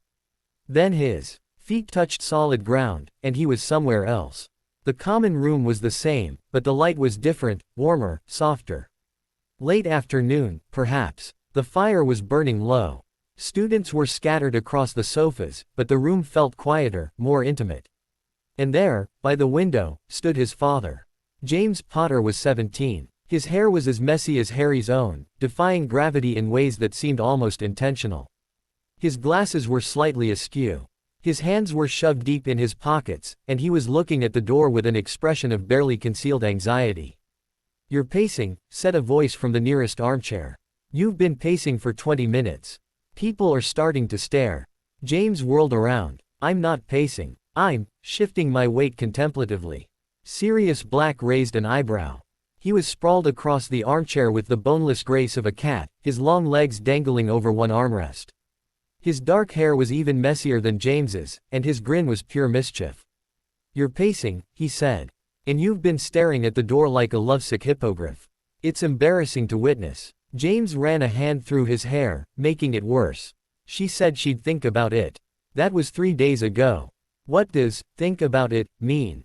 Is that a yes? Is it a no? Is it a polite way of saying, get lost, Potter, I'd rather date a troll?"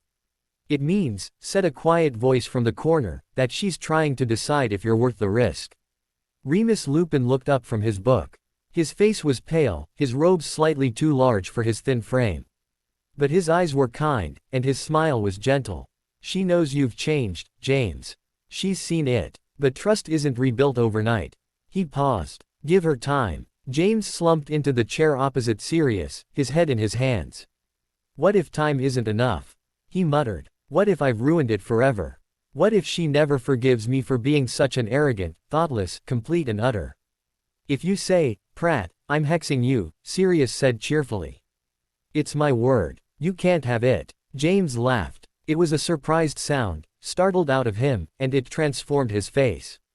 The anxious lines smoothed away, replaced by something softer. Something hopeful. I really love her, you know, he said. Not because she's beautiful, or clever, or the only person who's ever been able to shut me up. He paused. Well, partly because of that. But also because, she makes me want to be better. She makes me believe I can be better. Sirius's expression shifted. His usual sardonic grin faded, replaced by something genuine. Then be better, he said quietly.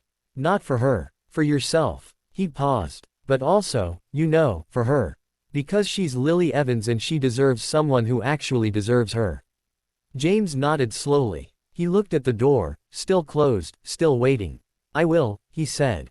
I promise. The door opened. Lily Evans walked in. She was carrying a stack of books, her hair escaping from its ponytail, her cheeks flushed from the cold. She paused when she saw James. Her expression flickered through several emotions before settling on something carefully neutral. James stood. His hands were shaking. Lily, he said. Can we talk? Lily hesitated. Her grip on the books tightened. I don't know if that's a good idea, she said. I've been thinking about what you said, and Please. James's voice was raw, stripped of its usual confidence. Just 5 minutes. If you still want me to leave you alone after that, I will. I promise. Lily studied him for a long, searching moment. Then, slowly, she nodded. They walked to the window seat, the same seat where Harry had watched his mother break Snape's heart, years before. Lily set down her books. James sat across from her. His posture careful, deliberate. I'm sorry, he said. For everything. For hexing you when we were 11 because I didn't know how else to get your attention. For following you around like a lost puppy for 4 years. For being so convinced that I deserved you that I never stopped to consider whether you even wanted me. He paused, drawing a breath. I'm sorry for making you feel like a prize to be won, rather than a person to be loved. I'm sorry for not seeing how my behavior affected you, how my so-called jokes and pranks made you feel unsafe and disrespected. His voice dropped. I'm sorry it took me so long to grow up. Lily was very still. Her hands were clasped in her lap, her knuckles white. Why now? She asked. What changed? James looked at her directly. I did, he said. I looked at myself, really looked, and I didn't like what I saw. A spoiled brat who thought the world owed him everything and who threw tantrums when it didn't comply. He paused. And then I thought about you. About how you'd spent 7 years watching me act like that, and how generous you'd been to even tolerate my presence, let alone consider me as anything more than an annoyance. He leaned forward. I don't expect you to forgive me. I don't expect you to forget. I just want you to know that I see it now, all of it. The arrogance, the entitlement, the casual cruelty I disguised as humor. And I'm going to spend the rest of my life trying to be better. Lily was silent for a long moment. The fire crackled. Students murmured in the background. You really mean it, she said finally. Don't you? James nodded. Every word. Lily's expression shifted. The careful neutrality cracked, revealing something softer beneath. Okay, she said. Okay. James blinked. Okay. What does okay mean? Lily laughed. It was a surprised sound, startled out of her, and it transformed her face. It means I believe you, she said. It means I've been watching you change, slowly, over the past year. It means I'm not ready to forget everything that happened before, but I'm willing to see what happens next. She paused. It means yes. To Slughorn's Christmas party. To, whatever this is. She gestured vaguely between them. To giving you a chance. James stared at her. His mouth opened, closed, opened again. Really? He whispered. Lily smiled. It was a small, fragile thing, but it was real. Really, she said. The memory dissolved, and Harry was falling again. He surfaced gasping, his hands gripping the edge of the kitchen table, his chest heaving. The pensieve sat before him, calm and patient. His reflection rippled across its surface, a boy with his father's hair and his mother's eyes, tears streaming down his face. He didn't know how long he had been under. Minutes. Hours. The light through the window had shifted, the shadows longer, the gold deeper. But the house was quiet, the wards humming their familiar, protective song. Harry pressed the heels of his hands against his eyes. His father had been a bully. He had known that, Snape had told him, Moody had confirmed it. But knowing and seeing were different things. Seeing his father as a teenager, arrogant and thoughtless, chasing his mother like she was a quaffle to be caught. Seeing him apologize, truly apologize, with no expectation of forgiveness, no demand for absolution. Seeing him change. Harry lowered his hands. The pensieve glowed softly in the fading light, waiting. He wasn't done. He had only scratched the surface of his mother's memories. There were more, waiting for him in the silver depths. His parents' wedding. His birth. The first time they held him, looked at him, spoke his name. He reached out. The surface broke, and he fell. The wedding was small. Harry stood at the back of the garden, invisible among the roses his mother had planted years before she knew she would marry here. The sun was warm, the sky impossibly blue. Bunting fluttered between the apple trees. Chairs were arranged in neat rows, filled with faces Harry recognized from photographs and letters. Mr. and Mrs. Evans sat in the front row, Petunia stiff and pale beside them. She was not crying. Her face was set in careful, deliberate blankness, her eyes fixed on some point in the middle distance. Sirius Black stood at James's side, his grin so wide it threatened to split his face. Remus Lupin stood beside him, his expression soft, his eyes slightly red. And beside Remus, a small, nervous man with mousy brown hair who kept adjusting his tie and glancing at the bride's entrance. Peter Pettigrew, Harry thought. The name surfaced from his father's letters, from the photographs in the nursery. Wormtail. He looked so young. They all looked so young. The music changed. Everyone stood. Lily Evans walked down the aisle on her father's arm. Her dress was simple, white, unadorned, flowing like water around her feet. Her hair was loose, threaded with tiny white flowers. Her face was radiant. She was looking at James. James was looking at her. Harry watched his parents meet at the altar. Watched his father's hands tremble as he took his mother's. Watched his mother smile, white and brilliant, as she said the words that bound her life to his. "I do," she said. "I do," James echoed. They kissed. The garden erupted in applause. Petunia did not clap. Harry watched his parents dance in the fading golden light, his father's hand gentle on his mother's back, his mother's head resting on his father's shoulder. They swayed slowly, oblivious to the world around them, lost in each other. "I can't believe you actually went through with it," Sirius said, appearing at James's elbow with 2 glasses of champagne. "Married. James Potter, married. I never thought I'd see the day." James grinned. "What can I say? She wore me down." Lily elbowed him. "You proposed to me 3 times. I said yes the 3rd time because I was tired of you asking. You said yes because you couldn't resist my charming personality. I said yes because you finally learned to shut up." Sirius howled with laughter. James looked mock offended. Lily smiled at him, soft and private, and James's mock offense melted into something real. "I love you," he said quietly. "I know I don't say it enough. I know I'm not always good at showing it. But I love you. More than Quidditch. More than pranks. More than anything." Lily's eyes glistened. "I know," she said. "I love you too." The memory dissolved. Harry surfaced again, gasping. The kitchen was dark now. The moon had risen, casting silver light through the curtains. His face was wet with tears he didn't remember shedding. He didn't stop. He plunged back into the pensieve. The hospital. White walls, white sheets, the sharp smell of antiseptic. Lily was lying in a bed, her face pale, her hair plastered to her forehead with sweat. But she was smiling. James was holding her hand, his face a mixture of terror and wonder. A healer placed something in Lily's arms. Something small, wrapped in a soft blue blanket. "A boy," the healer said. "Healthy. Perfect." Lily looked down at the bundle in her arms. Her smile widened, became something almost sacred. "Hello, Harry," she whispered. "Hello, my darling." James leaned over, his finger tracing the tiny curve of his son's cheek. His hand was shaking. "He's so small," he breathed. "How is he so small?" "He's a baby, James. Babies are supposed to be small." "I know, but," James's voice broke. "He's perfect. He's absolutely perfect." Lily laughed softly. "You said the same thing when he was born. She's perfect. She's absolutely perfect. We're so sure he was a girl." James laughed too, a wet, shaky sound.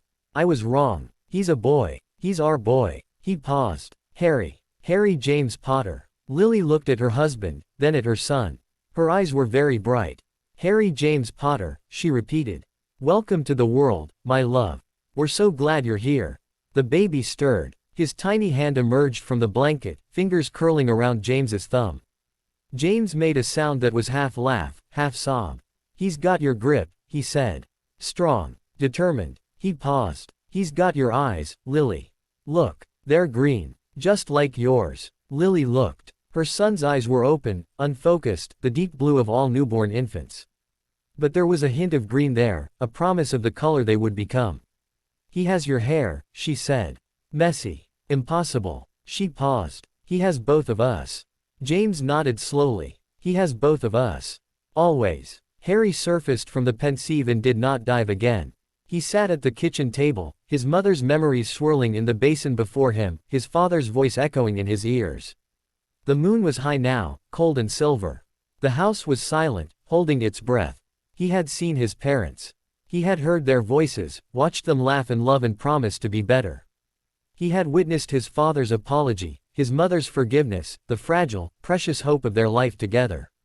He had seen himself, hours old, cradled in his mother's arms. "He has both of us," she had said.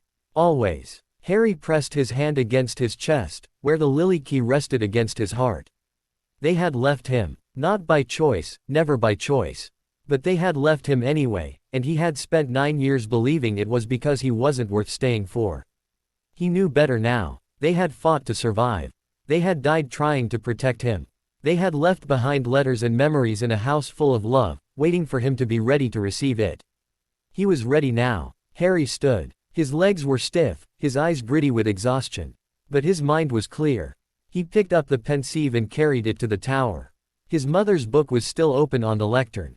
The pages had turned again, revealing a new chapter. Legacy, the title read. What we leave behind. When I was pregnant with you, Harry, I spent a lot of time thinking about what I would leave you. Not money, or property, or heirlooms, those are easy. I thought about values, beliefs, the shape of a life lived well. I thought about what my mother left me. Not her jewelry, though I have that. Not her recipes, though I treasure them. She left me the knowledge that I was loved, unconditionally, without reservation.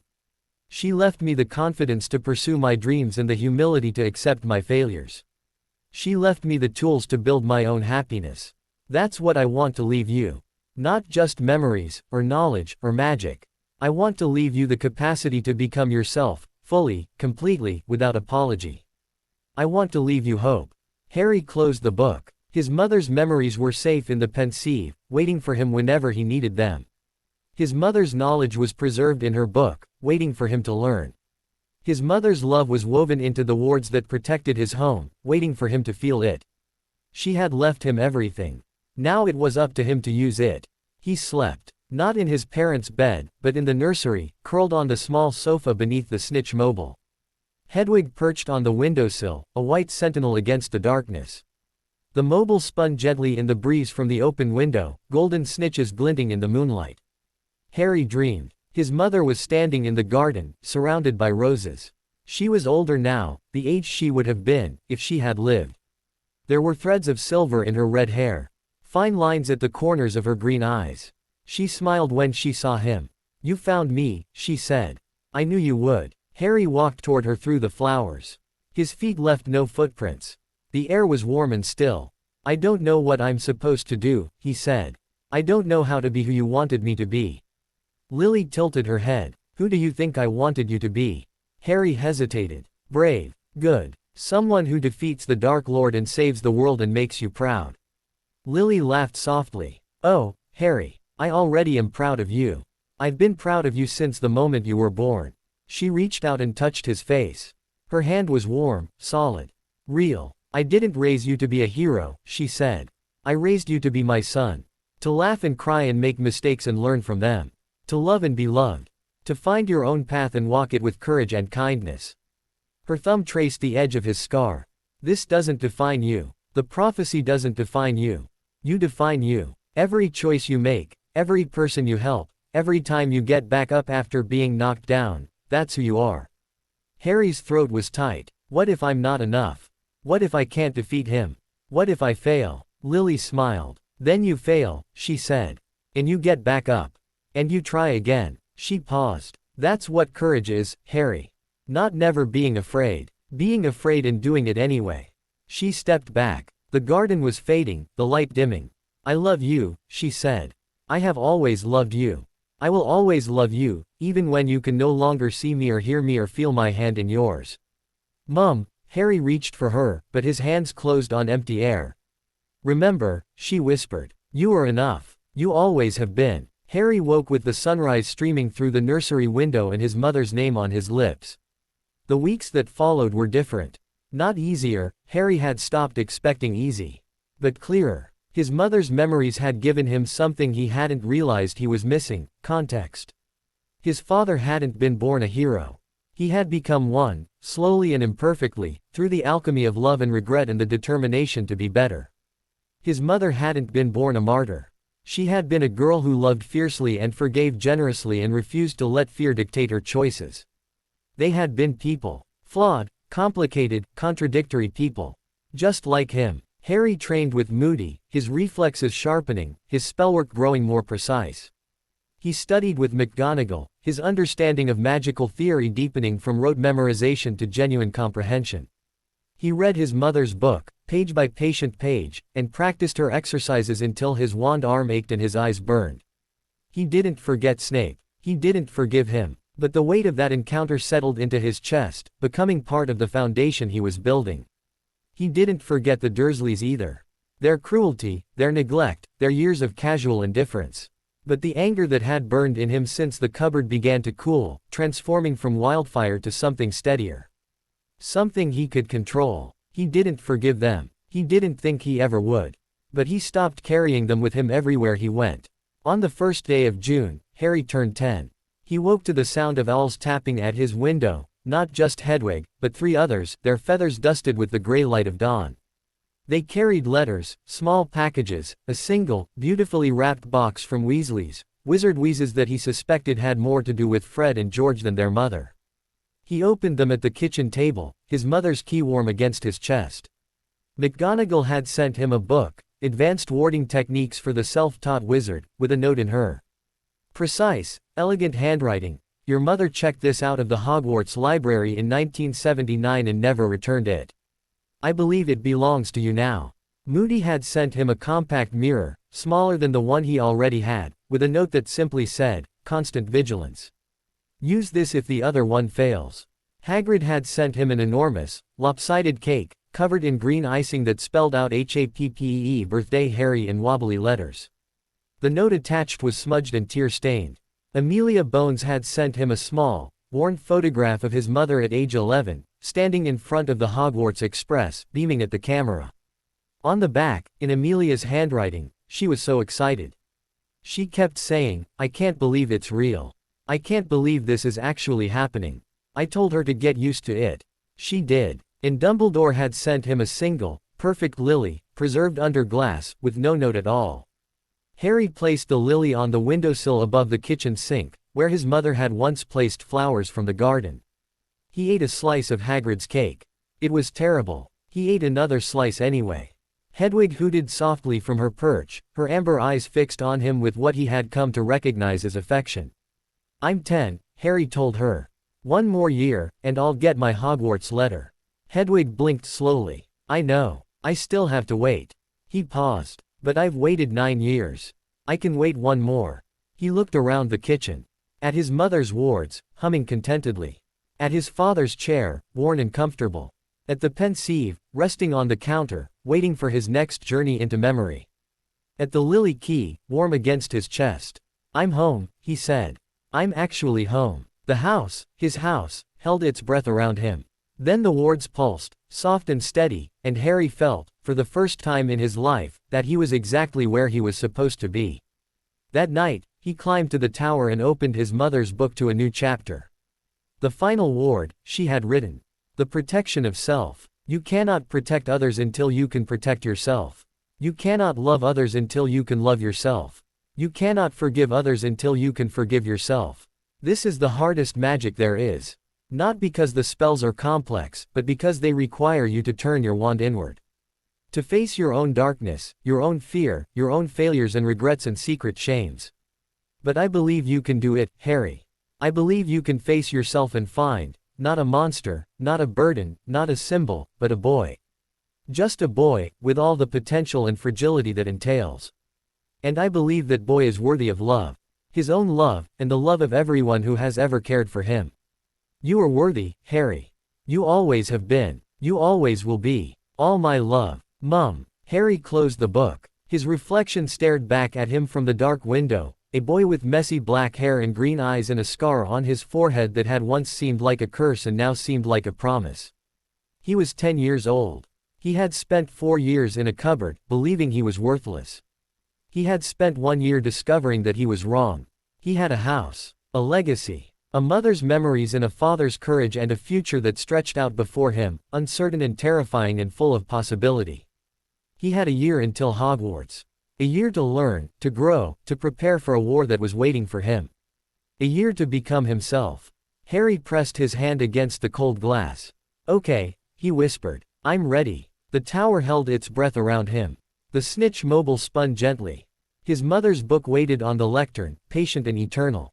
Outside, the moon rose over Godric's Hollow, silver and serene. Harry Potter, age 10, stood in his parents' house and looked toward the horizon. 1 more year. Then Hogwarts. Then everything else. He smiled. It was a small smile, tentative and fragile. But it was real. Just you wait, he said. I'm going to make you proud. The house, his house, wrapped its wards around him like a mother's embrace. And Harry finally, truly, believed that he was enough. The summer Harry turned 10 was the hottest in living memory. Or so the Muggles said. Their newspapers carried headlines about drought and hosepipe bans, their televisions showed images of cracked earth and wilting crops. Mrs. Wilkins at the village shop fanned herself with a copy of the Daily Mail and told anyone who would listen that she couldn't remember a July like it since 1976. Harry didn't need Muggle newspapers to tell him the weather was extraordinary. He felt it in the wards. His mother's protective enchantments had always hummed with a cool, steady rhythm, like the deep current of a river, patient and eternal. But as July stretched on, day after blinding day, that rhythm began to shift. The wards grew restless, edgy. They pulsed with irregular energy, responding to something Harry couldn't see or hear or touch. Something was changing. He stood in the garden, his wand raised, sweat trickling down his spine. The apple tree cast a thin shadow, barely enough to cover his shoulders. His mother's roses were thriving, they always did, but the rest of the garden had surrendered to the heat. The grass was brittle straw. The birdbath was empty. Even the weeds looked exhausted. He was attempting a complex ward reinforcement, weaving new threads of protection into the existing lattice his mother had built. His mother's book was propped open on the garden wall, the pages fluttering in the hot, dry breeze. The key to reinforcement, she had written, is not strength. It is compatibility. A ward that rejects its reinforcement is weaker than a ward with no reinforcement at all. You must listen before you act. Feel the existing magic, understand its rhythm, its preferences, its fears. Only then can you offer it something it can accept. Harry closed his eyes. He reached out with his magical senses. Moody had been drilling him on this for months, the art of extending awareness beyond the wand tip, and tried to feel the wards. They were agitated, not alarmed, not threatened. Restless, like a dog pacing before a storm. What's wrong? He asked silently. What do you need? The wards didn't answer. They weren't sentient, not truly. But they were responsive, shaped by his mother's intent and sustained by the magic that ran through the soil of Godric's Hollow like underground rivers. They felt the same disturbances he felt, the same subtle shifts in the magical atmosphere. Something was coming. Harry lowered his wand. His shirt was plastered to his back, his hair clinging damply to his forehead. The lily key was hot against his chest, warmer than it had been in weeks. He looked up at the sky. It was the pale, bleached blue of overworked laundry, the sun a white coin at its center. No clouds, no breeze, just the heavy, pressing stillness of air that had forgotten how to move. Hedwig, he called. I need to send a letter. She was at his window in seconds, her white wings bright against the colorless sky. McGonagall arrived at dusk. She stepped through the flow with her usual precision, but her face was tight with concern. Her eyes swept the kitchen, the wards, Harry himself, cataloging details with the sharp efficiency of a career educator. Your owl said you were feeling disturbances in the protective enchantments, she said. Describe them. Harry did. The restlessness, the irregular pulsing, the sense of something approaching, something the wards recognized but couldn't identify. McGonagall listened without interruption. When he finished, she was silent for a long moment. Your mother's wards were keyed to her magic, she said finally. Her intent, her bloodline, her specific magical signature. They recognized you because you carry her blood and her magic, but you are not her. Your presence here sustains them, but it does not replace her. She paused. As you grow, your magic changes. It deepens, strengthens, develops its own signature distinct from your parents'. The wards feel this. They are trying to adapt, to recognize you as their anchor rather than simply tolerating you as an extension of their original caster. Harry absorbed this. So the restlessness, it's because of me. Because I'm changing. Partly. McGonagall's expression was grave. But I don't think that's the whole story. The wards are not just responding to you. They're responding to something else. Something that has made them wary. She drew her wand. Her movements were slow, deliberate, as she traced patterns in the air that Harry didn't recognize. The wards responded, their hum shifting from restless to something else, something that sounded almost like recognition. There, McGonagall breathed. Do you feel it? Harry extended his senses. At first, nothing. Then, faint, almost imperceptible, a thread of darkness. Not the oily, malevolent darkness of dark magic, but something older. Colder. Like the shadow of a passing cloud on a winter afternoon. What is it? He asked. McGonagall's wand hand was steady, but her voice was not. I don't know, she said. But it's coming from the north. And it's growing stronger. That night, Harry dreamed of ice.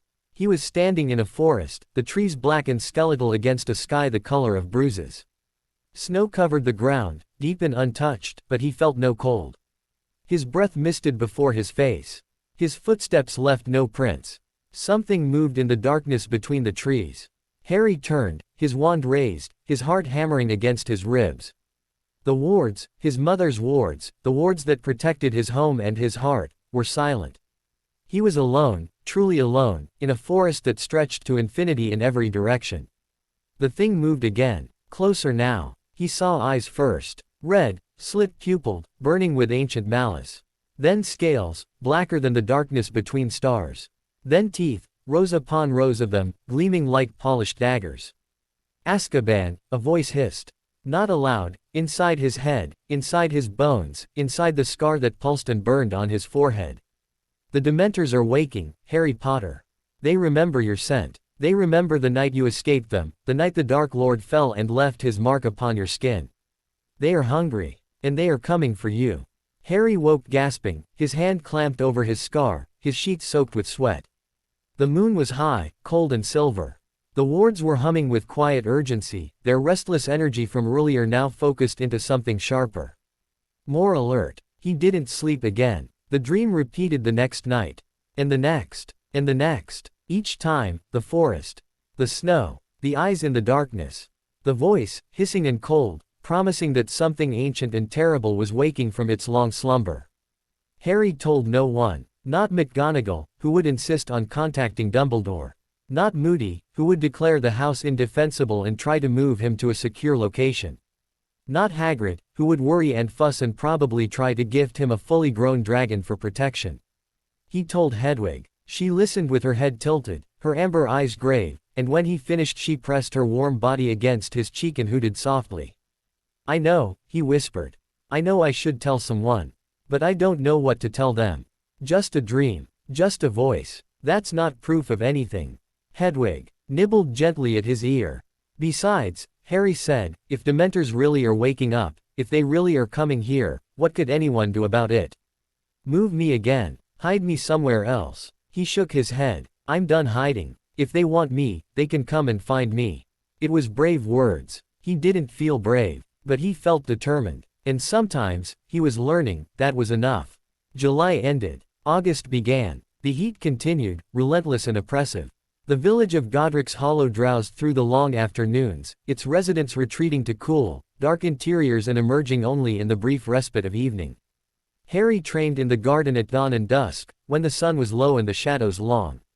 His mother's roses flourished absurdly, their blooms larger and more vivid than any he had ever seen.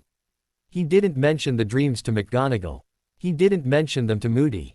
He kept them locked in the same chest where he stored his fear of the Dursleys, his grief for his parents, his uncertainty about the future.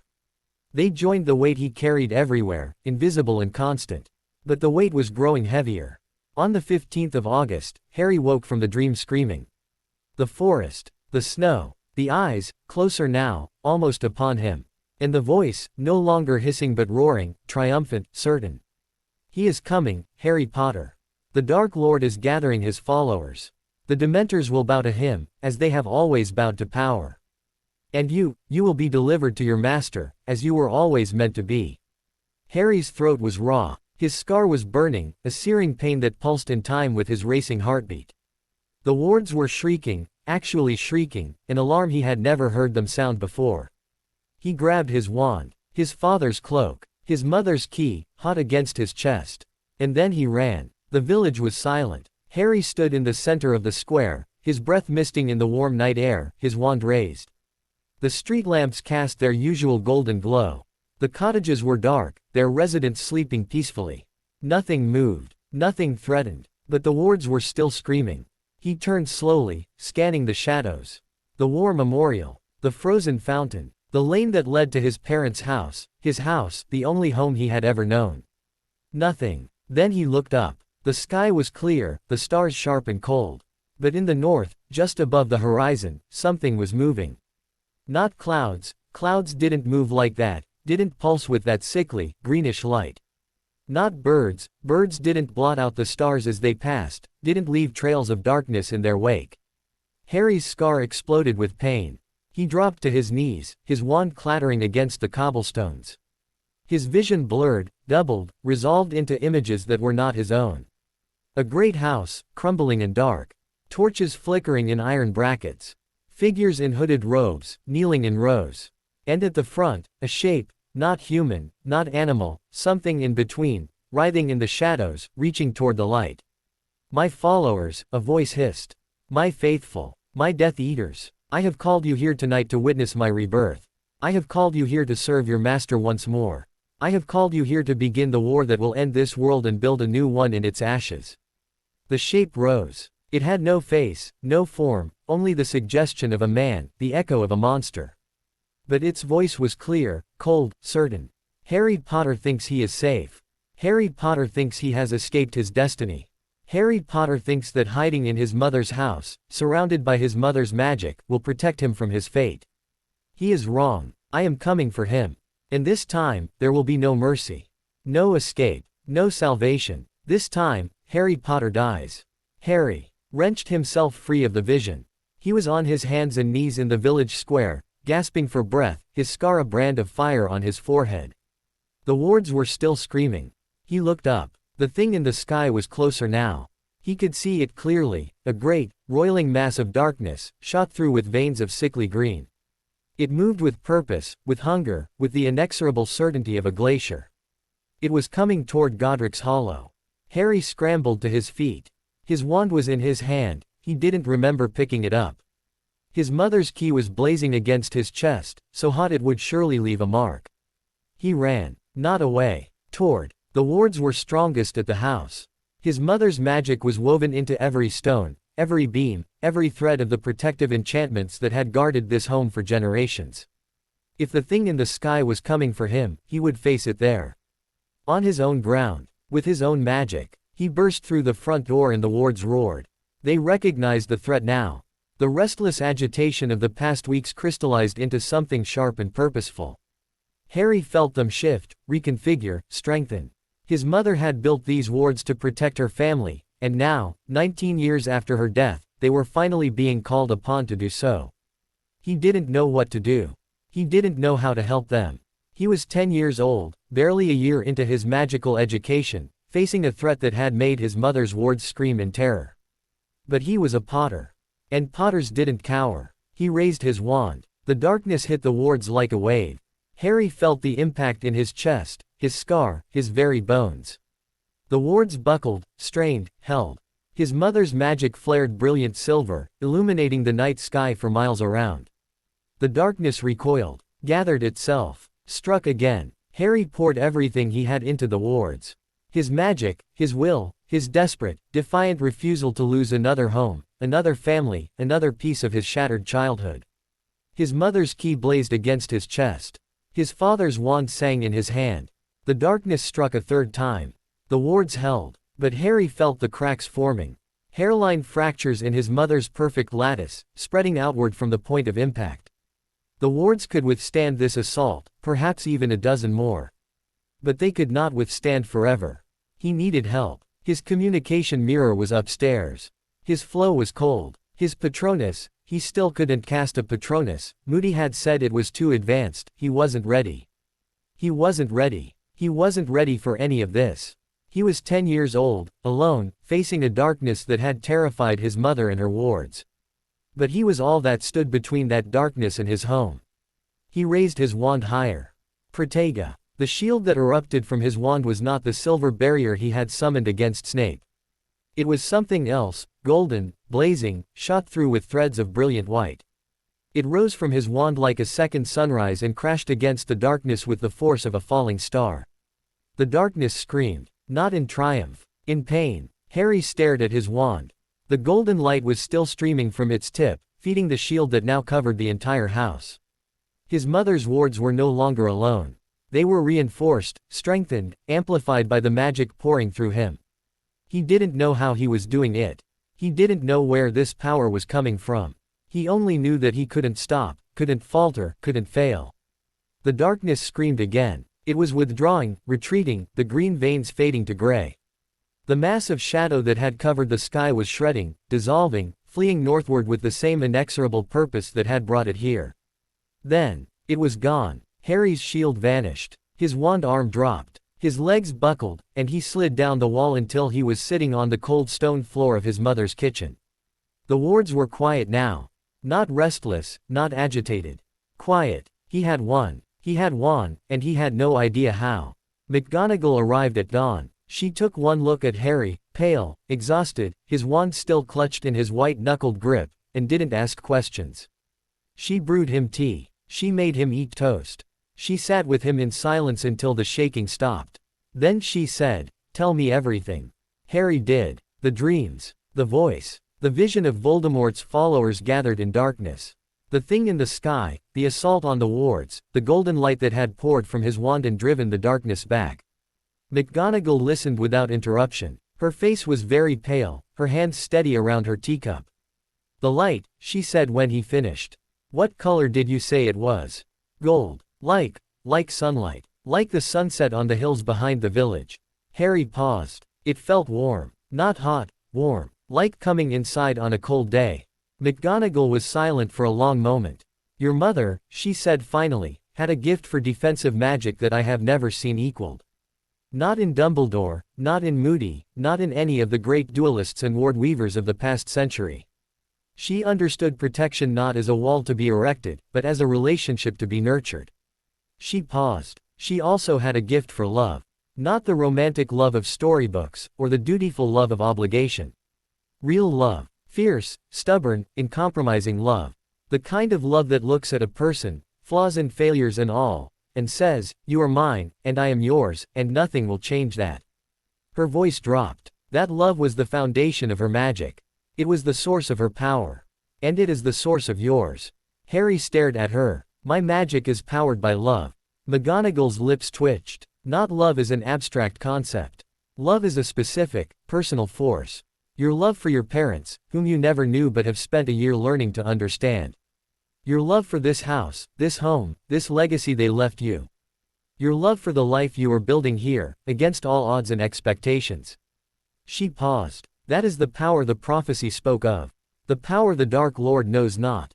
Not a spell, not an artifact, not a hidden reserve of magical strength.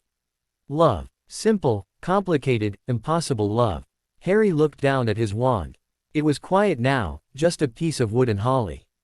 But he remembered the golden light pouring from its tip, the warmth that had flooded his chest as he faced the darkness. His mother's magic. His mother's love. His mother's legacy, flowing through his blood and bones and wand. I don't understand, he said. I don't know how to use it. It just happened. I didn't control it. McGonagall nodded slowly. That is the nature of this magic. It cannot be forced, only invited. It cannot be commanded, only welcomed. It is not a tool to be mastered, but a relationship to be nurtured. She met his eyes. Your mother spent her entire life learning to nurture that relationship. You have barely begun. Harry absorbed this. His mother's book was in the tower, waiting. His mother's memories were in the pensieve, waiting. His mother's magic was in his blood, waiting. He had so much to learn. I need to tell Dumbledore, he said. About the vision. About Voldemort. About what I saw. McGonagall's expression flickered. Yes, she said. You do. Harry waited. There was something she wasn't saying. He won't listen, Harry said.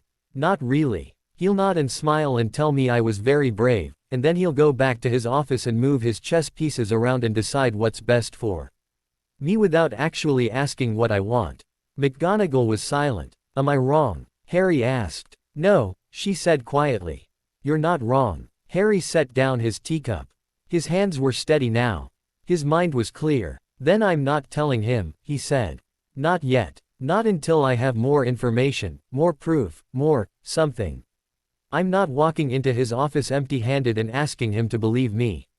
McGonagall studied him for a long, searching moment. You are very like your mother, she said.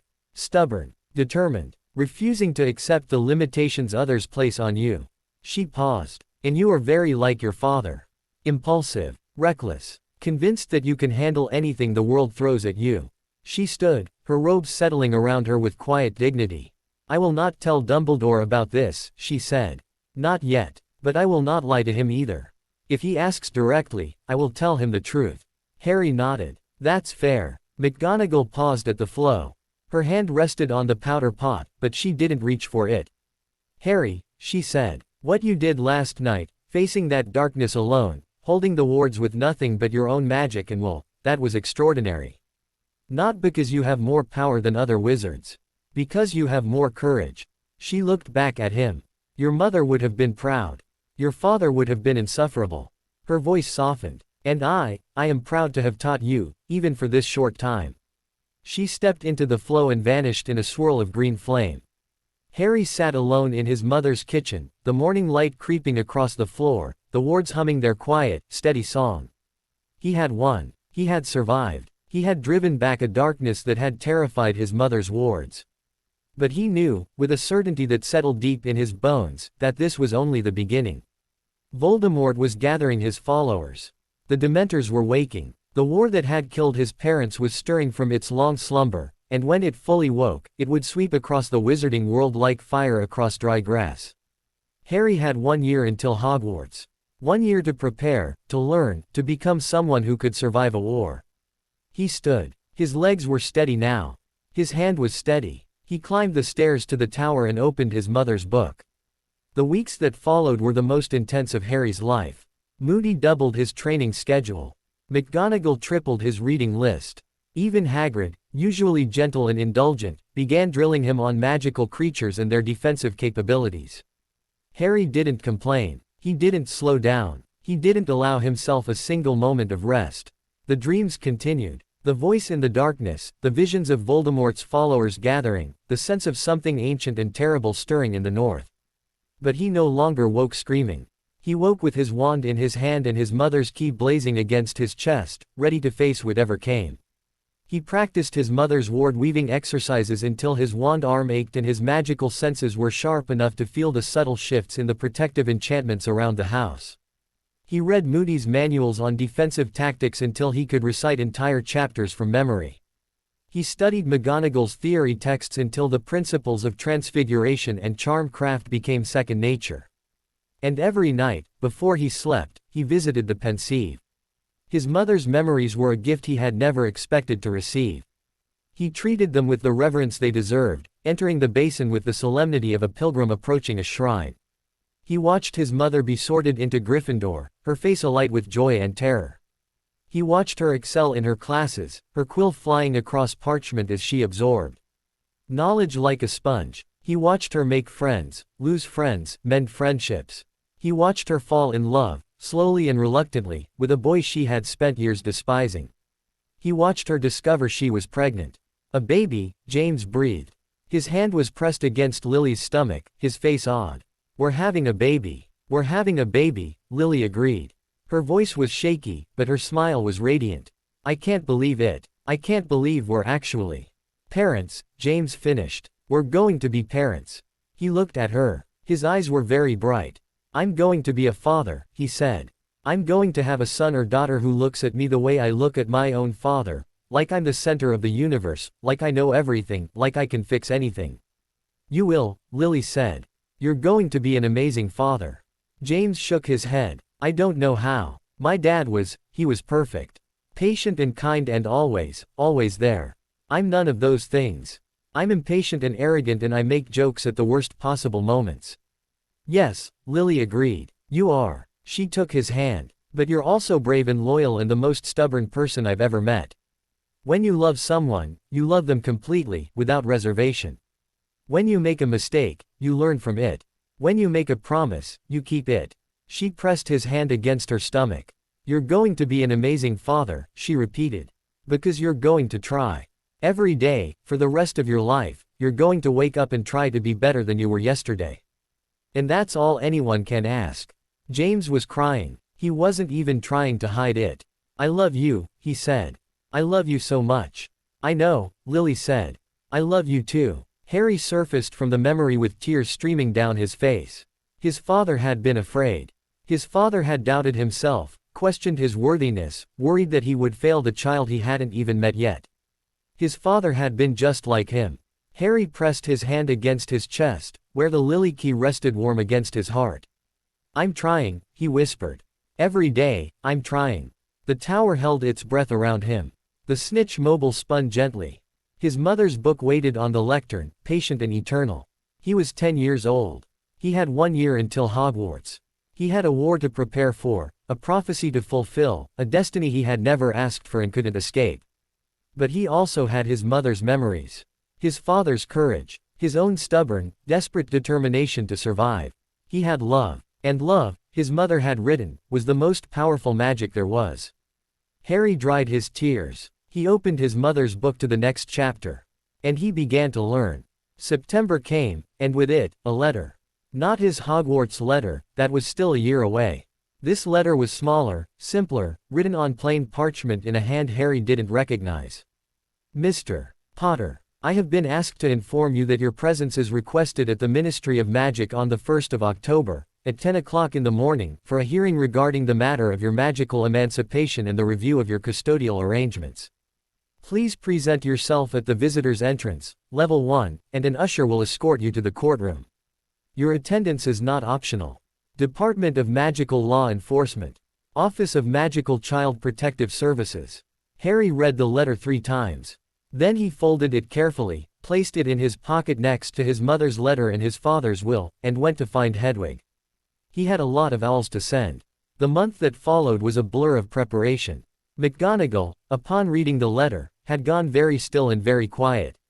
Then she had drawn her wand and begun making a list.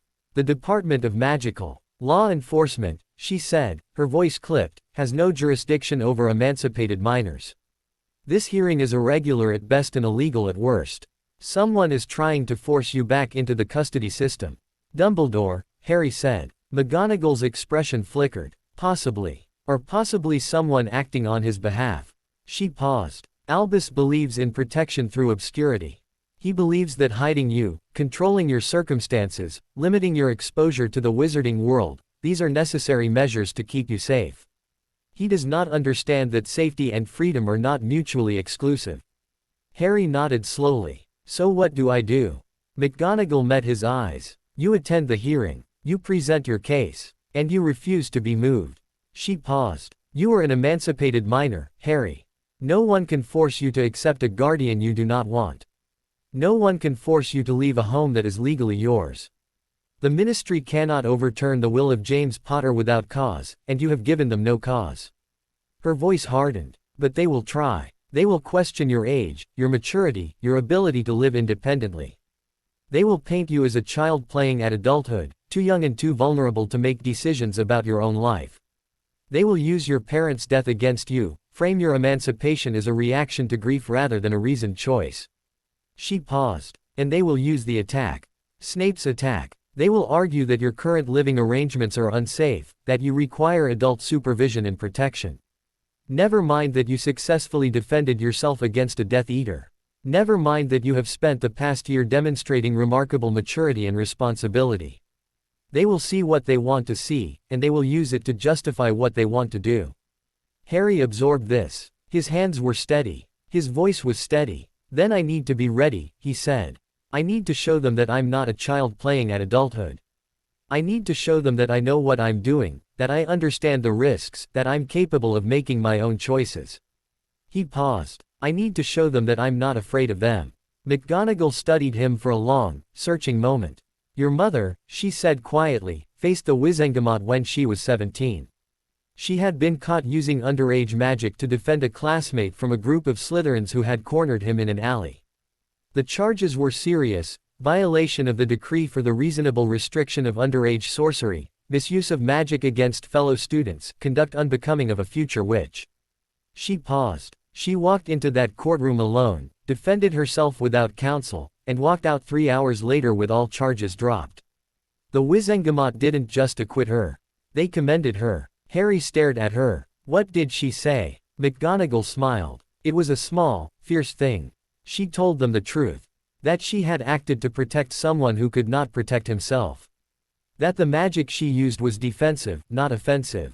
That the students who had cornered her classmate were known associates of the Dark Lord, and that their presence in an alley with a lone Muggle-born was not coincidental. She paused. And then she asked them why they were prosecuting her for defending an innocent boy, when the boys who had cornered him were still walking free. Harry's chest tightened. His mother had faced the Wizengamot. His mother had won. So that's what I do, he said. I tell them the truth. McGonagall nodded slowly. Yes, she said. That's what you do. The 1st of October dawned grey and cold. Harry dressed carefully. His best robes, the ones Madame Malkin had made for him, charcoal grey with silver fastenings. His father's watch, ticking steadily on his wrist. His mother's key, warm against his chest beneath his shirt. He checked his reflection in the darkened window. His hair was as messy as ever, defying all attempts to tame it. His scar was visible beneath his fringe, a pale lightning bolt against his skin. He didn't try to hide it. Hedwig perched on his shoulder, her talons gentle through the fabric of his robes. She had insisted on coming. Harry hadn't argued. McGonagall met him at the flow. Her face was grave, but her eyes were steady. Are you ready? She asked. Harry drew a breath. Yes, he said. I'm ready. He stepped into the flow. Ministry of Magic. The flames roared green, and the world dissolved. The visitor's entrance was a battered telephone box on a grey London street. Harry emerged from the flow. McGonagall had insisted on side-along apparition, given the complexity of flow travel to ministry-connected fireplaces, and found himself standing on a pavement slick with rain. Muggles hurried past, oblivious, their umbrellas colliding and their briefcases brushing. The telephone box waited at the curb, old and red and utterly unremarkable. Harry stepped inside. Hedwig hooted softly from his shoulder, her feathers brushing his ear. He picked up the receiver. Welcome to the Ministry of Magic, said a cool, female voice. Please state your name and business. Harry Potter. Emancipated minor. Here for a hearing at the Department of Magical Law Enforcement. A pause. Then, thank you, Mr. Potter. Please take the badge and attach it to the front of your robes. A small silver badge appeared in the coin return slot. Harry picked it up. Harry Potter, hearing subject, it read. He pinned it to his robes. The floor of the telephone box shuddered. Then it began to sink, descending into the earth with slow, deliberate purpose. Hedwig's talons tightened on his shoulder. It's okay, Harry murmured. We're okay. The darkness pressed against the glass.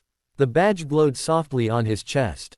Then the telephone box stopped, and the doors opened, and Harry stepped out into the gleaming marble atrium of the Ministry of Magic. The usher was a small, nervous man with a clipboard and a mustache that seemed to have a life of its own. This way, Mr. Potter, he said, not meeting Harry's eyes. The Wizengamot is already seated. You're the last to arrive. Harry followed him through the atrium, past the golden fountain with its towering statues, past the security desks and the enchanted ceiling that showed only gray. Witches and wizards in robes stopped to stare, their whispers trailing behind him like smoke. Harry Potter. The scar. I thought he was dead. Living alone, can you imagine? Emancipated, I heard. Only 10 years old. Harry kept walking. The courtroom was deep in the ministry, down corridors that grew progressively darker and colder. The usher stopped before a heavy oak door, his hand trembling on the handle. "The Wizengamot will see you now," he said. "Good luck, Mr. Potter." He opened the door. Harry stepped inside. The courtroom was vast, rising in tiered rows to a ceiling lost in shadow. Wizards and witches in plum-colored robes filled the benches, their faces pale and indistinct in the dim light. At the center of the room, in the lowest tier, a single chair sat facing the raised dais of the Wizengamot. Harry walked to the chair. He didn't sit. Chief Warlock Albus Dumbledore presided from the central seat, his silver beard gleaming in the enchanted light. His face was grave, his blue eyes fixed on Harry with an expression that was impossible to read. Beside him sat Amelia Bones, her expression carefully neutral. Across from her, a witch with iron-gray hair and a face like compressed granite was shuffling parchments with sharp, impatient movements. And, in the shadows at the back of the dais, standing rather than seated, his dark eyes fixed on Harry with an intensity that burned through the dim light. Severus Snape. Harry met his gaze. Held it. The gavel struck. "This hearing," Dumbledore announced, his voice echoing through the chamber, "is now in session." Harry stood in the center of the courtroom, his mother's key warm against his chest, his father's wand steady in his hand. The Wizengamot watched him, waiting. He was 10 years old. He had survived 4 years in a cupboard. He had survived a Death Eater's killing curse. He had survived the darkness that had tried to tear down his mother's wards and claim his life. He would survive this too. "Chief Warlock," Harry said. His voice was clear, steady, carrying to the farthest corners of the chamber. "Members of the Wizengamot, I am Harry Potter. I am an emancipated minor under the laws established by my parents' will. I am here to defend my emancipation, my home, and my right to make my own choices." He paused. "And I am ready to answer your questions." The silence stretched, heavy and expectant. Then the witch with iron-gray hair leaned forward, her eyes sharp and cold. "Very well, Mr. Potter," she said. "Let us begin." The witch with iron-gray hair introduced herself as Madame Griselda Marchbanks, and her voice carried the weight of centuries. She had, Harry would later learn, presided over the Wizarding Examinations Authority for over 100 years. She had tested Albus Dumbledore on his newts and declared him the most promising wizard she had ever examined. She had watched wars begin and end, ministers rise and fall, dark lords emerge and vanish. She was not impressed by a 10-year-old boy with a scar on his forehead. "Mr. Potter," she said, her quill poised over a pristine sheet of parchment. "You are 9 years old." 10, Harry corrected. "I turned 10 in June." Marchbanks's quill scratched an annotation. 10 years old. "And you have been living alone, without adult supervision, for approximately 8 months. 7, Harry said. "I emancipated myself in January. And you consider this adequate time to demonstrate your fitness for independent living?" Harry met her gaze. "I consider that I've been living independently since I was a baby. The only difference is that now I'm allowed to make my own choices about it." A murmur rippled through the Wizengamot. Marchbanks's expression remained unchanged, but her quill paused. "Explain," she said. Harry drew a breath. He had prepared for this. McGonagall had drilled him on the facts, Moody had drilled him on the delivery. But standing here, facing the combined authority of the Wizengamot, he found that preparation was only part of it. The rest was truth. "I lived with my aunt and uncle for 9 years, he said. "They didn't want me. They made that clear from the beginning. I slept in a cupboard under the stairs. I was fed leftovers, when I was fed at all. I was given my cousin's old clothes, which were always too big or too small or both. I was not permitted to speak unless spoken to, and I was not permitted to exist unless I was useful." His voice was steady. He had spent 9 years not speaking this truth. Now that he had started, he found it was easier than he had expected. "My aunt and uncle told me my parents died in a car crash. They told me my parents were drunk, reckless, worthless. They told me I was lucky they had taken me in, because no one else would want a freak like me." He paused. I believed them. For 9 years, I believed them. The courtroom was silent. Even Marchbanks's quill had stopped moving. Then I found my parents' will, Harry continued. I learned that they loved me. I learned that they had left me a home, a legacy, a place in a world I never knew existed. I learned that my aunt and uncle had been paid to care for me, and that the arrangement was supposed to be temporary.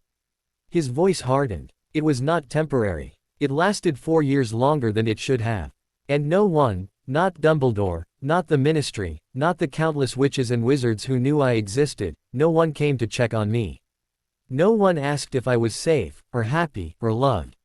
No one came to take me home. He looked directly at Marchbanks. So I took myself home. I emancipated myself under the laws my parents established. I moved into the house they left me. And I have spent the past 7 months learning to be a wizard, learning to defend myself, learning to carry the legacy they gave me.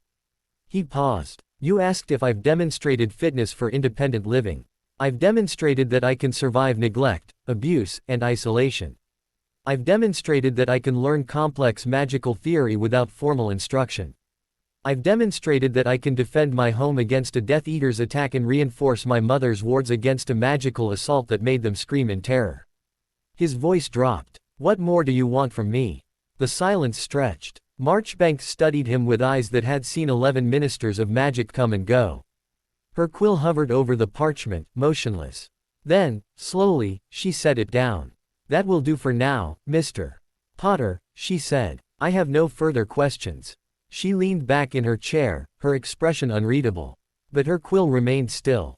Amelia Bones rose next. Her face was carefully neutral, but her eyes, Harry saw it, her eyes were warm. Mr. Potter, she said, I have reviewed the documentation regarding your emancipation. The will of James and Lily Potter is legally sound, and the Emancipation Clause was properly executed and witnessed by Gringotts representatives. She paused. However, there is some question regarding the circumstances of your discovery of this document. Harry nodded. I found it under the floorboard in my cupboard. Your cupboard. The cupboard under the stairs. Where I slept. He paused. The Dursleys didn't know it was there. My parents must have hidden it before they brought me to them. It waited for 9 years. Bones's expression flickered. Her grip on her parchment tightened. And you read this document, understood its contents, and proceeded directly to Diagon Alley. Yes. At 9 years old. Barefoot. In your pajamas. Harry met her gaze. I wasn't going to wait for permission. I'd been waiting my whole life. I was done waiting. Bones was silent for a long moment. When she spoke, her voice was very quiet. I knew your mother, she said. We were in Hogwarts together. She was the bravest person I ever met. She paused. You have her courage, Mr. Potter. Harry didn't respond. His throat was too tight. Bones turned to the Wizengamot. The documentation is in order, she said. The emancipation is legally valid. Mr. Potter has demonstrated both the capacity and the will to manage his own affairs. I see no grounds to challenge his independent status. She sat down. The witch beside her, the one with compressed granite features, leaned forward. I beg to differ, she said. Her voice was sharp, precise, each word clipped. Mr. Potter is 10 years old. 10. He is a child, and children require supervision. The fact that he has managed to avoid catastrophe for 7 months does not negate the inherent danger of his situation. She turned to Harry. You were attacked in your home by a Death Eater, she said. Severus Snape, a known associate of the Dark Lord, entered your residence and attempted to cast a killing curse at your person. Is this correct? Harry nodded. Yes. And you defended yourself. Yes. With a shield charm. A 4th year spell, which you had never successfully cast before that moment. Yes. The witch's eyes narrowed. You expect this Wizengamot to believe that a 10-year-old child, with no formal magical education, spontaneously produced a fully realized protega strong enough to deflect a killing curse from a trained duelist. Harry met her gaze. I expect you to believe the truth. Whether you do is your choice, not mine. The witch's lips pressed into a thin line. The truth, she repeated. The truth is that you are an untrained child who got lucky. The truth is that next time, you might not be so fortunate. The truth is that the ministry has a responsibility to protect its most vulnerable citizens, and that responsibility does not end because a child has decided he prefers independence to safety. Harry's jaw tightened. I wasn't safe with the Dursleys. I wasn't protected. I was locked in a cupboard and fed scraps and told every day that I was worthless. The Ministry didn't protect me then. Why should I believe it will protect me now? The witch's expression didn't change. The circumstances of your previous placement are under investigation, she said. If negligence or abuse occurred, those responsible will be held accountable. They were paid, Harry said. 10 galleons a year. For 9 years. That's what my parents' lives were worth to them. The courtroom erupted. Voices clashed, accusations flew, quills scratched frantically across parchment. The witch with iron gray hair, Marchbanks, was trying to restore order, her gavel pounding against the dais. But the noise only grew, a tidal wave of speculation and outrage and carefully buried guilt. Harry stood in the center of it, silent and still. He had told the truth. He had laid his history bare before the highest court in the wizarding world. He had exposed the Dursleys' cruelty, the Ministry's negligence, the careful erasure of his existence that had allowed him to suffer for 9 years without intervention. And now the Wizengamot was reaping what it had sown. Dumbledore rose. The noise didn't stop immediately. But something shifted, a weight, a pressure, the subtle gravity of his presence. One by one, the voices fell silent. One by one, the faces turned toward him. Albus Dumbledore looked at Harry. His expression was unreadable. His eyes, usually twinkling with gentle amusement, were very dark. His hands rested on the edge of the dais, pale against the dark wood. "Mr. Potter," he said, "you have made serious accusations." Harry met his gaze. "I've told the truth. Whether you call it accusations is your choice." Dumbledore was silent for a long moment. His beard stirred in some unfelt breeze. The enchanted light of the courtroom cast shadows across his face, deepening the lines of age and grief and something else, something that looked, improbably, like shame. "I knew," he said quietly. "I knew that Petunia did not want you. I knew that Vernon viewed you as an inconvenience. I knew that the arrangement I had made was imperfect." He paused. "I did not know the extent of it. I did not know about the cupboard. I did not know about the neglect, the isolation, the systematic erosion of your self-worth. I did not ask, because asking would have required me to confront the failure of my own plan." His voice dropped. "I told myself that your safety was worth any cost. That the protection of your mother's blood was more important than your comfort, your happiness, your childhood. I told myself that you would understand, when you were older. That you would forgive me." He met Harry's eyes. "I was wrong." The silence that followed was absolute. Even the enchanted lights seemed to dim.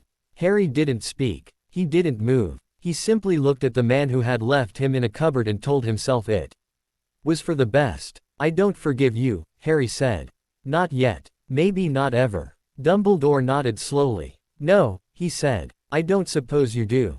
He turned to the Wizengamot. "The will of James and Lily Potter is legally binding. The Emancipation Clause was properly executed.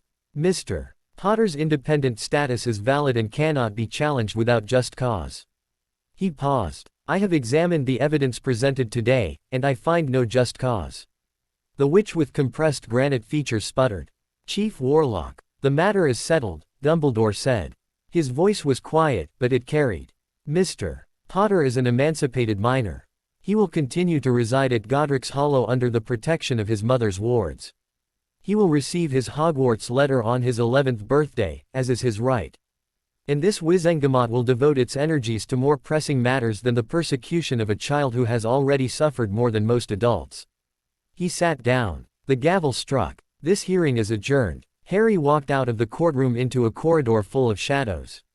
His legs were steady. His hands were steady. His heart was pounding so hard he could feel it in his throat, but his face revealed nothing. Hedwig pressed her warm body against his cheek. "You were brilliant," she seemed to say. "You were brave. You told the truth." Harry nodded slowly. He didn't feel brilliant. He felt hollowed out, scraped clean, every secret he had ever carried laid bare before strangers who had no right to know them. But he was still standing. He was still free. He was still Harry. And no one could take that from him. "Mr. Potter." He turned. Severus Snape stood in the shadows at the end of the corridor.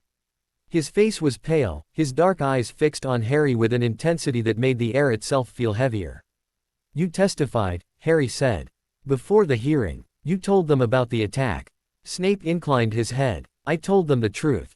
That I attempted to kill you. That you defended yourself successfully.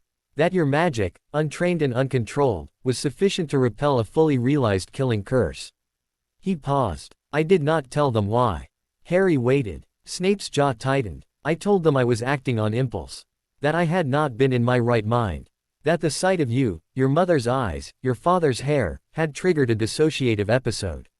His voice was barely audible. I did not tell them about the Dark Lord's return. I did not tell them about the dreams, the visions, the connection between your scar and his resurrection. His eyes met Harry's. I did not tell them because you asked me not to. And because I made a promise to your mother, 19 years ago, that I have spent every day since breaking. He paused. I am trying to keep it now. Harry studied him. The man who had tried to kill him. The man who had loved his mother. The man who had stood in the shadows of the courtroom and spoken the truth, even when it condemned him. Why? Harry asked. Why are you helping me? Snape was silent for a long moment. His face was very still, very pale. Because you are her son, he said finally. Because she loved you more than she loved anything in this world. Because she died to give you a life, and I have spent 19 years wishing it had been me instead of her. His voice dropped. Because I am tired of being the man who betrayed her. And you are the only chance I have to become something else. He turned and walked away, his black robe swallowing the light. Harry watched him go. He didn't call out. He didn't follow. He simply stood in the corridor, his mother's key warm against his chest, and watched Severus Snape vanish into the shadows. The flow deposited him in his mother's kitchen at 3:30. Harry stood in the center of the room, his father's watch ticking steadily on his wrist, his mother's key pulsing gently against his skin. The wards hummed their familiar, protective song. The afternoon light slanted through the curtains, painting golden stripes across the floor. He was home. He was home, and he had won, and he had never felt less victorious. McGonagall arrived an hour later. She didn't speak. She simply sat at the kitchen table and waited. Harry sat across from her. His hands were clasped in front of him, his knuckles white. He knew, Harry said. Dumbledore. He knew what the Dursleys were like. He knew they didn't want me. He just didn't ask. McGonagall nodded slowly. Yes. And he still left me there. For 9 years. Yes. And he still thinks he was right. Even now. Even after everything I told him. McGonagall was silent for a long moment. Her face was very still, very sad.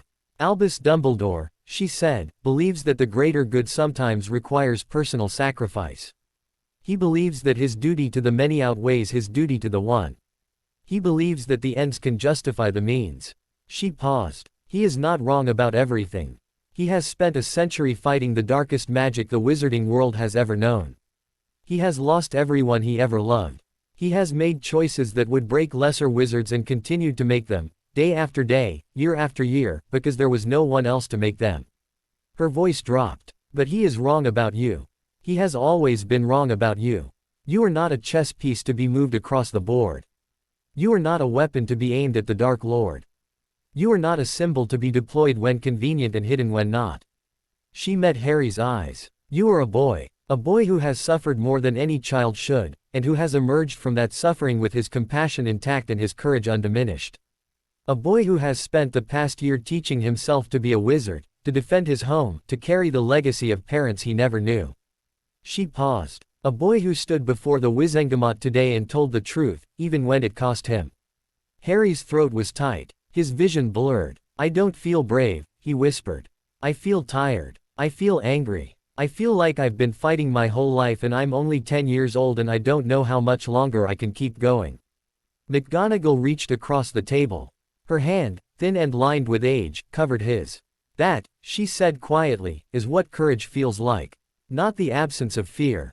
Not the certainty of victory. The decision to keep fighting even when you are exhausted and afraid and certain that you cannot win. She squeezed his hand. Your mother understood that. Your father understood that. And now, Harry, you understand it too. Harry didn't respond. He couldn't. He sat in his mother's kitchen, his hand clasped in his professor's, and let himself be tired. The days that followed were quiet.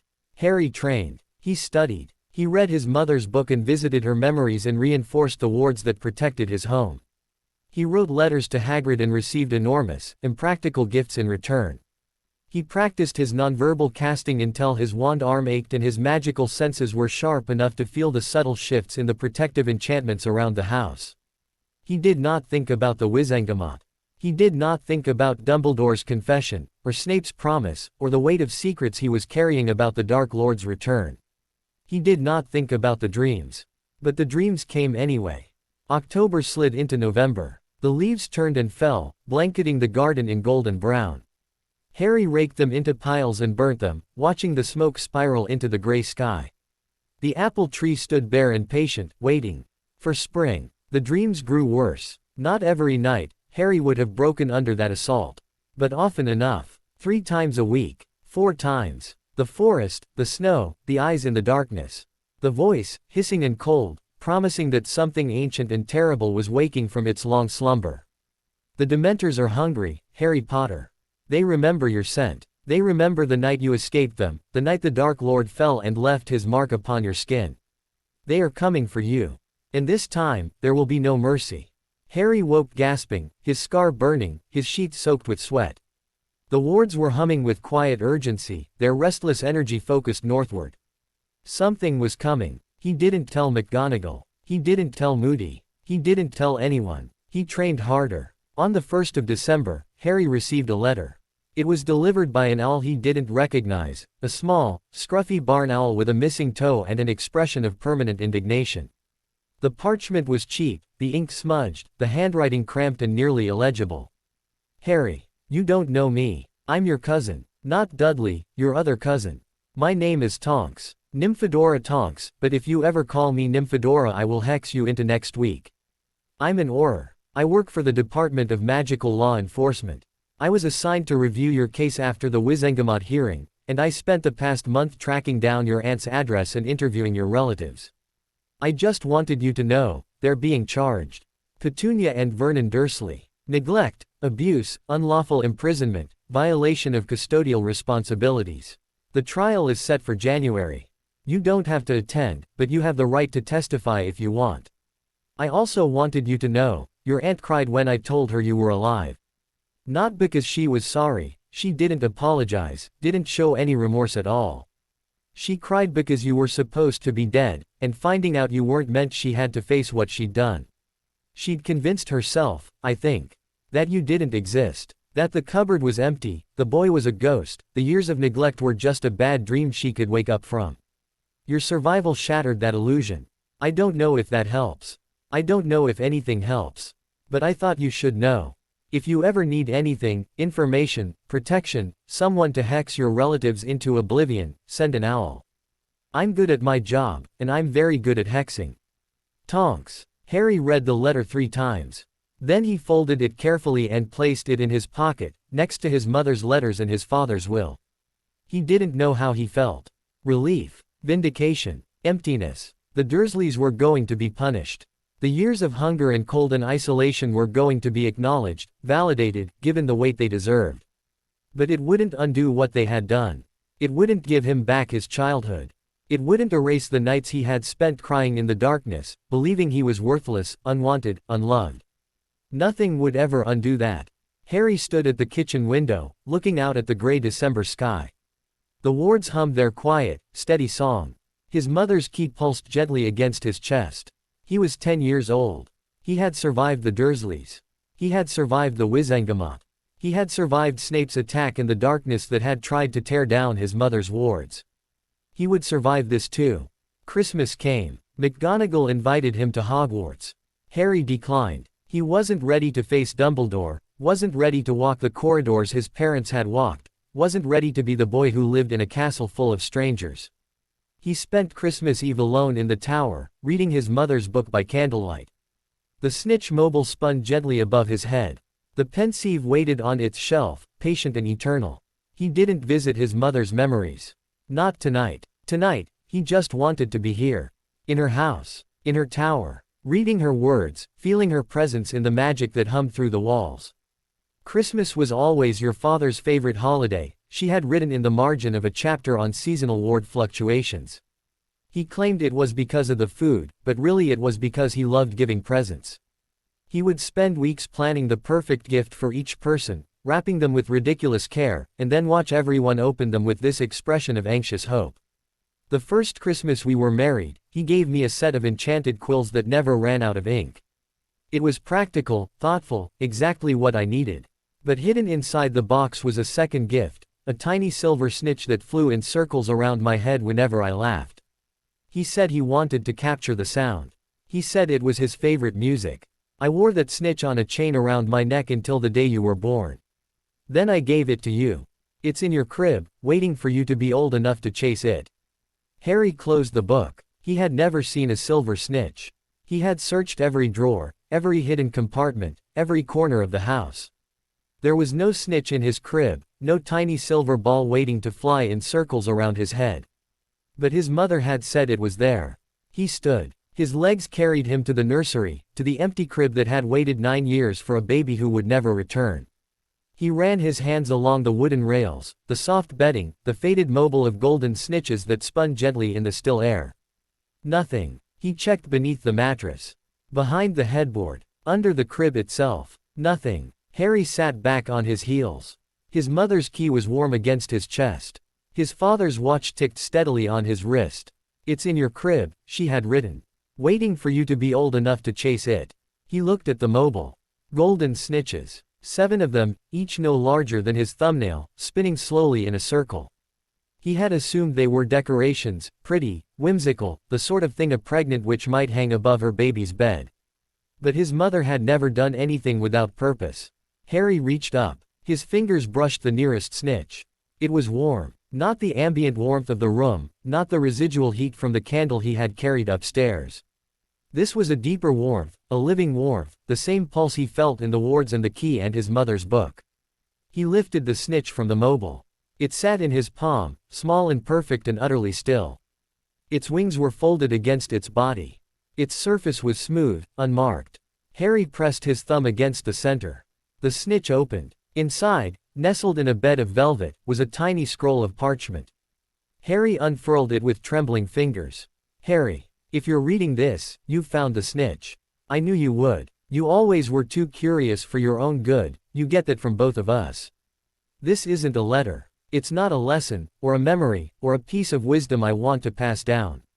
It's just a gift. A present from your father and me, for the first Christmas you spend in your own home. I don't know when that will be. I don't know how old you'll be, or what you'll have endured by the time you read this. But I know that you'll be here, in this house, in this room, looking for something that connects you to the parents you never knew. So here it is. A piece of your father's joy, preserved in silver and magic.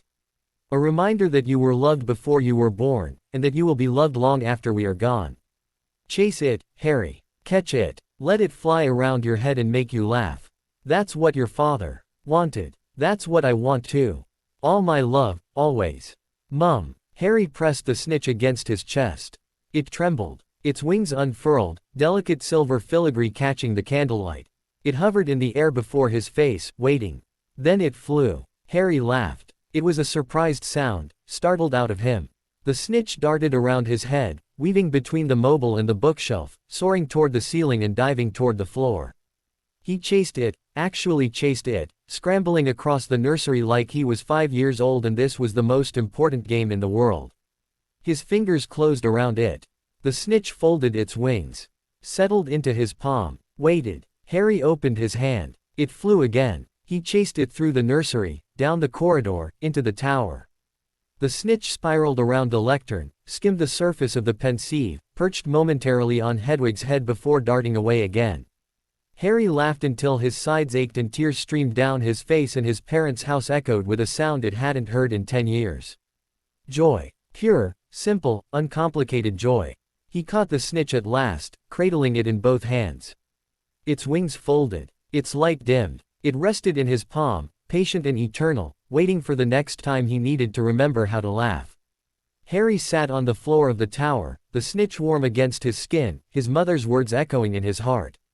Chase it, Harry. Catch it. Let it fly around your head and make you laugh. He had spent so long preparing for war. So long training, studying, reinforcing his defenses. So long carrying the weight of prophecies and expectations and the legacy of parents who had died before he could know them. He had forgotten how to play. But his mother hadn't forgotten. His mother had left him a silver snitch and a simple instruction: be happy. Harry dried his tears. He stood. He walked to the window and looked out at the cold December night. The stars were sharp and bright, indifferent to the weight of the world. The village slept peacefully below, its windows dark, its chimneys breathing smoke into the still air. Somewhere, far to the north, darkness was gathering. Voldemort was growing stronger. The Dementors were waking. The war that had killed his parents was stirring from its long slumber, and when it fully woke, it would sweep across the wizarding world like fire across dry grass. But tonight, Harry was 10 years old. Tonight, he had a silver snitch in his pocket and his mother's love in his heart. Tonight, he was simply Harry. And that was enough. The dreams stopped. Not completely, they still came, sometimes, when the wards were restless and the wind blew from the north. But they were quieter now, less urgent. The voice still hissed its promises and threats, but Harry found it easier to push aside. He had other things to think about. Christmas passed. New Year came. The garden lay dormant beneath its blanket of frost. Harry trained with Moody, studied with McGonagall, read his mother's book and visited her memories and reinforced the wards that protected his home. He wrote back to Tonks. He didn't want to testify at the Dursleys' trial, but he wanted to be informed of the outcome. She wrote back within a week, her cramped handwriting even more illegible than before. Vernon Dursley, 2 years in Azkaban. Petunia Dursley, 1 year, suspended due to lack of prior offenses and the influence of her husband. Dudley Dursley, no charges, he was a child too, and the court doesn't hold children responsible for the behavior their parents model. I know it's not enough. It's never enough, but it's something. They'll never be able to hurt you again. That's what matters. Harry folded the letter and placed it in his pocket, next to the others. It wasn't enough. It would never be enough, but it was something. January became February. The frost thawed. The first snowdrops pushed through the soil in his mother's garden, delicate white bells nodding in the cold wind. Harry turned 11 on the last day of June. He woke before dawn, as he always did, and lay in his parents' bed watching the light creep across the ceiling. The silver snitch was on his nightstand, its wings folded, waiting. The lily key was warm against his chest. He was 11 years old. Today, his Hogwarts letter would arrive. Harry climbed out of bed. He dressed carefully, his best robes, his father's watch, his mother's key. He walked downstairs and made himself breakfast and sat at the kitchen table watching the door. The hours passed. Hedwig perched on the back of his chair, her amber eyes fixed on the window. The wards hummed their quiet, steady song. The silver snitch, tucked safely in his pocket, pulsed gently against his thigh. Noon came. 1 o'clock. 2. Harry's toast grew cold on his plate. His tea sat untouched. He tried not to let the doubt creep in. He tried not to remember the 9 years of birthdays that had passed without acknowledgement, without celebration, without a single word of love or recognition. He tried not to think about the possibility that Hogwarts had forgotten him too. At 3:03, an owl tapped at the window. It was not Hedwig. This owl was small and brown and covered in dust, as if it had flown a very long way through very dirty air. It carried a letter in its beak, thick parchment sealed with crimson wax. Harry opened the window. The owl dropped the letter into his hands and immediately collapsed on the windowsill, panting. Harry stared at the envelope. His name was written across the front in elegant, emerald green ink. Mr. H. Potter. The Potter Cottage. Godric's Hollow. West Country. His hands were shaking. His heart was pounding so hard he could hear it in his ears. He broke the seal. Hogwarts School of Witchcraft and Wizardry. Headmaster, Albus Dumbledore. Order of Merlin, First Class, Grand Sorc, CHF. Warlock, Supreme Mugwump, International Confed, of Wizards. Dear Mr. Potter, we are pleased to inform you that you have been accepted at Hogwarts School of Witchcraft and Wizardry. Harry stopped reading. He sat at his mother's kitchen table, his Hogwarts letter clutched in his hands, and wept. The letter didn't just bring acceptance. It brought a list of required supplies, a reminder the term began on the 1st of September, and a note in a different handwriting tucked beneath the seal. Harry, I know you have reasons to distrust me. I know I have given you those reasons, again and again, over the past year. I know that no apology can undo the years of neglect and isolation you suffered while I convinced myself I was protecting you. But I am still the headmaster of Hogwarts. I am still responsible for the education and well-being of every student who walks through its gates. And I am still, despite everything, the man who promised your mother I would keep you safe. I cannot undo the past. I cannot give you back the childhood the Dursleys stole. I cannot make you trust me, or forgive me, or even tolerate my presence. But I can offer you this: Hogwarts is your home. It was your parents' home, and it will be yours, for as long as you want it. The castle recognizes its own, and it has been waiting for you since the night your mother placed you in my arms and asked me to take you somewhere safe. I failed her that night. I failed you. But Hogwarts has not failed anyone, and it will not fail you. Come home, Harry. You belong here. Albus Dumbledore. Harry read the note 3 times. Then he folded it carefully and placed it in his pocket, next to his mother's letters and his father's will. And the Silver Snitch that had taught him how to laugh. He was 11 years old. He was going to Hogwarts. And he was finally, truly, ready. That night, Harry climbed to the tower for the last time as a child. His mother's book was open on the lectern. His mother's pensieve waited on its shelf. His mother's snitch pulsed gently in his pocket, warm and alive and full of joy. He didn't read. He didn't visit memories. He simply sat in the chair that had become his, looking out the window at the stars. Hogwarts, he said quietly. I'm going to Hogwarts. The tower held its breath around him. I don't know what it's going to be like. I don't know if I'll fit in, or make friends, or be any good at magic. I don't know if the prophecy will follow me there, or the Dark Lord, or the dreams that wake me up screaming. He paused. But I know my parents went there. I know they met there, and fell in love there, and became the people who died to save me.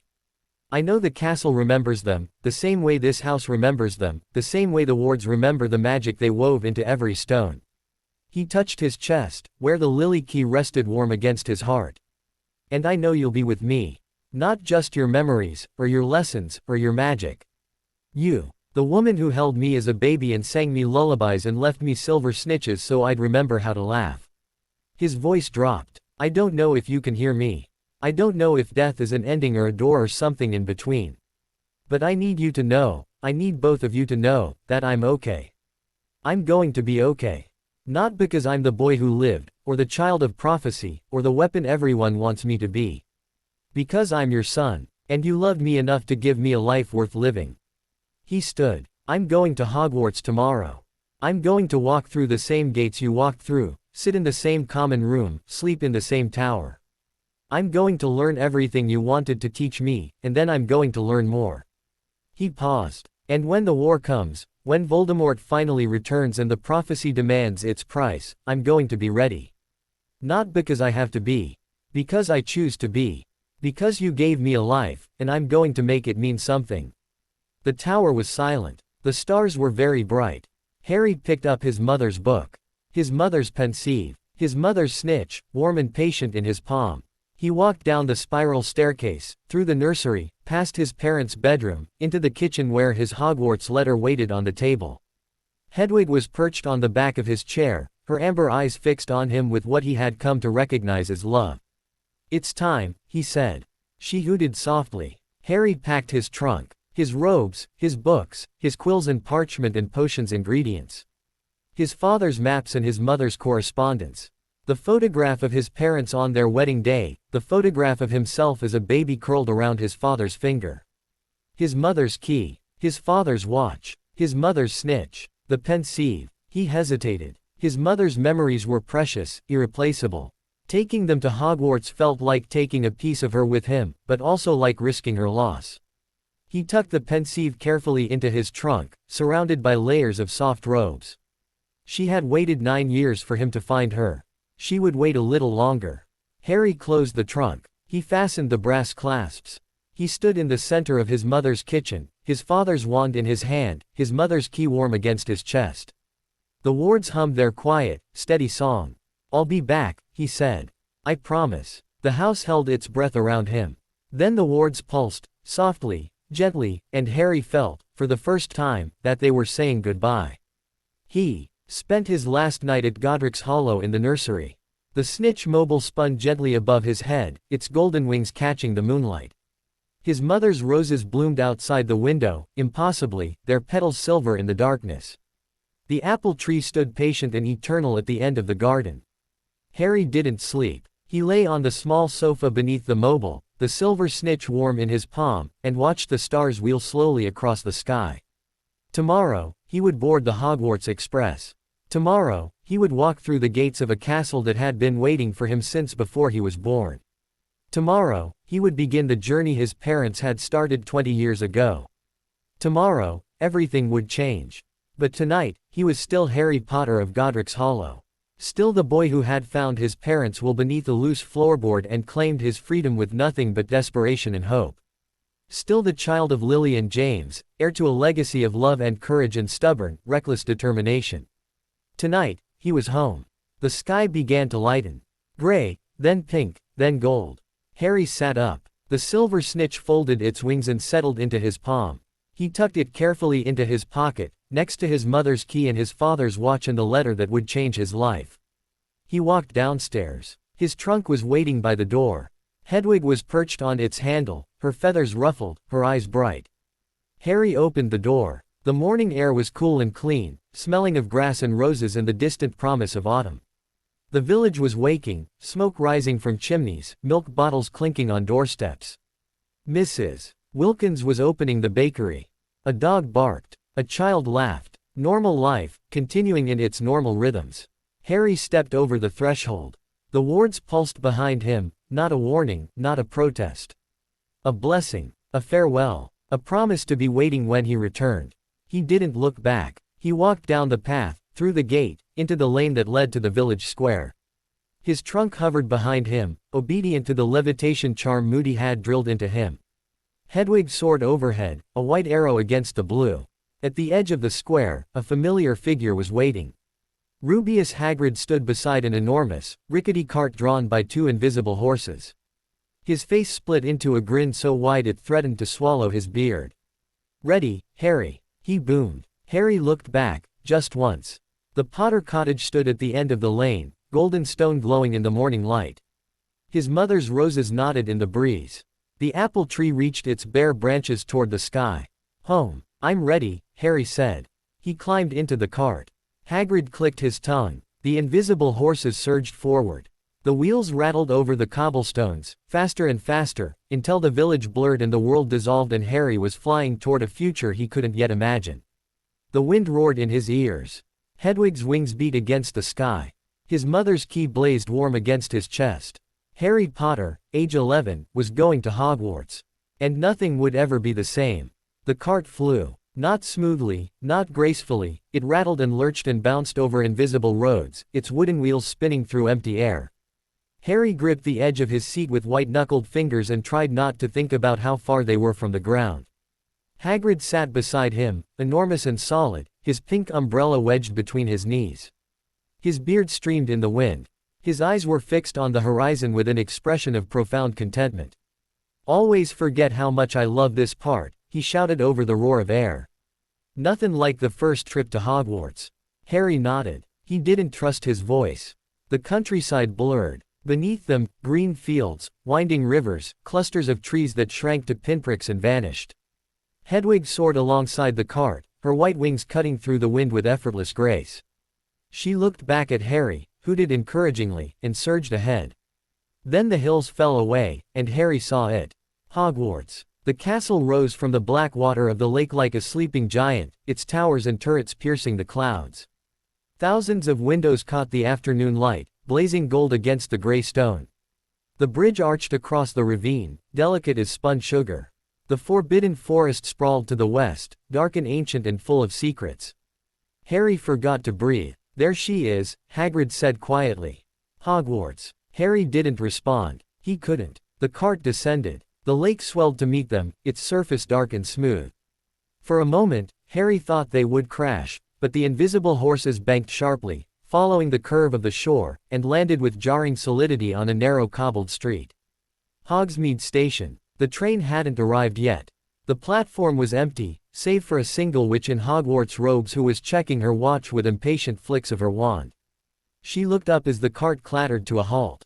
"Hagrid," she said. "You're early." Hagrid beamed. Didn't want to miss it, Professor.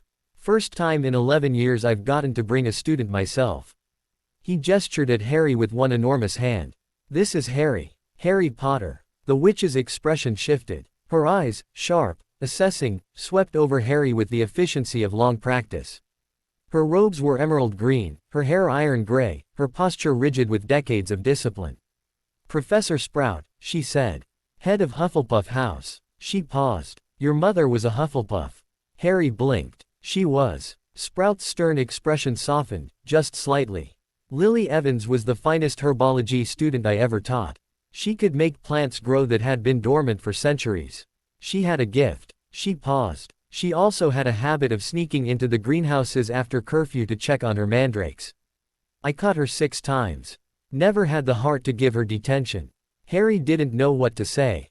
His mother, sneaking through moonlit greenhouses, whispering to mandrakes in their pots. It was such a small, human detail, the kind of thing that never made it into letters or photographs or reverent memories. Thank you, he said. For telling me. Sprout nodded once, sharply. Then she turned back to her watch. The train will be here in 17 minutes, she said. Hagrid, you know the procedure. Mr. Potter, welcome to Hogwarts. She strode away, her robes billowing. Harry watched her go. His mother's key pulsed warm against his chest. She liked you, Hagrid said. Sprout doesn't smile at just anyone. She didn't smile, Harry said. Hagrid grinned. Exactly. The Hogwarts Express arrived at exactly 4 o'clock. Harry watched it emerge from the tunnel, a scarlet caterpillar crawling along the edge of the Black Lake. Its whistle shrieked across the water, echoing off the mountains. Smoke billowed from its chimney, gray against the gray sky. The platform erupted. Students poured from the carriages, first years in new robes clutching terrified owls, second years comparing summer adventures, seventh years striding with the weary confidence of veterans. Trunks rattled. Cats yelled. Toads croaked. Parents kissed foreheads and adjusted collars and pretended they weren't crying. Harry stood apart from the chaos, Hedwig on his shoulder, his trunk at his feet. He didn't know anyone. He had never known anyone, not really, not outside the small circle of adults who had trained and taught and protected him. Moody, McGonagall, Hagrid, Amelia, even Snape, in his complicated, guilt-ridden way. But these were children, his age, his peers. He had no idea how to talk to them. First year. Harry turned. The boy standing beside him was tall and gangly, with a shock of fiery red hair and more freckles than seemed strictly possible. His robes were clearly secondhand, slightly too short in the sleeves, but his grin was genuine. Yeah, Harry said. First year. Thought so. The boy stuck out his hand. Ron Weasley. Harry hesitated. Then he took the offered hand. Harry, he said. Harry Potter. Ron's grip went slack. His eyes widened. His mouth formed a perfect O. Harry Potter, he breathed. The Harry Potter. Harry's chest tightened. He had known this moment would come, had prepared for it, rehearsed responses in his head. But preparation was nothing against the reality of someone looking at him like he was a story made flesh. I'm just Harry, he said. The Potter part is my dad's. Ron blinked. Then, slowly, his grin returned. Right, he said. Right, of course. Sorry. Mum always said I'd make a fool of myself if I ever met you. Said I'd probably just stand there with my mouth hanging open. He paused. She was right, obviously. I'm standing here with my mouth hanging open. Despite himself, Harry felt his lips twitch. It's okay, he said. My mouth hangs open all the time. Hedwig says it makes me look gormless. Ron's eyes flicked to the snowy owl on Harry's shoulder. Hedwig. Long story. Harry paused. Your mum knows about me. Ron nodded. Everyone knows about you. You're famous. He paused. Though mum always said fame wasn't the same as happy. She said. He stopped abruptly, his face reddening. Sorry. That was rude. I didn't mean. It's okay, Harry said. She was right. Ron studied him for a long moment. His expression shifted from embarrassment to something else, something that looked, improbably, like recognition. You're not what I expected, he said. Harry met his gaze. What did you expect? Dunno. Someone taller, maybe. Ron grinned. Someone who didn't look like they'd spent the summer sleeping in a hedge. Harry laughed. It was a surprised sound, startled out of him. I didn't sleep in a hedge, he said. I slept in a house. My house. Ron's eyebrows rose. You have your own house. Yes. Your own house. At 11. Yes. Ron stared at him. Then, slowly, his grin widened. Blimey, he said. You really aren't what I expected. The train departed at 4:17. Harry found a compartment near the end of the carriage, Ron trailing behind him with his battered trunk and his sleeping rat and his endless, effortless chatter. The Weasleys, Harry learned, were 7 children: Bill, Charlie, Percy, Fred, George, Ron, and Ginny. They lived in a house called the Burrow that was held together by magic and sheer stubbornness. They were poor, but Ron said this like it was a point of pride rather than shame. My dad works at the ministry, Ron said, settling into the seat opposite Harry. Muggle artifacts. He's obsessed with muggles. Last year he tried to wire our fireplace up to a muggle plug socket. Mum was furious. Harry filed this information away. Arthur Weasley, ministry employee. Muggle enthusiast. Possibly useful, possibly irrelevant. What about your parents? Ron asked. What did they do? Harry was silent for a moment. He had known this question would come. He had prepared an answer. They died, he said. When I was a baby. Ron's face went very red. Oh, I'm sorry. I shouldn't have. It's okay. Harry's voice was steady. You didn't know. Ron nodded slowly. His hands were clasped tightly in his lap. My uncle died last year, he said quietly. Charlie's dragon burned him. Not badly, he's fine now, but Mum cried for 3 days. Said she'd never let any of us near a dragon again. He paused. Charlie works with dragons now. Mum still cries every time he visits. Harry didn't respond. There was nothing to say. The compartment door slid open. Has anyone seen a toad? A boy named Neville's lost his toad. The girl who stood in the doorway was small and bushy-haired, with an air of determined competence that reminded Harry, uncomfortably, of McGonagall. Her robes were crisp and new. Her wand was clutched in her hand like a weapon. No, Ron said. No toads here. The girl's eyes swept the compartment, cataloging its contents with sharp efficiency. Her gaze paused on Harry's forehead, on the scar visible beneath his fringe, and her expression flickered. You're Harry Potter, she said. Not a question. Yes, I'm Hermione Granger. She paused. I've read all about you. A history of magic, Hogwarts, a history, the rise and fall of the dark arts. You're in Chapter 7 of The Rise and Fall, and there's a footnote about your scar on page 342. Harry blinked. There is. Actually, the footnote is about the curse that created the scar. The Avada Kedavra leaves no mark, that's its defining characteristic. Your scar is unique in the history of recorded dark magic. Some scholars believe it's actually a form of adaptive curse scarring, where the rebounding magic interacted with your mother's protective enchantments and left a permanent residue. She paused. But that's just a theory. Ron was staring at her with his mouth open. Right, he said slowly. A theory. Hermione's cheeks flushed slightly. I read a lot, she said. My parents are dentists. They don't really understand magic, so I had to learn everything myself before I came here. She paused. I didn't want to be behind. Harry thought about his mother's book. His mother's pensieve. His mother's patient, meticulous notes on ward theory and protective enchantments. You're not behind, he said. You're ahead. Hermione studied him for a long moment. Her expression shifted from defensive to something else, something that looked, improbably, like gratitude. Thank you, she said.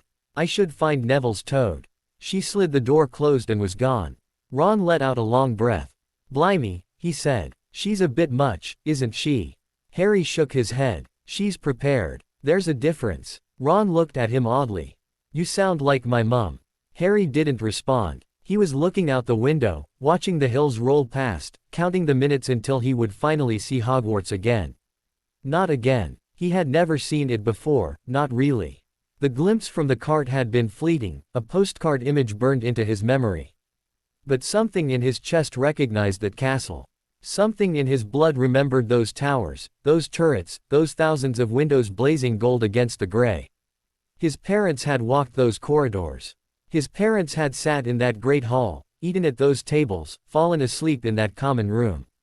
His parents had loved this place. And now, so would he. The train journey lasted 6 hours. Harry spent most of it listening to Ron talk, About Quidditch, about his brothers, about the time Fred and George had tried to sneak a troll into the Ravenclaw common room and ended up trapped in a suit of armor for 3 hours. Ron's voice was easy, undemanding. He didn't ask questions about Harry's parents or his scar or the 9 years of silence that stretched between his infancy and this moment. He just talked. And Harry, who had spent most of his life in silence, found that he didn't mind. The sun set. The sky turned orange, then purple, then black. Lanterns flickered to life along the carriage ceiling, casting warm pools of light across the compartment floor. Hermione returned twice, once to report that Neville's toad had been found in the prefect's carriage, and once to ask if anyone had read Hogwarts, a history. Ron hadn't. Harry had. Hermione's eyes widened. You have. My professor gave it to me. McGonagall. Harry paused. She said it was essential reading for anyone serious about their education. Hermione's expression shifted. The defensive edge softened, replaced by something that looked very much like respect. Professor McGonagall is my favorite, she said. I wrote her a letter last summer asking about the Transfiguration curriculum. She wrote back with a 6-page reading list. Harry nodded slowly. That sounds like her. Ron looked between them. You two are terrifying, he said. You know that, right? Harry didn't respond. He was watching the darkness beyond the window, where the hills had given way to mountains and the mountains were giving way to something else. The train was slowing. We're here, Ron said. His voice was suddenly nervous.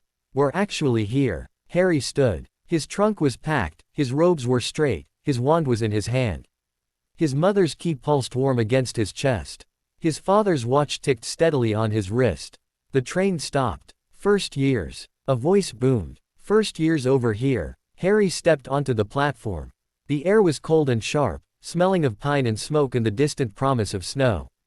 Torches flickered along the stone wall, casting dancing shadows across the crowd of nervous 11-year-olds. Hagrid stood at the edge of the platform, his lantern held high. First years. He bellowed. First years, follow me. Mind your step, don't want anyone fallen in the lake. The lake. Harry looked past Hagrid, past the torches and the crowd and the narrow path that led toward the castle. The black water stretched to the horizon, smooth and still. And in its center, reflected in perfect detail, was Hogwarts. Thousands of windows. Hundreds of towers. A constellation of golden light, shimmering on the surface of the dark water. Harry. Ron's voice was nervous. You coming? Harry didn't move. He had seen photographs of Hogwarts. He had read descriptions, heard stories, studied his father's maps. But none of it, had prepared him for this. This was his mother's castle.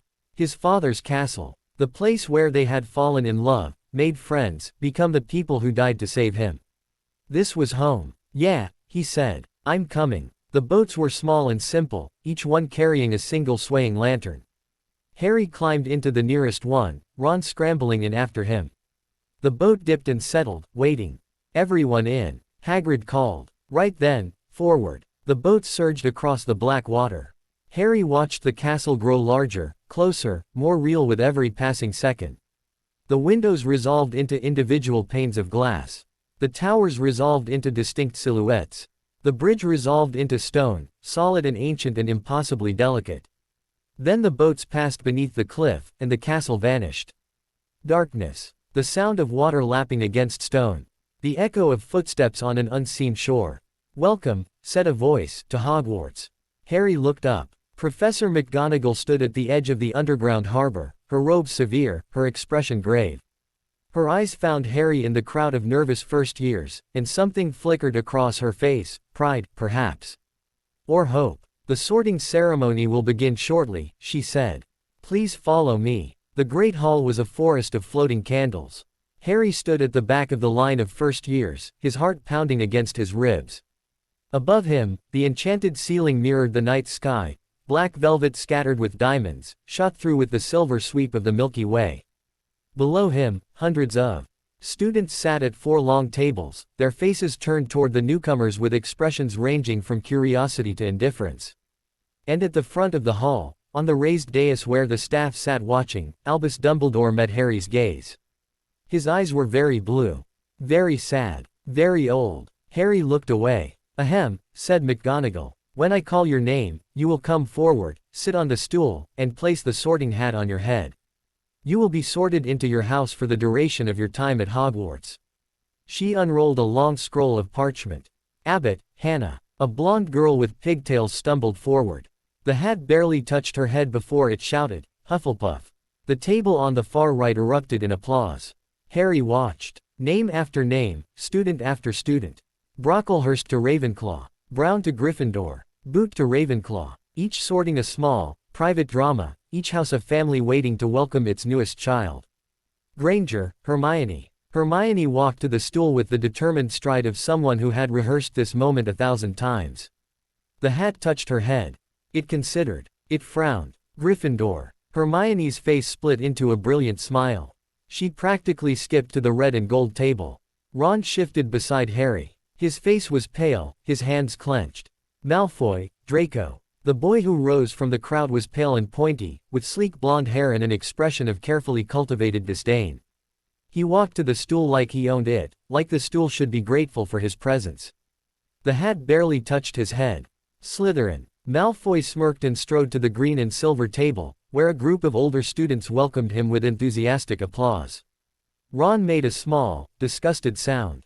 Malfoys, he muttered. Always Slytherin. Harry didn't respond. He was watching Dumbledore, who was watching Malfoy with an expression Harry couldn't read. Potter, Harry. The hall went silent. Harry walked to the stool. His footsteps echoed against the stone floor. His mother's key blazed warm against his chest. His father's watch ticked steadily on his wrist. He sat. McGonagall lowered the hat toward his head. Darkness. Well. The voice was old and dry and spoke directly inside his skull. Harry felt the hat settle over his eyes, blocking out the candles, the students, the weight of hundreds of stares. Harry Potter. I've been waiting a long time to meet you. Harry didn't respond. He didn't know if he could. Your father was a handful, the hat continued. Stubborn. Reckless. Convinced he knew better than everyone else. He sat on this stool 11 years ago and told me, quite firmly, that he would not be sorted into Slytherin. I asked him why. He said, my mum says Slytherin's for dark wizards and bullies. A pause. Then, but I think it's more complicated than that. He was right. It is more complicated than that. Harry's breath caught. Your mother, the hat said, was one of the most difficult sortings I've ever performed. Brave enough for Gryffindor, clever enough for Ravenclaw, loyal enough for Hufflepuff, and ambitious enough for Slytherin, though she would never have admitted it. In the end, she chose Gryffindor. Not because she belonged there, she would have belonged anywhere. Because she wanted to be brave. She wanted to prove that courage wasn't just for boys who picked fights and hexed their classmates. She wanted to be the kind of person who stood up for what was right, even when it was hard. She succeeded. She became exactly that kind of person. Harry's throat was tight. And now you sit here, the hat said. Carrying her courage and your father's stubbornness and a weight no child should have to bear. You want to know where you belong. I can't tell you that. Only you can decide who you want to be. But I can tell you this, you have the capacity for greatness. Not because of your scar, or your parents, or the prophecy that binds you to the Dark Lord. Because of who you are, right now, in this moment. A boy who survived neglect and abuse and emerged with his compassion intact. A boy who defended his home against a Death Eater at 9 years old. A boy who stood before the Wizengamot and told the truth, even when it cost him. A boy who is still learning, still growing, still becoming. So, where will you go? Harry closed his eyes. He thought about his mother, sneaking into greenhouses after curfew to whisper to her mandrakes. He thought about his father, sitting on this same stool, telling the hat that Slytherin was for bullies and then admitting it was more complicated than that. He thought about Snape, standing in the shadows of the Ministry corridor, promising to be something other than the man who had betrayed Lily Evans. He thought about the Silver Snitch in his pocket, waiting to teach him how to laugh. I don't know who I'm supposed to be, he said. Everyone wants me to be something. The boy who lived, the child of prophecy, the weapon that will defeat the Dark Lord. But I don't know if that's who I actually am. Then who are you? The hat asked. Harry paused. I'm Harry, he said. Just Harry. The son of Lily and James. The boy who found his parents wool under a loose floorboard and walked barefoot through the night to claim his freedom. The wizard who still doesn't know how to cast a Patronus but can reinforce his mother's wards until they sing. I'm still learning. I'm still figuring it out. But I know one thing for certain. I'm not going to let anyone else decide who I am. The hat was silent for a long moment. Gryffindor, it said quietly, would welcome you. Your parents were Gryffindors. Your courage is undeniable. But courage is not the exclusive domain of lions. Ravenclaw would sharpen your mind. Hufflepuff would nurture your heart. Slytherin would recognize your ambition, your determination, your refusal to accept the limitations others place upon you. Any of them could claim you. Any of them would be honored to claim you. But you are not theirs to claim. You are your own, so I will not choose for you. I will not tell you where you belong. You must tell me. Harry opened his eyes. The darkness of the hat pressed against his vision, but he could see, faintly, the glow of 1,000 floating candles. He could hear the held breath of 400 students, waiting for the boy who lived to become something they could recognize. He didn't want to be recognized. He didn't want to be a symbol, a prophecy, a weapon. He just wanted to be Harry. Then be Harry, the hat said. Be whoever you want to be. That's the choice you have, and the choice no one can take from you. So, who are you? Harry thought about his mother's key, warm against his chest. His father's watch, ticking steadily on his wrist. The silver snitch in his pocket, waiting to teach him how to laugh. He thought about the cupboard. The darkness. The long, silent years of believing he was worthless. He thought about the will. The Gringotts steps. The first morning of his freedom, standing barefoot in Diagon Alley with a pouch of galleons and no idea what came next. He thought about the tower. His mother's book. His mother's voice, preserved in ink and magic and patient, eternal love. I'm Harry, he said. Son of Lily and James. Emancipated miner. Ward weaver. Defensive tactician. Still learning how to cast a Patronus. I'm not brave because I'm a Gryffindor. I'm not clever because I'm a Ravenclaw. I'm not loyal because I'm a Hufflepuff. I'm not ambitious because I'm a Slytherin. I'm those things because I choose to be. Every day, I choose to be. And that's who I am. The hat was silent. Then, slowly, it spoke. Then go where you will, it said. And be who you are. Gryffindor. The hat roared the name, and the hall erupted. Harry pulled the hat from his head. The red and gold table was on its feet, cheering, pounding the wood with their fists. Ron was shouting something incomprehensible. Hermione was clapping so hard her hands must have hurt. Harry walked to the Gryffindor table. He didn't look at Dumbledore. He didn't look at Snape, standing rigid in the shadows of the staff table. He didn't look at the hundreds of faces turned toward him, hungry for a glimpse of the boy who lived. He sat down next to Ron. That was the longest sorting I've ever seen, Ron said. The hat was talking to you for ages. What did it say? Harry paused. It asked me who I was, he said. And I told it. Ron waited. Harry didn't elaborate. After a moment, Ron nodded slowly. Fair enough, he said. Welcome to Gryffindor. Harry looked at the floating candles. The enchanted ceiling. The 4 long tables of students who would become his classmates, his rivals, his friends. He was Harry Potter. He was 11 years old. He was exactly where he was supposed to be. The feast began. Platters piled high with roast chicken and roast potatoes and roast beef appeared on the tables. Gravy boats floated gracefully between the dishes. Yorkshire puddings the size of dinner plates steamed in golden towers. Harry ate until he couldn't move, and then he ate a little more. Ron matched him bite for bite. Hermione lectured them both on the nutritional deficiencies of a meat-heavy diet while simultaneously consuming an entire shepherd's pie. You're a hypocrite, Ron said. I'm a realist, Hermione said. The shepherd's pie has vegetables in it. Potatoes aren't vegetables. They're tubers. Tubers are vegetables. They're potatoes. Potatoes are potatoes. Harry listened to them argue and felt something loosen in his chest. He didn't know these people. He didn't know if he would like them, or trust them, or call them friends. But sitting here, surrounded by noise and chaos and the warm glow of 1,000 floating candles, he felt, for the first time in his life, that he belonged somewhere. The feast wound down. The puddings appeared, treacle tart, apple crumble, chocolate gâteau, a trifle that seemed to have its own weather system. Harry accepted a slice of treacle tart and ate it slowly, savoring the sweetness. Dumbledore rose. His presence settled over the hall like a blanket. The noise faded. The candles flickered. 400 faces turned toward the dais. Welcome, Dumbledore said, to a new year at Hogwarts. His voice was warm, familiar, the voice of a beloved grandfather. But his eyes found Harry in the crowd of first years, and held. I have only a few words to say before we begin our term. Firstly, the Forbidden Forest is, as always, forbidden. Secondly, Mr. Filch has asked me to remind you that magic is not permitted in the corridors between classes. He paused. And thirdly, this year, Hogwarts welcomes a student who has waited longer than most to join us.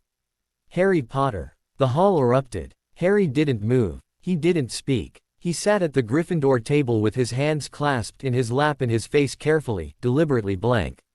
Many of you know his story, Dumbledore continued. The boy who lived. The child who defeated the Dark Lord and vanished into the Muggle world.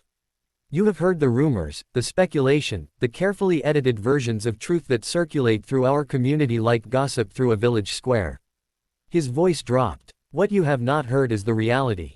That Harry Potter spent 9 years in the care of relatives who neglected and abused him. That he discovered his parents' will by chance and emancipated himself at 9 years old. That he has spent the past year teaching himself magic, defending his home against a Death Eater's attack, and preparing for the education that was his birthright and should have been his from the beginning. Silence. Complete, absolute silence. I tell you this, Dumbledore said, not to shame you, or to shock you, or to demand your sympathy. I tell you this because Harry Potter is not a symbol. He is not a prophecy. He is not the boy who lived, or the chosen one, or any of the other titles we have burdened him with since he was 15 months old. He paused. He is a boy. An 11-year-old boy who wants what every 11-year-old wants. To learn, to grow, to make friends and make mistakes and discover who he is without the weight of our expectations pressing down on his shoulders. He looked at Harry. I have failed him, he said. I failed his parents, and I failed him. I have spent the past year confronting the consequences of my choices, and I will spend the rest of my life trying to atone for them. He turned to the hall. But Hogwarts will not fail him. Hogwarts has never failed anyone who truly belongs within its walls. And Harry Potter, Harry James Potter, son of Lily and James, heir to the legacy of the Potters, belongs here. He raised his hands. Welcome home, Harry. The hall erupted again. But this time, the noise was different. Not curiosity. Not speculation. Welcome. Harry looked at his hands, clasped on the table before him. His mother's key pulsed warm against his chest. His father's watch ticked steadily on his wrist. The silver snitch in his pocket stirred gently, waiting for him to remember how to laugh. He was home. The Gryffindor common room was a warm cocoon of scarlet and gold. Harry sat in an armchair by the fire, watching the flames dance. His trunk was at the foot of his bed in the first-year boys' dormitory. His wand was in his hand. His mother's key was warm against his chest. Ron was already asleep, snoring softly. Hermione was in the girls' dormitory, probably already reading tomorrow's textbooks. The other first-years were scattered around the common room, some talking quietly, some pretending to read, some simply staring at the fire with the dazed expression of children who had just survived their first day at Hogwarts. Harry didn't feel like sleeping. He felt like sitting, like breathing, like letting the warmth of the fire seep into his bones and the weight of the day slowly release its grip on his shoulders. The portrait of the fat lady swung open. Harry looked up. Professor McGonagall stood in the entrance, her robe severe, her expression grave. She crossed the common room with measured steps and stopped before his chair. Mr. Potter, she said quietly. May I sit? Harry nodded. She settled into the armchair across from him, her posture rigid even in repose. The firelight caught the silver threads in her hair, the sharp planes of her face. You did well tonight, she said. The sorting, the feast, the attention. Her voice tightened on the word. You handled it with remarkable composure. Harry shrugged. I've had practice. McGonagall nodded slowly. Yes, she said. You have. She was silent for a long moment. The fire crackled. Ron snored. I should have come for you, she said. When your mother died, I should have marched to that house and taken you and never looked back. Her voice was very quiet, very steady. I didn't. I told myself it was because Dumbledore knew best. I told myself the protection of your mother's blood was worth any sacrifice. I told myself you were safe, and loved, and happy. She paused. I told myself lies. And you paid the price for my cowardice. Harry looked at her. At the woman who had taught him transfiguration theory and ward theory and the difference between believing and trusting. At the woman who had stood in his mother's kitchen and promised to find her hidden legacy. You came, he said. When I needed someone to believe me about Godric's Hollow. When I needed someone to help me find my mother's memories. When I needed someone to stand with me against the Wizengamot. He paused. That's not nothing. McGonagall's expression flickered. Her hand, resting on her knee, trembled slightly. No, she said. It's not nothing. She met his eyes. But it's not enough. It will never be enough. Harry shook his head. I don't need enough, he said. I need people who are trying. People who are willing to admit they were wrong and try to be better. He paused. That's all anyone can do. Try. McGonagall studied him for a long, searching moment. Your mother, she said quietly, used to say the same thing. She stood, her robes settling around her. Good night, Mr. Potter. Good night, Professor. She walked to the portrait and paused at the threshold. Harry, she said, not turning around. I am proud of you.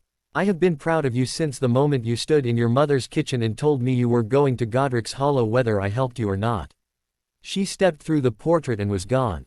Harry sat alone by the fire, watching the flames dance. His mother's key pulsed warm against his chest. His father's watch ticked steadily on his wrist. The silver snitch in his pocket stirred gently, waiting. He was 11 years old. He was at Hogwarts. He was exactly where he was supposed to be. And for the first time in his life, he was not afraid of what came next. Harry dreamed of green light. Not the forest, not the snow, not the red eyes in the darkness. Just the light, vivid, terrible, filling his vision until it burned. And beneath it, a voice that was not quite his own, not quite Voldemort's, not quite anyone's. You carry me, the voice whispered. In your blood, in your scar, in the space between your heartbeats. You carry me, and you cannot cut me out. We are bound, Harry Potter. You and I. Bound by prophecy, by magic, by the curse that should have killed you and made you mine instead.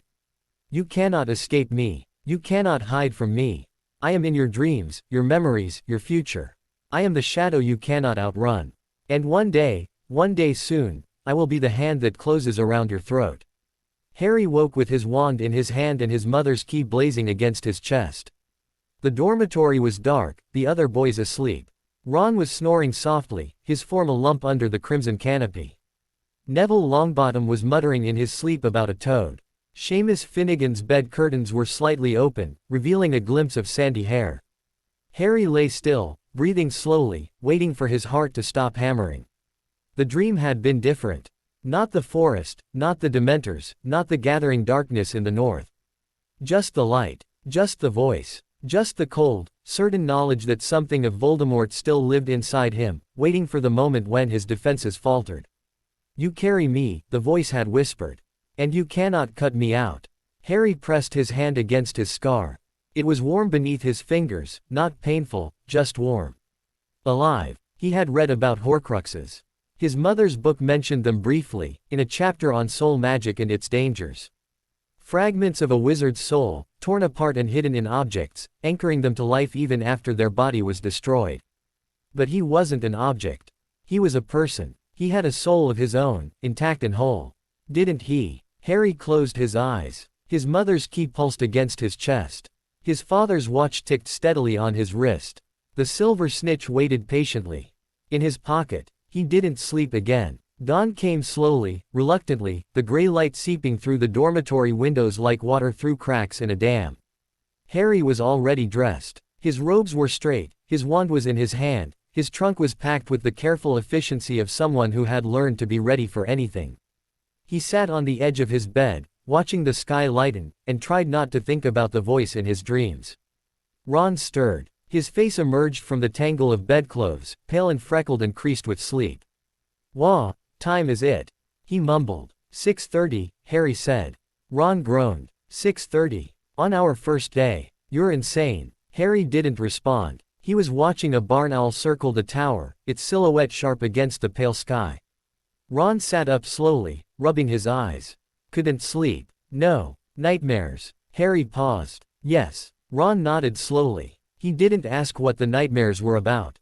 He didn't offer sympathy or advice or the awkward, well-meaning platitudes that adults always seem to reach for.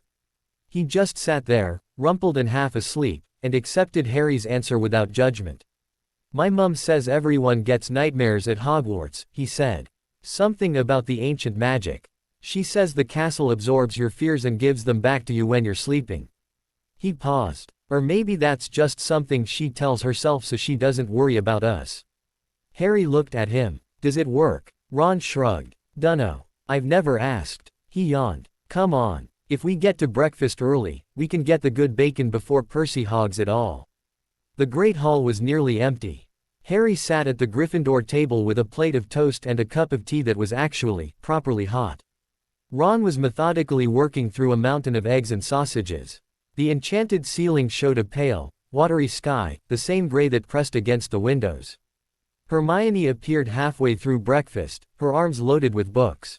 I've been to the library, she announced, sliding into the seat across from Harry.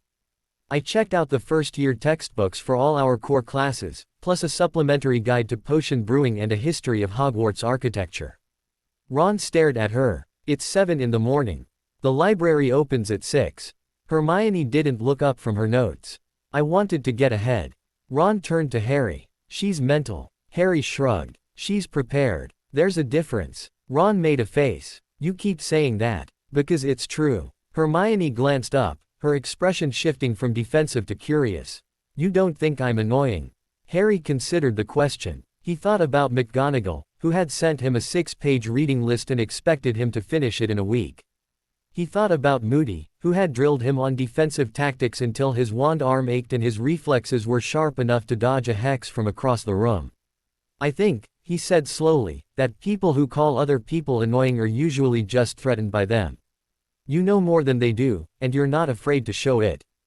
That makes them uncomfortable. Hermione blinked. Her cheeks flushed slightly. Oh, she said. I never thought of it like that. Ron was looking at Harry with an expression of faint bewilderment.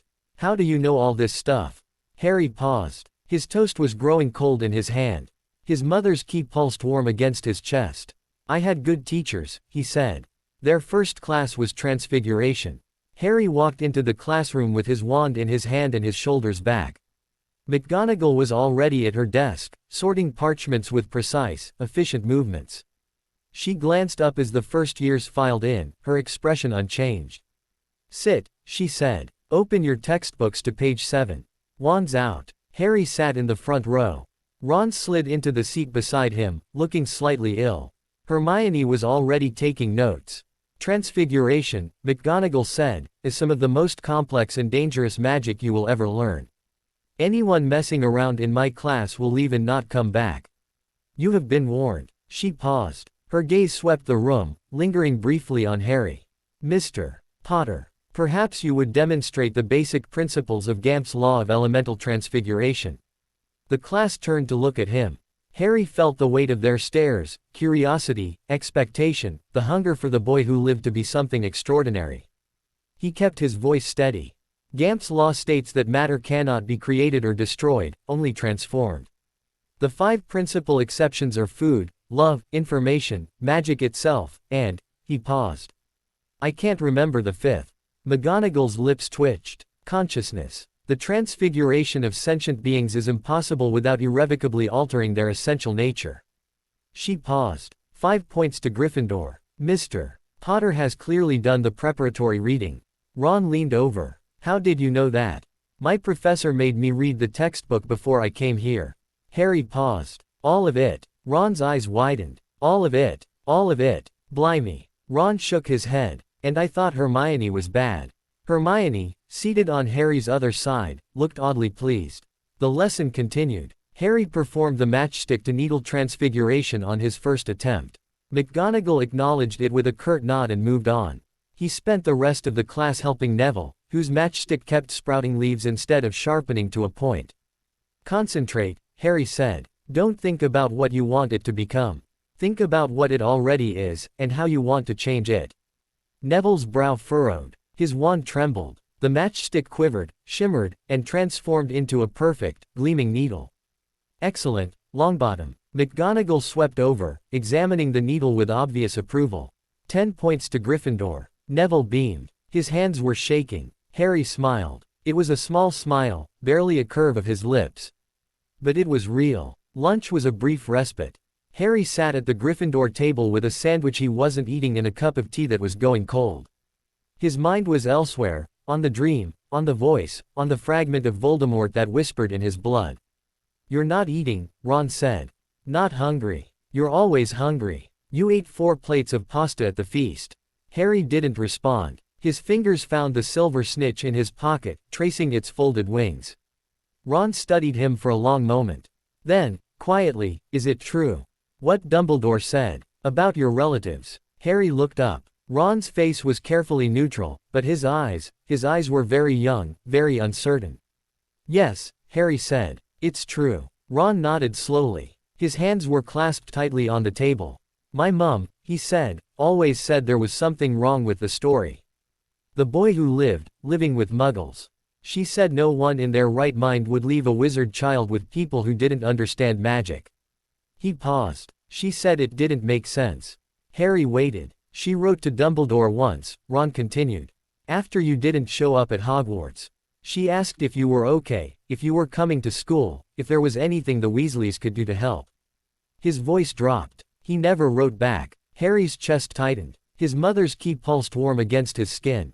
"She still talks about you," Ron said. "Not like you're famous. Like I don't know. Like you're one of us." He paused. "She's going to be thrilled when I tell her you're in Gryffindor." Harry didn't know what to say. His throat was too tight for words. So he just nodded, and Ron nodded back, and they sat in silence until the bell rang for their next class. Potions was in the dungeons. The classroom was cold and dim, lit by flickering candles that cast long shadows across the stone walls. Rows of workbenches held cauldrons and scales and jars of ingredients Harry recognized from his mother's notes. The air smelled of dried herbs and something else, something sharp and metallic, like ozone before a storm. Harry took a seat at the back. Ron sat beside him. Hermione was already unpacking her supplies with practiced efficiency. The door opened. Severus Snape swept into the classroom, his black robes billowing behind him. His face was pale, his expression cold, his eyes fixed on some point in the middle distance. He did not look at Harry. "Before we begin," he said, his voice carrying to every corner of the room, "I will remind you that potions is an exacting science. Those who cannot follow instructions precisely will find themselves unsuited to this classroom." He paused. "And those who believe their fame excuses them from effort will be swiftly disabused of that notion." His gaze swept the room. It did not linger on Harry. "You are here to learn the subtle science and exact art of potion making. I do not expect you will understand the beauty of the softly simmering cauldron with its shimmering fumes, the delicate power of liquids that creep through human veins, bewitching the mind, ensnaring the senses." He continued. Harry listened, but his attention was elsewhere. His mother's notes on potion theory were extensive. She had been an exceptional brewer, patient and precise. He had memorized her techniques, her shortcuts, her careful annotations on which ingredients could be substituted and which could not. Snape's voice droned on. Quote, "I can teach you how to bottle fame, brew glory, even stop her death." He stopped. His eyes, dark and unreadable, had finally found Harry at the back of the room. "If you aren't as big a pack of dunderheads as I usually have to teach."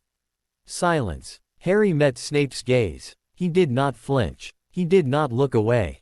Snape's jaw tightened. His wand hand, resting on the lectern, curled into a fist. "Potter," he said, "what would I get if I added powdered root of asphodel to an infusion of wormwood?" The class held its breath. Harry didn't hesitate. "According to my mother's notes, asphodel and wormwood combined create the draught of living death. A powerful sleeping potion that can mimic death so perfectly that even skilled healers have been fooled." He paused. "But the infusion must be prepared at exactly the right temperature, and the asphodel must be powdered to a specific consistency. Too coarse, and the potion will be unstable. Too fine, and it will lose potency before it's brewed." Snape's expression flickered. His grip on the lectern tightened. "Your mother's notes," he repeated. His voice was very quiet. "Yes," Harry said. "She was an exceptional brewer." The silence stretched, heavy and brittle. Harry could feel the tension radiating from Snape, the barely controlled storm of emotion beneath that cold, impassive mask. Then Snape turned away. 5 points to Gryffindor, he said. For knowing the answer, if not the appropriate venue for sharing it. He did not look at Harry again for the rest of the class. Harry brewed the draught of living death in silence. His movements were precise, economical. He had practiced this potion a dozen times in his mother's kitchen, following her careful instructions, learning the exact moment when the color shifted from pale gray to deep violet. His cauldron simmered steadily. His ingredients were measured with exacting care. Ron's potion was a muddy brown. Hermione's was perfect, though. She kept glancing at Harry's cauldron with something like competitive anxiety. Snape prowled the aisles, his robes whispering against the stone floor. He paused beside Harry's workbench. His wand traced a slow circle above the cauldron. The potion shimmered, its surface smooth as glass. Acceptable, Snape said. His voice was flat, neutral. You have your mother's precision. He moved on. Harry did not respond. His hands were steady. His mother's key pulsed warm against his chest. The rest of the week passed in a blur of classes and corridors and the constant, exhausting effort of being Harry Potter. Everywhere he went, people stared. Whispers followed him through the halls, echoing off the stone walls. Harry Potter, the boy who lived. Is it true about his relatives? Is it true about the Dursleys? Is it true he's been living alone since he was 9? Harry kept his head down and his wand ready. He answered questions in class, helped Neville with his transfiguration homework, and listened to Ron's commentary on the relative merits of the Chudley cannons versus the Tutshill tornadoes. He did not talk about his parents. He did not talk about the cupboard. He did not talk about the dreams that woke him every night, his scar burning, the voice of the Dark Lord whispering in his blood. But the dreams were getting worse. Not the forest, not the snow, something new, something closer. He was standing in a corridor at Hogwarts, but the torches were cold and the shadows were alive. Something was moving in the darkness, something vast and cold and hungry. He could feel its approach like a drop in temperature, like the pressure change before a storm. Harry Potter, the darkness breathed. I have been looking for you. He woke gasping, his wand in his hand, his mother's key blazing against his chest. Ron was sitting up in his bed, his face pale in the darkness. You okay? He whispered. You were making sounds. Like you were fighting something. Harry forced his breathing to slow. Forced his heart to stop hammering. Just a dream, he said. Go back to sleep. Ron hesitated. Then, slowly, he lay back down. Wake me if you need anything, he mumbled. I'm a light sleeper. Harry didn't respond. He sat in the darkness, his wand in his hand, and waited for dawn. Saturday morning brought a letter. Hedwig landed on Harry's bedpost with a soft flutter of wings, her amber eyes bright. She carried a thick envelope addressed in McGonagall's precise handwriting. Harry broke the seal. Mr. Potter, I have been informed that you have not been sleeping. This is not a criticism. I am aware that adjustment to Hogwarts can be difficult, particularly for students with unusual circumstances. However, I am also aware that you are not a typical student. You have been trained to recognize threats, to analyze situations, to prepare for contingencies. If something is disturbing your sleep beyond the normal anxiety of a first year, I expect you to inform me immediately. You are not alone at Hogwarts. You are not without resources. And you are not, despite your unfortunate tendency toward self-reliance, without people who care about your well-being. I will be in my office tonight at 8 o'clock. The password is, Phoenix Feather. Professor M. McGonagall. Harry folded the letter and placed it in his pocket, next to his mother's letters and his father's will. He had told no one about the dreams. He had told no one about the voice, the darkness, the fragment of Voldemort that whispered in his blood. He had carried the weight alone, as he had always carried everything alone. But McGonagall was right. He wasn't alone anymore. He wasn't sure how he felt about that. He went to her office at 8 o'clock. The password worked. The stone gargoyle swung aside, revealing a spiral staircase that carried him up to McGonagall's domain. The office was small and tidy, filled with neatly organized books and a gleaming silver collection of potion instruments. McGonagall was waiting at her desk. Sit, she said. Tea. Harry sat. Yes, please. She waved her wand. A teapot appeared, followed by 2 cups. Steam curled from the spout, fragrant and inviting. Harry wrapped his hands around the warm ceramic. He didn't drink. The dreams, McGonagall said. Tell me. Harry told her. The forest. The snow. The eyes in the darkness. The voice, whispering of Dementors and hunger and the Dark Lord's return. The green light. The fragment of Voldemort that lived inside his scar, waiting for the moment when his defenses faltered. McGonagall listened without interruption. Her face was very still, very pale. A Horcrux, she said when he finished. You believe your scar is a Horcrux? Harry nodded slowly. I've read about them. Fragments of a wizard's soul, torn apart and hidden in objects. Voldemort's body was destroyed when the curse rebounded. But part of him survived, inside me. McGonagall was silent for a long moment. That is not your fault, she said. Whatever fragment of the Dark Lord's soul attached itself to you that night, it was not invited. It was not chosen. It was not, is not, part of who you are. Her voice hardened. You are Harry Potter. You are the son of Lily and James. You are an emancipated minor, a ward weaver, a student at Hogwarts. You are not, and never will be, a receptacle for Tom Riddle's evil. Harry's throat was tight. How do I get rid of it? He asked. How do I cut it out? McGonagall's expression flickered. Pain, perhaps. Or grief. I don't know, she said. Horcruxes are ancient, forbidden magic. There are only a handful of wizards in history who have created them, and none who have successfully destroyed one while preserving the vessel that contains it. She paused. If the vessel is a living being, I don't know if it's possible at all. Harry absorbed this. His scar pulsed beneath his fringe, warm and alive. So I'm stuck with him, he said. Forever. McGonagall shook her head slowly. I don't know, she repeated. But I know this. You are not Tom Riddle.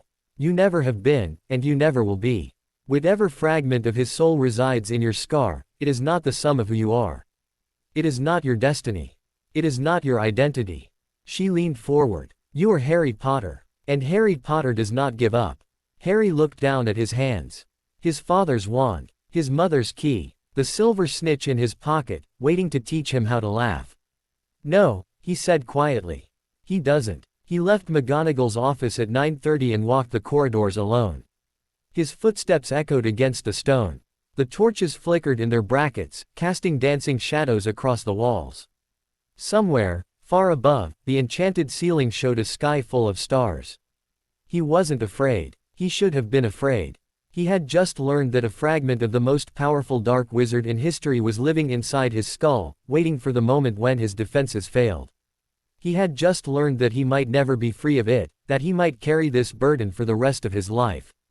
But he wasn't afraid. He was angry. Angry at Voldemort, who had marked him as a baby and bound their fates together with a curse that should have killed him. Angry at Dumbledore, who had left him in a cupboard for 9 years and called it protection. Angry at the fragment of dark soul that whispered in his blood and invaded his dreams and tried to convince him that he was nothing but a vessel for someone else's evil. Angry at himself, for being afraid at all. He stopped in front of a window overlooking the Black Lake.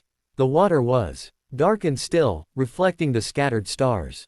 Somewhere beneath that surface, a giant squid was drifting through the depths, ancient and patient and utterly indifferent to the weight of the world. Harry pressed his hand against the cold glass. I'm not giving up, he said. I'm not giving in. I'm not letting you win. The fragment didn't answer. It never answered when he spoke to it directly, only whispered in his dreams when his defenses were down and his mind was open. But Harry felt it stir.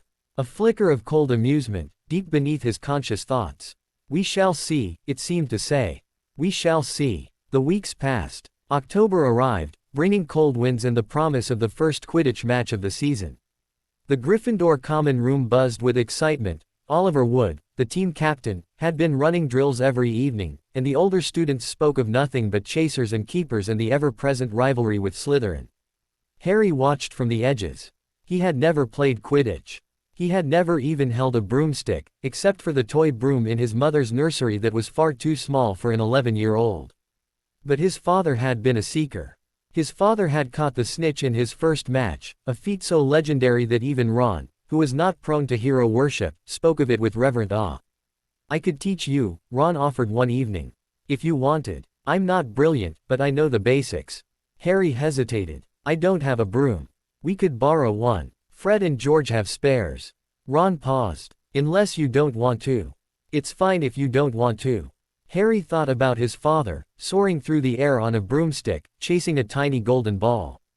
He thought about the silver snitch in his pocket, waiting to teach him how to laugh. "Yeah," he said. "I want to." The Quidditch pitch was empty, the stands silent, the grass still wet with evening dew. Ron handed Harry a battered clean sweep 5 and demonstrated the basic mounting technique. Harry swung his leg over the broom and waited. "Now, you just push off," Ron said. "Kick hard, and the broom will rise." Harry kicked. The broom shot into the air like a rocket. Harry's stomach lurched. The ground fell away beneath him, 20 feet, 30, 50. The wind roared in his ears. His knuckles were white on the handle. His heart was pounding so hard he could feel it in his throat. And then, impossibly, he was flying. The broom responded to his slightest movement, shifting direction with effortless grace. Harry banked left, then right. He dove toward the ground and pulled up at the last second, his toes brushing the grass. He climbed toward the clouds, higher and higher, until the pitch was a tiny green square far below. He laughed. It was the same surprised, joyful sound that had escaped him when the silver snitch first flew around his head. The sound his mother had called his father's favorite music. Ron's distant voice floated up from the ground. "Harry, Harry, come down. You're going to kill yourself." Harry didn't want to come down. He wanted to stay up here forever, where the air was cold and clean and the weight of the world couldn't reach him. But he banked and dove, slowing as he approached the ground. His feet touched the grass. He dismounted. Ron was staring at him with his mouth open. "Blimey," he said. "You're a natural." Harry looked at the broom in his hands. His reflection stared back from the polished wood, a boy with messy hair and green eyes and a scar on his forehead. His father had been a seeker. His father had caught the snitch in his first match. "I had good teachers," Harry said. That night, Harry dreamed of his father. Not the forest, not the snow, not the fragment of Voldemort whispering in his blood. Just James Potter, young and alive and laughing, soaring through the air on a broomstick with a golden snitch clutched in his hand. He was sitting in the Gryffindor common room, surrounded by friends Harry recognized from photographs and memories. Sirius Black, sprawled across an armchair with his long legs dangling. Remus Lupin, curled in a window seat with a book. Peter Pettigrew, small and nervous, hovering at the edges. And Lily Evans, her red hair bright in the firelight, watching James with an expression that was caught somewhere between exasperation and love. "You caught it again," she said. "That's the third time this week." James grinned. "Can't help it. The snitch likes me. The snitch doesn't like anyone. It's a ball. It has feelings. I can tell." James tossed the snitch into the air. It hovered for a moment, then zipped toward the ceiling. He caught it without looking. Lily shook her head. "You're impossible. And yet here you are." James's voice was suddenly serious. "Still putting up with me?" Lily met his gaze. Her expression softened. "Someone has to," she said. "Might as well be me."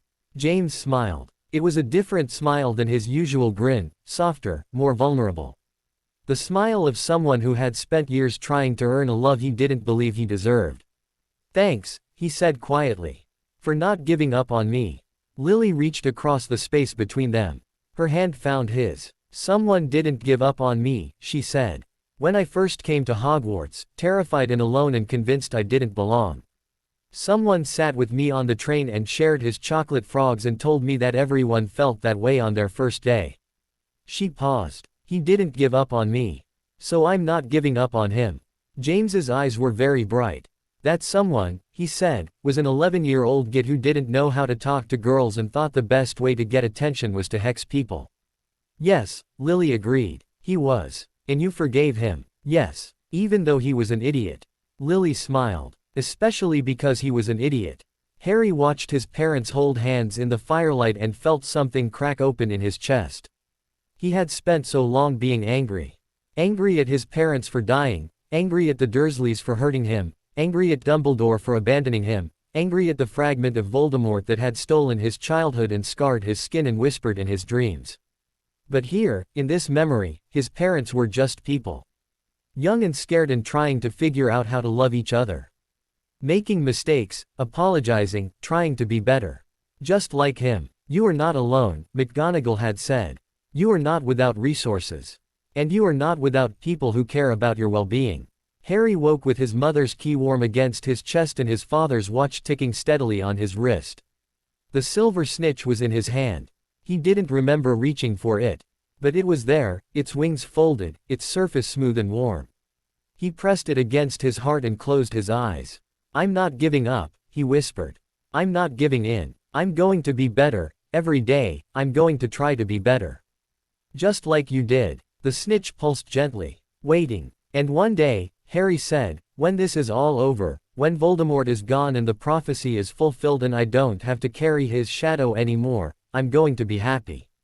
I'm going to laugh and fly and catch golden snitches and annoy the people I love until they can't remember what life was like before me." He paused. "That's what you wanted, right?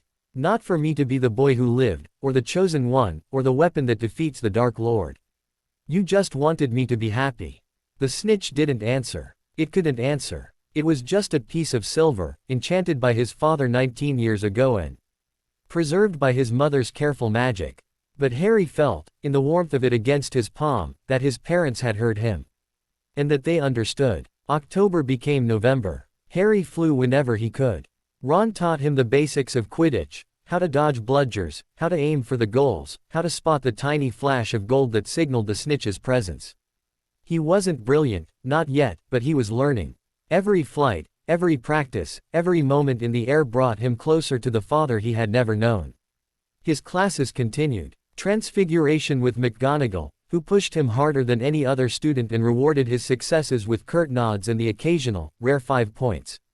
Charms with Flitwick, who beamed at Harry's flawless levitation charm and declared him a natural.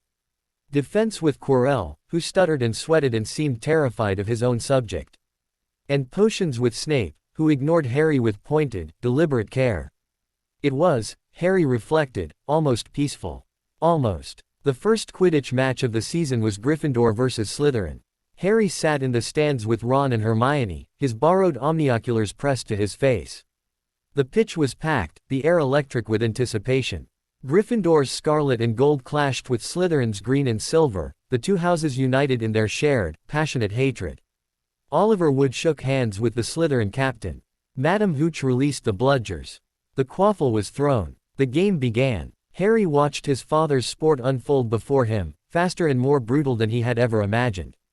Chasers passed the quaffle in dizzying arcs. Beaters swung their bats at the careening bludgers.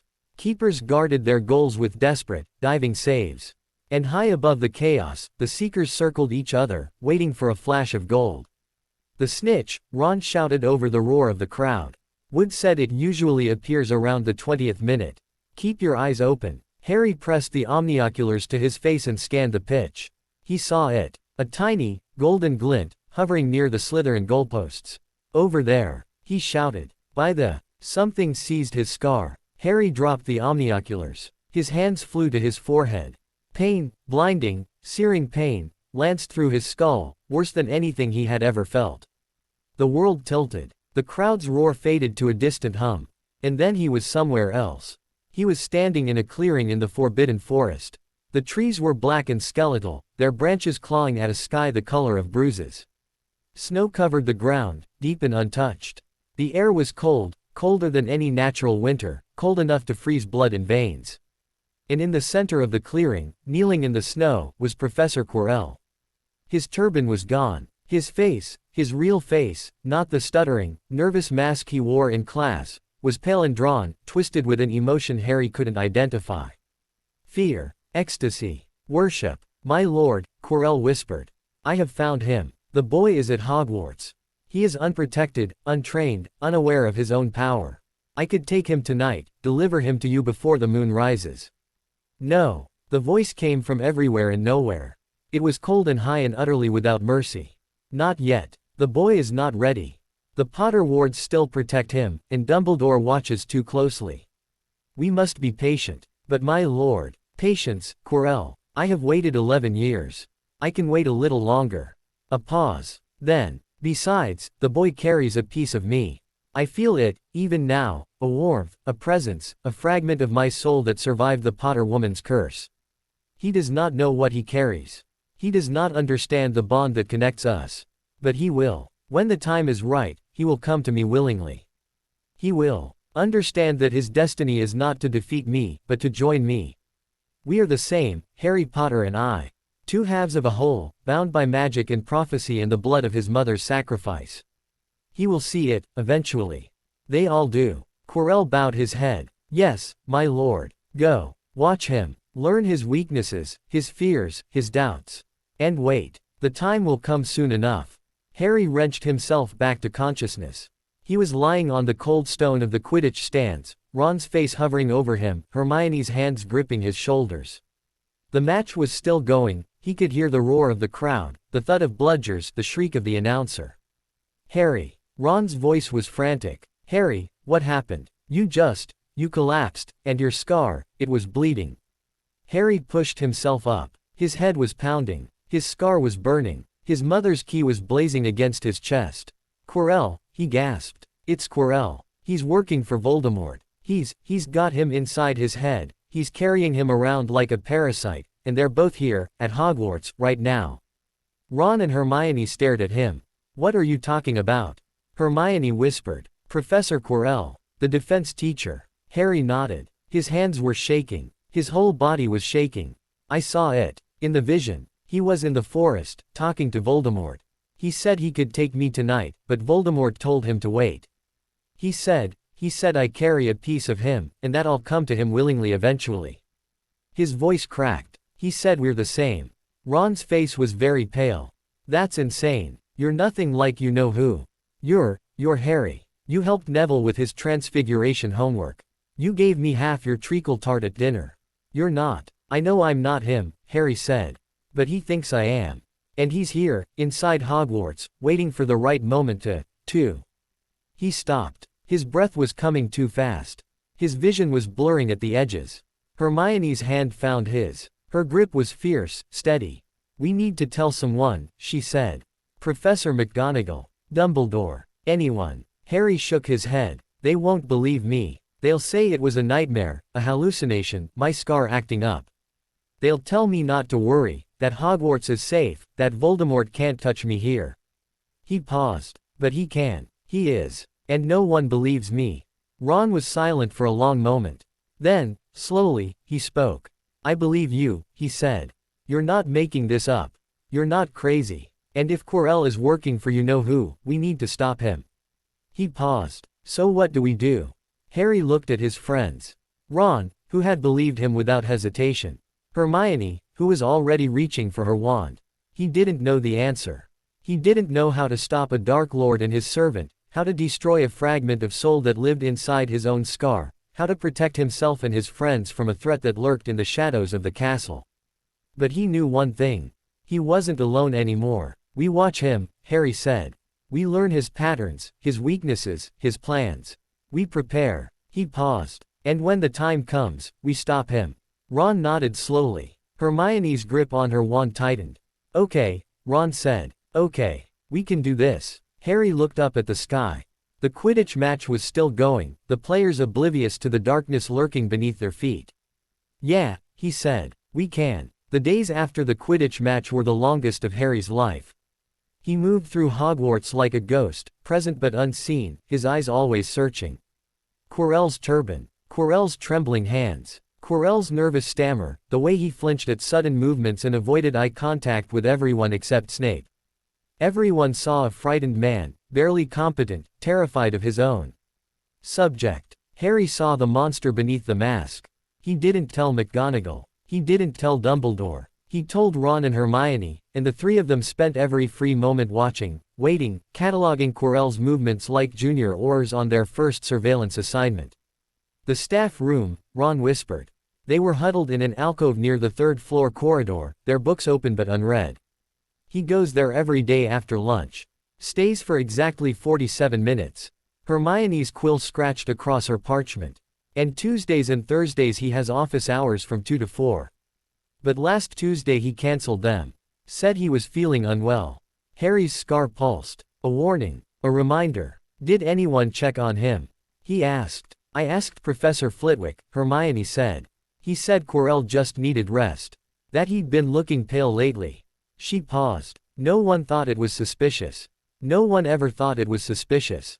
That was the problem. Quirrell had wrapped himself in the perfect disguise, a stuttering, frightened man who couldn't possibly be a threat.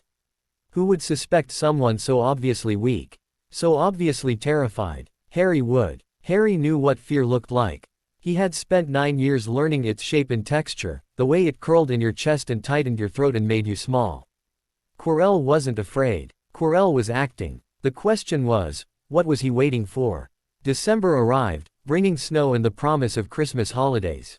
The castle transformed. Garlands of holly and ivy appeared along the banisters, their berries bright as drops of blood. The great hall's enchanted ceiling swirled with lazy snowflakes.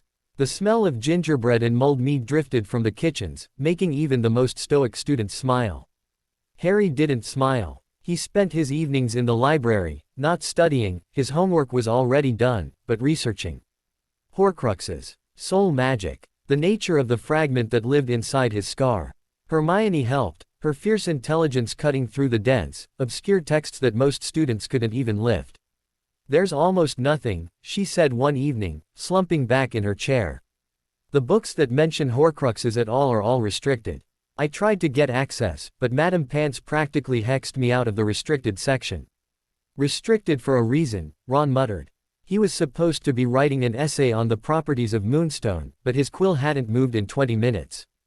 Dark magic. Unforgivable stuff. I don't care if it's unforgivable, Harry said. I need to know how to destroy it. Ron looked at him. His face was very young, very uncertain. You mean destroy it, not destroy yourself.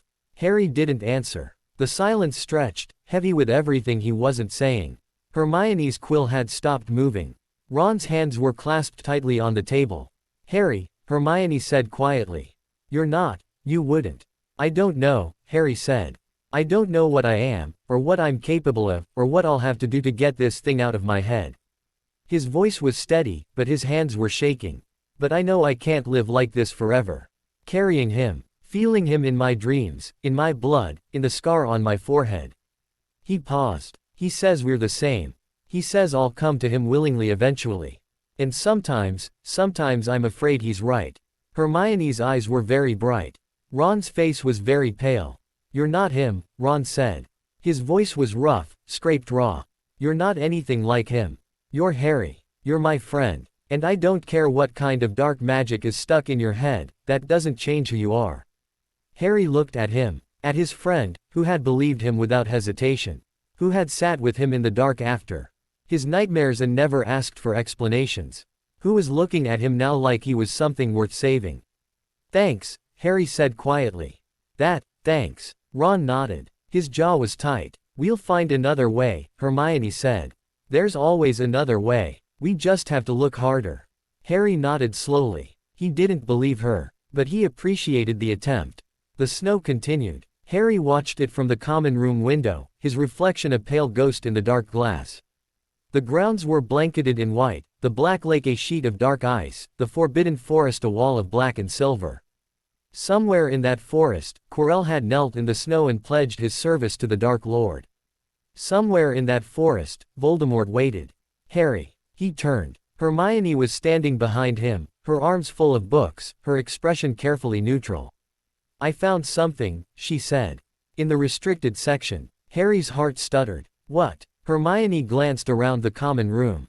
It was nearly empty, most students were at dinner, and the fire had burned low. But her voice dropped to a whisper anyway. There's a legend about the founders. She set the books down on the nearest table, opening one to a page marked with a strip of parchment. Hogwarts was built more than 1,000 years ago. Godric Gryffindor, Salazar Slytherin, Rowena Ravenclaw, Helga Hufflepuff. They were the greatest witches and wizards of their age. Harry nodded. He knew this. According to this text, Hermione continued, each of the founders left behind an artifact. A piece of themselves, imbued with their power. Gryffindor left a sword. Ravenclaw left a diadem. Hufflepuff left a cup. She paused. And Slytherin left a locket. Harry stared at her. A locket. Yes. But the locket was lost centuries ago. No one knows where it is, or if it even still exists. Her voice dropped even lower. But there are theories. Some scholars believe Slytherin didn't just leave a locket. They believe he left something else. Something hidden in the castle itself. A Horcrux, Harry breathed. Hermione nodded slowly. It's just a theory. There's no proof. But if Slytherin created a Horcrux, if he hid it somewhere in Hogwarts, it might still be here. Waiting. Harry's scar pulsed. Not painfully, warily. As if it recognized something in Hermione's words. A Horcrux can't be destroyed by normal means, he said. My mother's book said they're virtually indestructible. Only the most powerful dark magic can. Basilisk venom, Hermione said. Or fiendfire. According to the texts, those are the only things that can truly destroy a Horcrux. Basilisk venom, fiendfire. Harry had never seen a basilisk. He had never cast fiendfire. He didn't know how to do either of those things, or where to find the tools to do them. But he knew, with a certainty that settled deep in his bones, that this information was important. That somewhere, hidden in the depths of Hogwarts, a piece of Salazar Slytherin's soul was waiting to be found. We need to tell Dumbledore, Hermione said. If there's a Horcrux in the castle. We don't know that there is, Harry said. It's just a theory. And even if it's true, Dumbledore already knows about Horcruxes. He knew about Voldemort's Horcruxes before anyone else. He paused. If there's one here, he already knows. Hermione's expression flickered. You think he's keeping it secret? I think Dumbledore keeps a lot of things secret. Harry's voice was flat. I think he believes that knowledge is dangerous, and that some people shouldn't be trusted with it. I think he's spent his entire life deciding what other people need to know and when they need to know it. He paused. And I think he's wrong. The days crawled toward Christmas. Harry received letters, from Hagrid, who was spending the holidays with his brother Grop, from McGonagall, who reminded him that the library would be open limited hours, from Tonks, who reported that the Dursleys' trial had concluded and Vernon was now serving his sentence in Azkaban. He didn't know how to feel about that. Relief, vindication, emptiness. He folded the letter and placed it in his pocket, next to his mother's letters and his father's will. He didn't think about the Dursleys. He didn't think about the cupboard, or the hunger, or the years of silence and isolation. He thought about Quirrell, about Voldemort, about the fragment of dark soul that pulsed in his scar and whispered in his dreams. He thought about the Horcrux that might be hidden somewhere in the castle, waiting to be found. And he watched. Christmas morning dawned cold and clear. Harry woke to find a small pile of presents at the foot of his bed. Ron was already tearing into his own stack, exclaiming over maroon sweaters and homemade fudge. Hermione was sitting cross-legged on her bed, methodically opening packages with the precision of a bomb disposal expert. Harry reached for the topmost gift. It was from Hagrid, a roughly carved wooden flute, its surface smooth with handling. He lifted it to his lips and blew a tentative note. The sound was surprisingly sweet. The next gift was from McGonagall. A book, as expected, Advanced Protective Enchantments and You. Harry smiled. He would read it before the holidays ended. The third gift was small, flat, wrapped in plain brown paper. No return address. Harry opened it carefully. Inside was a mirror. It was small, no larger than his palm, set in a simple silver frame. The glass was dark, unreflective, like a pool of still water. Harry turned it over in his hands, searching for a maker's mark, an inscription, any clue to its origin. There was nothing. He set it on his nightstand and reached for the next gift. The burrow. Harry stood in the doorway of a kitchen that seemed to defy the laws of physics and interior design. Copper pots hung from the ceiling. A clock with 9 hands told not time but location: Mum, Dad, Bill, Charlie, Percy, Fred, George, Ron, Ginny. A radio was playing Celestina Warbeck at a volume that suggested either enthusiasm or a hearing impairment. And Mrs. Weasley was crying. "Oh, you poor dear," she said, pulling Harry into an embrace that threatened to crack his ribs. "You poor, poor dear. When Ron told us, when he wrote about your relatives, I couldn't." Harry stood very still. He was not accustomed to being hugged. He was not accustomed to being held like something precious, something worth protecting. But Mrs. Weasley's arms were warm and soft and smelled like cinnamon and laundry soap. And despite everything, despite his awkwardness and his discomfort and his complete inability to process this level of affection, Harry found himself relaxing, just slightly. There, Mrs. Weasley murmured. "You're safe now. You're with us." Harry didn't know what to say. So he said nothing. Mrs. Weasley released him and immediately began pressing food into his hands. Toast, eggs, sausages, A mince pie that was somehow both breakfast and dessert. Harry ate obediently, not because he was hungry, he was always hungry, but today his stomach was a knot of anxiety, but because refusing seemed impossible. Ron was watching him with an expression of mingled sympathy and amusement. "Mum's like that," he said. "Just go with it." Harry went with it. The burrow was chaos. Fred and George were attempting to modify a set of Muggle fireworks with explosive results. Ginny kept appearing in doorways, blushing furiously, and disappearing before anyone could speak to her. Percy was sequestered in his room, writing essays that were already 2 weeks ahead of schedule. Mr. Weasley was in the shed, enthusiastically dismantling a toaster. And Arthur Weasley, when he emerged for lunch, looked at Harry with an expression of profound sorrow. "Harry," he said, "my boy, I don't know if you remember, I met you once. When you were very small. Your father and I worked together on the Muggle Protection Act of 1979. He was the only one who understood why enchanted Muggle artifacts were a problem." He paused. "Everyone else just thought I was eccentric." Harry didn't remember. He had been a baby. But he remembered the photographs in his father's study, the letters from colleagues and friends. Arthur Weasley's name had appeared in several of them. "He spoke highly of you," Harry said. "My dad. He said you were the only person in the ministry who actually listened when he talked about Quidditch." Arthur's eyes grew very bright. "He was a good man," he said quietly. "Your father. He was a good man, and he loved you very much." Harry nodded. His throat was tight. "He did," he said. "I know." Christmas dinner at the Burrow was an event.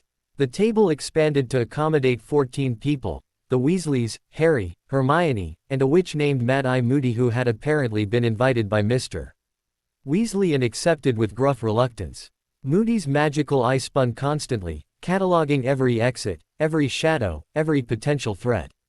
His normal eye, when it met Harry's, was almost warm. "You're looking well, Potter," he said.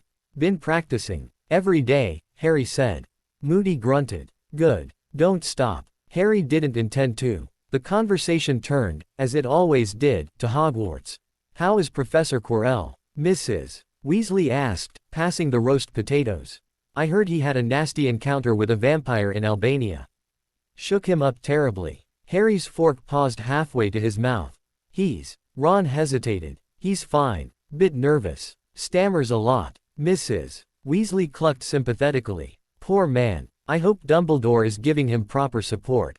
Harry caught Moody's eye. His magical eye had stopped spinning and was fixed on Harry with laser intensity. "Quirrell," Moody said slowly. "Defense against the dark arts. Took the post after." He paused. "After the last one left." "Left," Mrs. Weasley said. "I heard he died." "He left," Moody said. His voice was very flat. "One way or another." The table fell silent. Even Fred and George stopped bickering. Harry set down his fork. His scar was pulsing, not painfully, but insistently. "A warning. A reminder. Professor Moody," he said. "What do you know about Quirrell?" Moody's normal eye fixed on him. His magical eye continued its restless sweep. "I know he traveled extensively after his first sabbatical," he said. "Albania, Romania, the Black Forest. All places with significant dark magic presence. All places where a man might seek out things better left hidden." He paused. "I know he came back changed. Not just the stutter, the nerves. Something else. Something I couldn't identify." His voice dropped. "I don't trust Easy, Potter. You know that. And I don't trust Quirrell at all." Harry nodded slowly. His scar pulsed again. "Neither do I," he said. The conversation moved on. But Moody's words lingered, heavy with implication. Harry spent the rest of the evening on the edges, watching, thinking. The Burrow was warm and loud and full of people who seemed to genuinely care about each other. It should have been comforting. Instead, it made him feel more isolated than ever. He was carrying a fragment of Voldemort's soul in his scar. He was being hunted by the most powerful dark wizard in history. His defense professor was a Death Eater in disguise, hosting Voldemort's wraith inside his skull. And he was 11 years old. He stepped out onto the Burrow's small, snow-covered porch. The night air was cold and clean, a sharp contrast to the warmth inside. Stars scattered across the black sky, indifferent and eternal. The door creaked behind him. "Couldn't sleep." Hermione. She was wrapped in a quilt, her bushy hair escaping from a woolen hat. Her breath misted in the cold air. "Just thinking," Harry said. Hermione nodded slowly. She didn't ask what he was thinking about. She didn't offer advice or comfort or the well-meaning platitudes that adults always seem to reach for.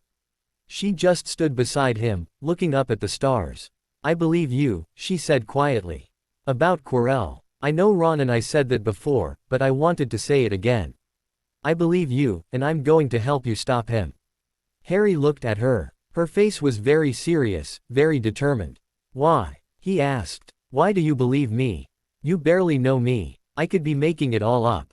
Hermione considered this. "You're not making it up," she said. "I can tell. The way you watch him. The way you flinch when he enters a room. The way your hand goes to your scar whenever he's nearby." She paused. "That's not the behavior of someone who's lying. That's the behavior of someone who's survived something terrible and is trying to survive something else." Harry's throat was tight. "I don't want to drag you into this," he said. "It's dangerous. Voldemort, he's killed people for much less than trying to stop his plans." Hermione's chin lifted. "I don't care. Your parents. My parents are dentists. They don't know anything about magic, and they're not going to find out from me." Her voice was steady. "This is my choice, Harry. Not yours. Mine." Harry was silent for a long moment. "Okay," he said. "Okay." They stood together on the porch, watching the stars wheel slowly across the sky. The holidays ended. Harry returned to Hogwarts with a new sweater from Mrs. Weasley, a box of homemade fudge, and a determination that had only grown sharper during his days at the Burrow. He knew what he had to do. He just didn't know how to do it. January brought new challenges. Quirrell continued his act, stuttering and nervous, barely competent. But Harry watched him now with different eyes. He noticed the way Quirrell's gaze lingered on the back of Harry's head. The way his hand drifted toward his turban whenever Harry entered the room. The way his stammer faded, just slightly, when he thought no one was listening. "He's waiting," Harry told Ron and Hermione. They were in their usual alcove, pretending to study. Voldemort told him to wait. "But he's getting impatient." "How do you know?" Ron asked. Harry touched his scar. "I can feel it. He's closer now than he was before. Stronger." Ron and Hermione exchanged glances. "What does that mean?" Hermione asked. "For you." Harry shook his head. "I don't know. But I think we're running out of time." February arrived, cold and gray. The Quidditch season continued. Gryffindor beat Ravenclaw in a match that saw Oliver Wood nearly fall off his broom with excitement. Harry watched from the stands, his omnioculars trained not on the players but on the teacher's box, where Quirrell sat stiff and pale, his turban a stark white against the gray sky. Something was wrong. Harry couldn't identify it. His scar was quiet, his dreams undisturbed. But the wards he had spent months learning to feel, to read, to understand, were restless. They hummed with an agitation that had nothing to do with the weather. He told McGonagall. She listened, her face grave. Then she nodded slowly. "I will increase the patrols," she said. "And I will speak to Albus." She paused. "In the meantime, Mr. Potter, I advise you to stay close to your dormitory at night. And do not go anywhere alone." Harry nodded. He didn't tell her that he was always alone, even in a crowd. That the fragment of Voldemort in his scar was the most constant companion he had ever known. He didn't tell her that he was beginning to understand why Quirrell had knelt in the snow and pledged his service. Not because he agreed with Voldemort. Not because he wanted power or glory or the respect of dark wizards. Because he was afraid. Afraid of dying. Afraid of pain. Afraid of being alone, powerless, insignificant. Harry understood that fear. He had lived with it for 9 years, in the darkness of the cupboard, under the fists of his cousin and the cold indifference of his aunt. He had felt it curl in his chest and tighten his throat and make him small. He had also learned to fight it. To push back against the darkness and refuse to let it consume him. Quirrell hadn't learned that. Quirrell had surrendered. Harry wouldn't make the same mistake. The end of February brought a thaw. Snow melted from the grounds, revealing patches of brown grass and mud. The forbidden forest shrugged off its white blanket, standing dark and patient against the gray sky. The lake's ice cracked and shifted, groaning like a waking giant. And Harry's dreams returned. Not the forest. Not the snow. Something new. Something closer. He was standing in a corridor at Hogwarts, but it was not any corridor he recognized. The torches were cold, the shadows were alive, and at the end of the corridor, waiting in the darkness, was a door. "Open it," the voice whispered. "Open it, and see what awaits you." Harry's hand reached for the handle. His scar was burning. His mother's key was blazing against his chest. "Open it, Harry. You know you want to." He opened the door, and woke screaming. Ron was there. Hermione was there. Their faces were pale, their eyes wide. "Harry," Ron said. "Harry, your scar was bleeding." Harry touched his forehead. His fingers came away red.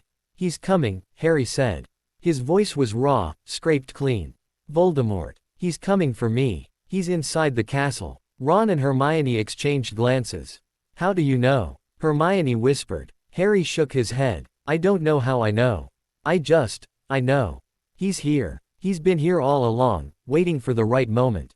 And the right moment is now." He pushed himself out of bed. His legs were unsteady, his head pounding. But his wand was in his hand and his mother's key was warm against his chest. "We need to find Dumbledore," Hermione said. "We need to tell him. There's no time." Harry was already pulling on his robes.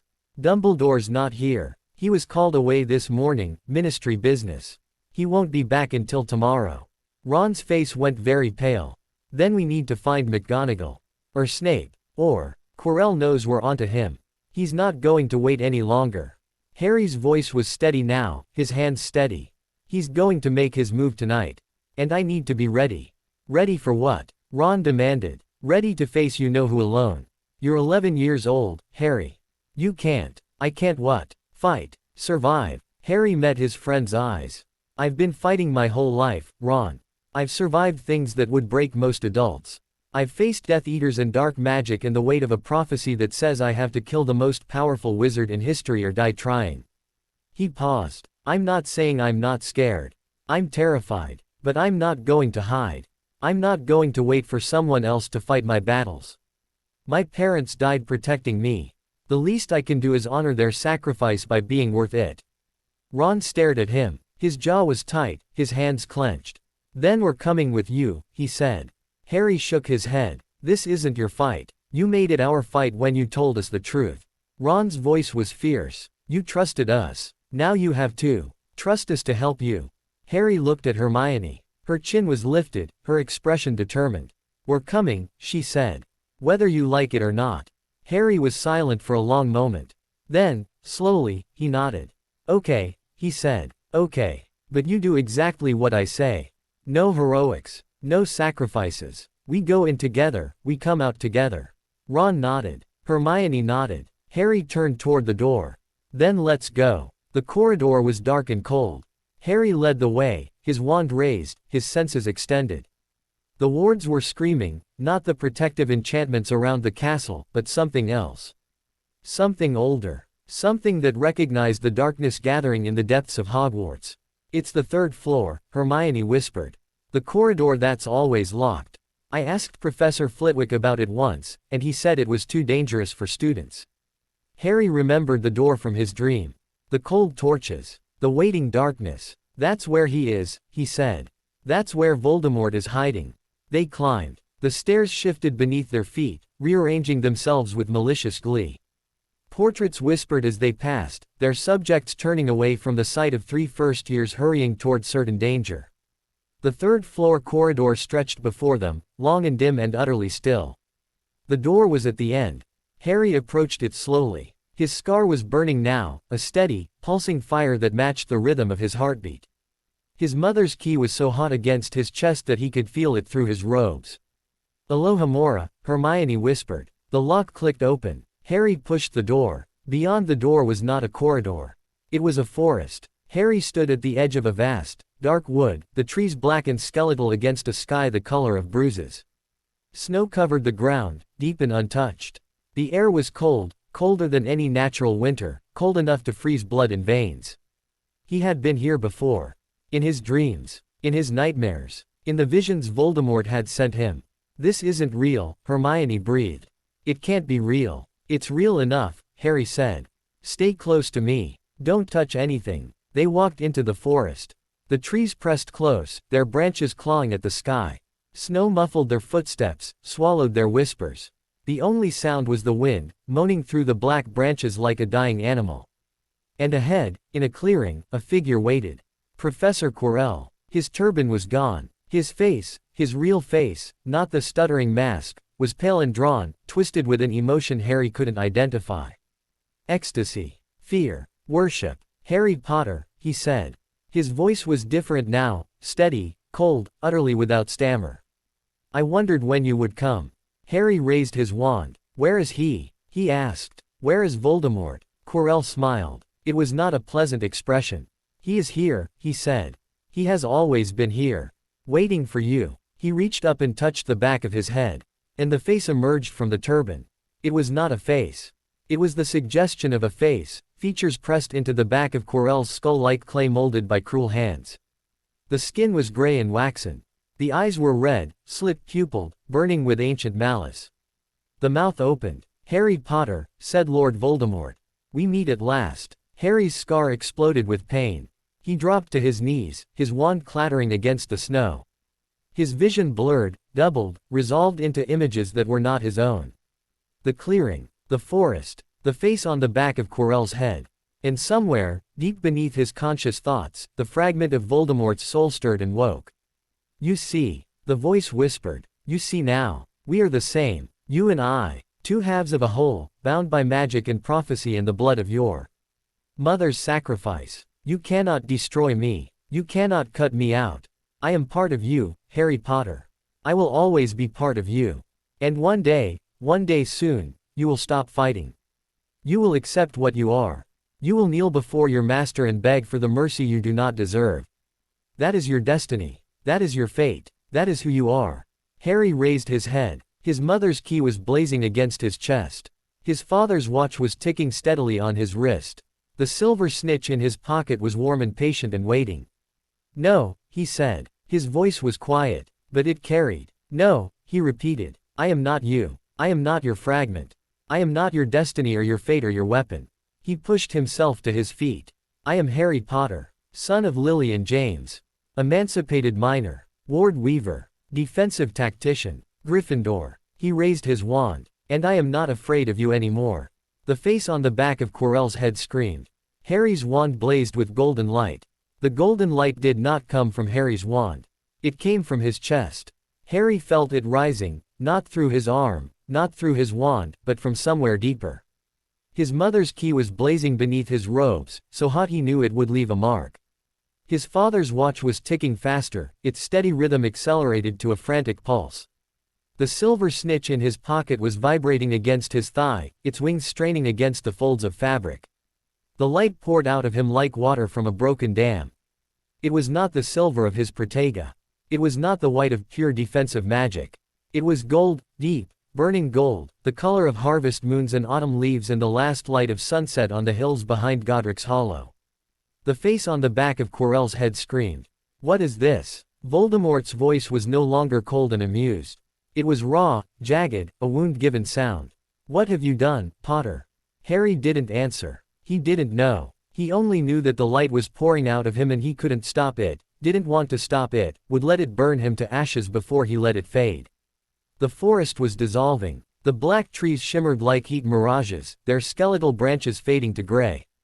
The snow beneath Harry's feet was no longer cold, it was warm, melting, transforming into clear water that reflected the golden light like 1,000 scattered mirrors. The sky the color of bruises was tearing apart, revealing the stone ceiling of the Hogwarts corridor beneath. Only the clearing remained. Only Quirrell. Only the face on the back of his head, its red eyes wide with something Harry had never expected to see in Voldemort's gaze. Fear. You cannot, the voice began. You do not have the power. I don't need power, Harry said. I have something you never had. He stepped forward. The light intensified. Quirrell was screaming now, not Voldemort, but Quirrell himself, his human voice joining the inhuman shriek of the parasite attached to his skull. His hands flew to his face, his turban, the exposed flesh of his scalp. Where the golden light touched him, his skin reddened, blistered, blackened. Please, Quirrell gasped. Please, I didn't want, he made me, I never meant. Harry stopped. The light dimmed, just slightly. His wand hand wavered. Quirrell's eyes met his. They were human eyes, brown and terrified and full of desperate hope. I was weak, he said. I know I was weak. I went looking for him. I thought I could learn from him, understand him, maybe even control him. I was a fool. His voice cracked. He took me over. He's been inside my head for months, whispering, pushing, erasing everything I was until there was nothing left but him. His hands were shaking. The flesh of his fingers was already peeling away, revealing raw, red tissue beneath. But, you have her power. Lily's power. The old magic, the blood magic, the protection she wove around you with her dying breath. His voice dropped to a whisper. It burns him. It burns everything touched by darkness. And I have been touched by darkness for so long I don't remember what clean feels like. Harry stared at him. His scar was burning, his mother's key was blazing, his heart was pounding so hard he could feel it in his throat. Why should I help you? He asked. You tried to kill me. You brought him here, to my school, to my friends. You would have delivered me to him if he'd given the order. Quirrell laughed. It was a broken sound, hollow and desperate. Yes, he said. I would have. I still would, if he commanded it. That's what he does, Harry Potter. He doesn't just control your body. He controls your mind, your will, your very sense of self. You don't realize you're a puppet until you look down and see someone else's hands where yours should be. His eyes met Harry's. But you're free. You've always been free. Even when they locked you in a cupboard and told you you were worthless, even when they starved you and beat you and erased your existence from their world, you never let them take yourself. You held onto it, tiny and battered and bruised, but yours. He paused. That's why he's afraid of you. Not because of the prophecy. Not because of your mother's sacrifice. Because you are utterly, completely, unbreakably yourself. And he has spent 70 years trying to become someone else. The golden light had faded to a soft glow. Harry's wand was lowered. His mother's key was warm against his chest, no longer burning. What do you want me to do?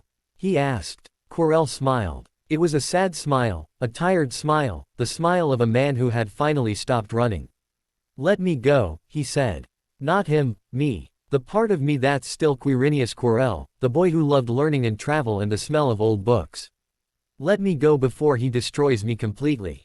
Harry looked at the face on the back of Quirrell's head. Voldemort's red eyes were fixed on him, burning with hatred and hunger and something else, something that looked, impossibly, like recognition. You think you've won, the voice whispered. You think this changes anything. But I have waited 11 years, Harry Potter. I can wait 11 more. I can wait a century. I am immortal, and you are merely alive. And when you finally die, when age or accident or my own hand finally claims you, I will be there. Waiting, patient, eternal. We are bound, you and I. You cannot escape me. You cannot destroy me. You can only delay the inevitable. Harry met its gaze. Maybe, he said. But not today. He raised his wand, and the golden light surged forward one final time. Quirrell crumpled. The face on the back of his head was screaming, truly screaming now, a sound of pure, primal agony. Its red eyes were fading, the slitted pupils dilating, the gray flesh cracking and flaking away like old parchment.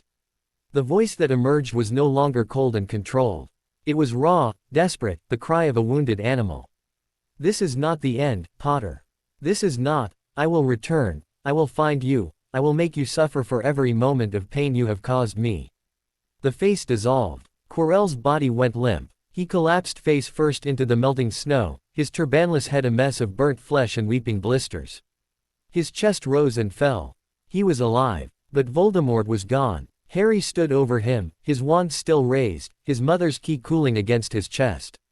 The golden light had faded completely, leaving only the dim glow of the corridor's enchanted torches. Ron's voice came from somewhere behind him. Harry. Is he? I don't know, Harry said. His voice sounded strange in his own ears. Distant. Hollow. I don't know what just happened. Hermione was already kneeling beside Quirrell's body, her wand tracing diagnostic spells. Her face was pale, but her hands were steady. He's alive, she said. Barely. The burns are extensive, they cover most of his scalp and neck. But his heart is beating. He's breathing. She paused. The thing on his head. Voldemort. It's gone. Harry nodded slowly. His scar was quiet, For the first time in months, the constant, pulsing warmth had faded to nothing. He touched his forehead with trembling fingers. The scar was still there. The ridged tissue, the lightning bolt shape, the physical evidence of the curse that had marked him as Voldemort's equal. But something was different. Something had shifted. He didn't know what it meant. He didn't know if it would last. He only knew that, for this moment, he was free. "We need to get him to the hospital wing," Hermione said. "And we need to find a professor. Any professor." She paused. "We need to tell someone what happened." Harry looked at Quirrell's unconscious body. At the burns that covered his head and hands. At the man who had tried to kill him and begged for mercy and spoken of puppets and control and the long, slow erosion of self. "He said I was free," Harry said quietly. "He said I've always been free, because I never let them take myself." He paused. "I don't know if that's true. I don't know if I've ever been free." Ron's hand found his shoulder. "You're the freest person I know," he said. "You walked out of your cupboard and claimed your own life. You faced the Wizengamot and told them the truth. You stood in front of you-know-who and told him you weren't afraid of him anymore." He paused. "That's not someone who's been controlled. That's someone who's been fighting his whole life to be himself." Harry looked at his friend. Ron's face was very serious, very certain. "Yeah," Harry said. "I guess I have." They found Professor McGonagall in the Transfiguration courtyard, pacing in front of the statue of a long-dead headmaster. Her face, when she saw them, went through several rapid transformations: relief, concern, and then, as her eyes fell on Quirrell's unconscious body, something very like horror. "Explain," she said. "Now." Harry explained. He told her about the dreams, the visions, the fragment of Voldemort's soul that whispered in his scar. He told her about Quirrell's confession in the forest, his servitude to the Dark Lord, the face on the back of his head. He told her about the golden light, the burning, the way Voldemort had screamed and dissolved and vanished. He did not tell her about Quirrell's words. About puppets and control and the long, slow erosion of self. About the desperate hope in a dying man's eyes. McGonagall listened without interruption. When he finished, she was silent for a long, long moment. "Albus," she said finally. "I need to contact Albus." "He's not here," Hermione said. "Ministry business." "Yes." McGonagall's voice was very flat. "Ministry business." She paused. "Very convenient ministry business." She drew her wand. A silver tabby cat erupted from its tip and streaked away through the stone walls. "I have sent a Patronus," she said. "Dumbledore will return as soon as he receives it. In the meantime, Mr. Quirrell will be taken to the hospital wing and placed under guard." Her eyes found Harry's. "And you, Mr. Potter, will come with me." Harry nodded. He didn't argue. The hospital wing was white and sterile and smelled of antiseptic and dittany. Madame Pomfrey had taken one look at Quirrell's burns and immediately begun applying cooling salves and regeneration potions. Her face was grim, her movements efficient. She did not ask questions.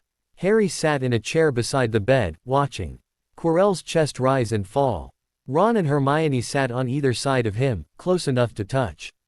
No one spoke. The doors burst open at midnight. Albus Dumbledore swept into the hospital wing like a storm.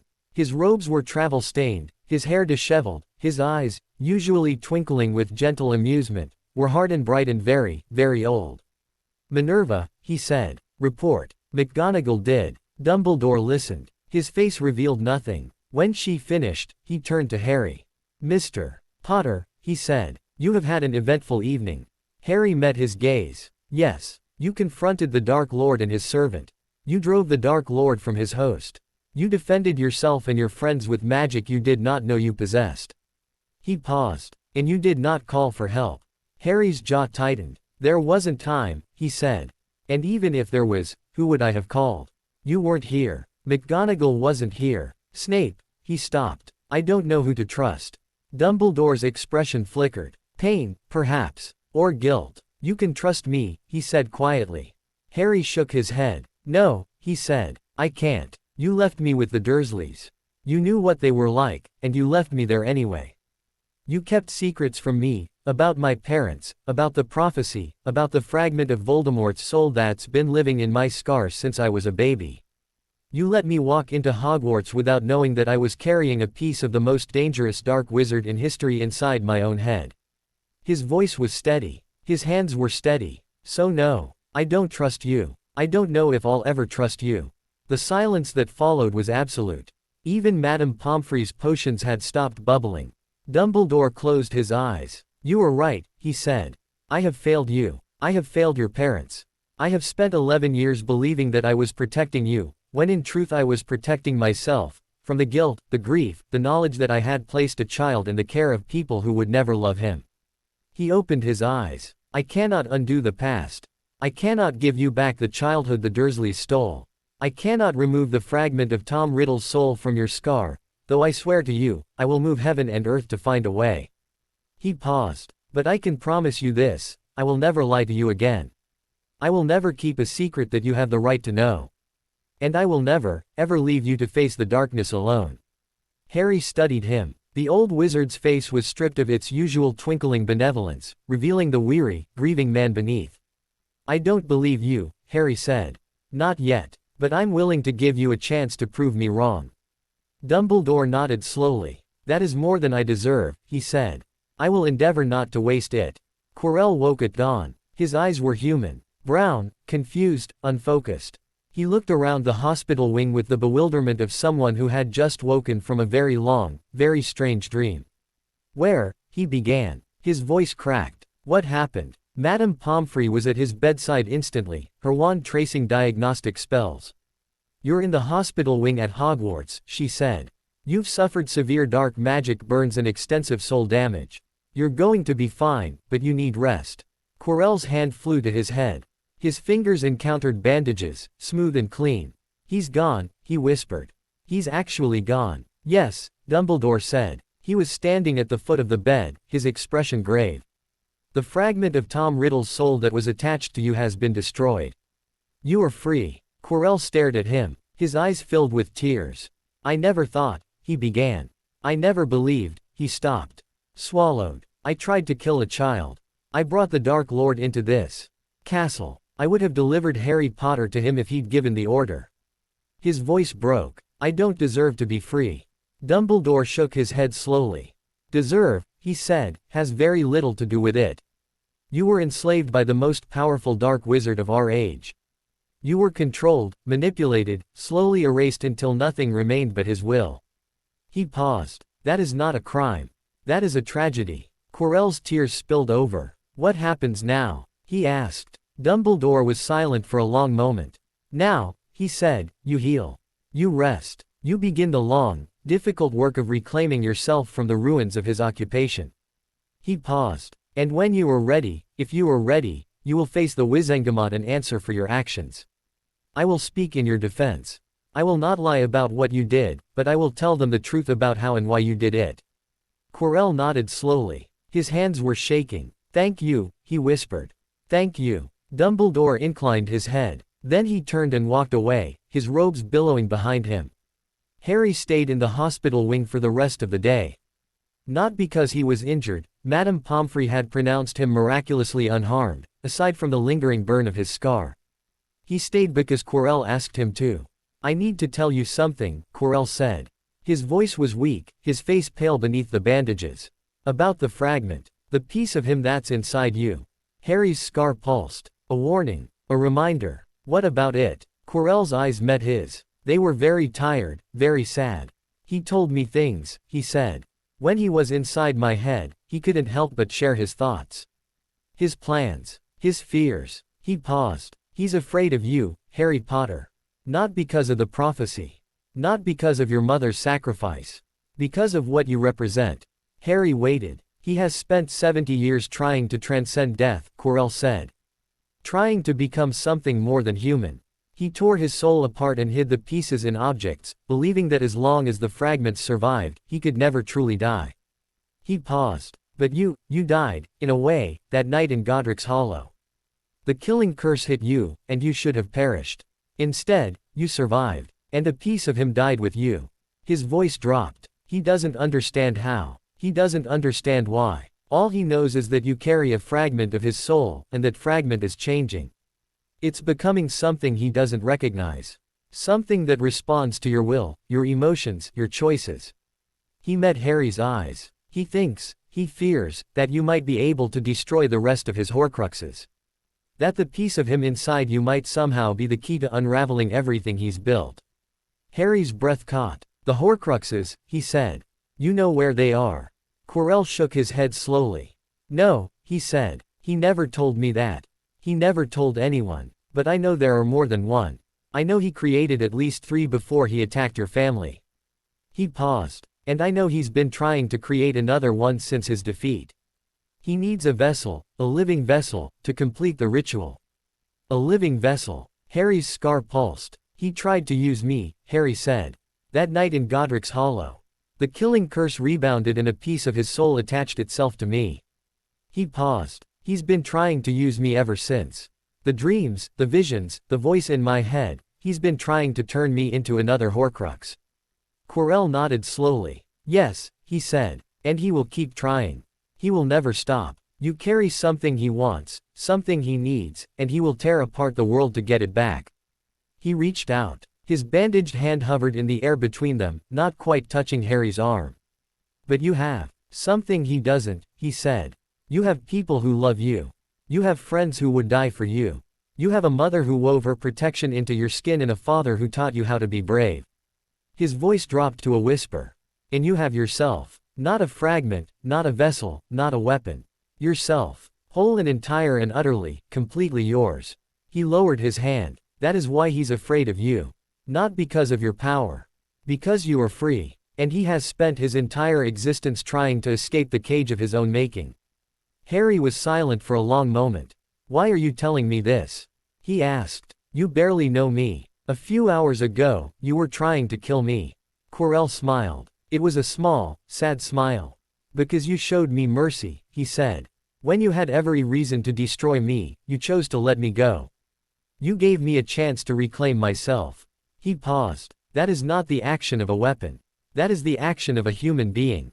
He closed his eyes. I don't know if I deserve your mercy. I don't know if I'll ever be worthy of it. But I know that I will spend the rest of my life trying to earn it. His breathing slowed. His face relaxed. Madame Pomfrey appeared at his bedside, her expression professionally neutral. He needs to rest, she said. You should rest too, Mr. Potter. You've had an eventful night. Harry nodded slowly. He stood. His legs were stiff, his eyes gritty with exhaustion. But his mind was clear. He walked out of the hospital wing and into the corridor, where Ron and Hermione were waiting. Well, Ron demanded. What did he say? What did Dumbledore say? Are we in trouble? Harry shook his head. No, he said. We're not in trouble. Ron let out a long breath. Thank Merlin. I thought for sure McGonagall was going to take 1,000 points from Gryffindor. She can't take points from her own house, Hermione said. That would be a conflict of interest. Tell that to Snape. He takes points from Gryffindor every time someone breathes too loud. Harry listened to them argue and felt something loosen in his chest. He had faced Voldemort. He had driven the fragment of Dark Soul from Quirrell's body. He had learned that he carried a piece of the Dark Lord inside his own scar, and that Voldemort would never stop trying to reclaim it. But he had also learned that he was not alone. That he had friends who believed in him, professors who would fight for him, and a mother whose love was woven into his very skin. He was Harry Potter. He was 11 years old. And he was not afraid. The days that followed were strangely ordinary. Classes continued. Homework accumulated. Ron complained about Snape, Hermione organized their study schedules, and Neville accidentally melted his 6th cauldron of the term. The castle settled back into its familiar rhythms, as if nothing extraordinary had happened in the 3rd-floor corridor. But Harry knew everything had changed. He felt it in his scar. The constant, pulsing warmth that had been his companion for as long as he could remember had faded to a quiet hum.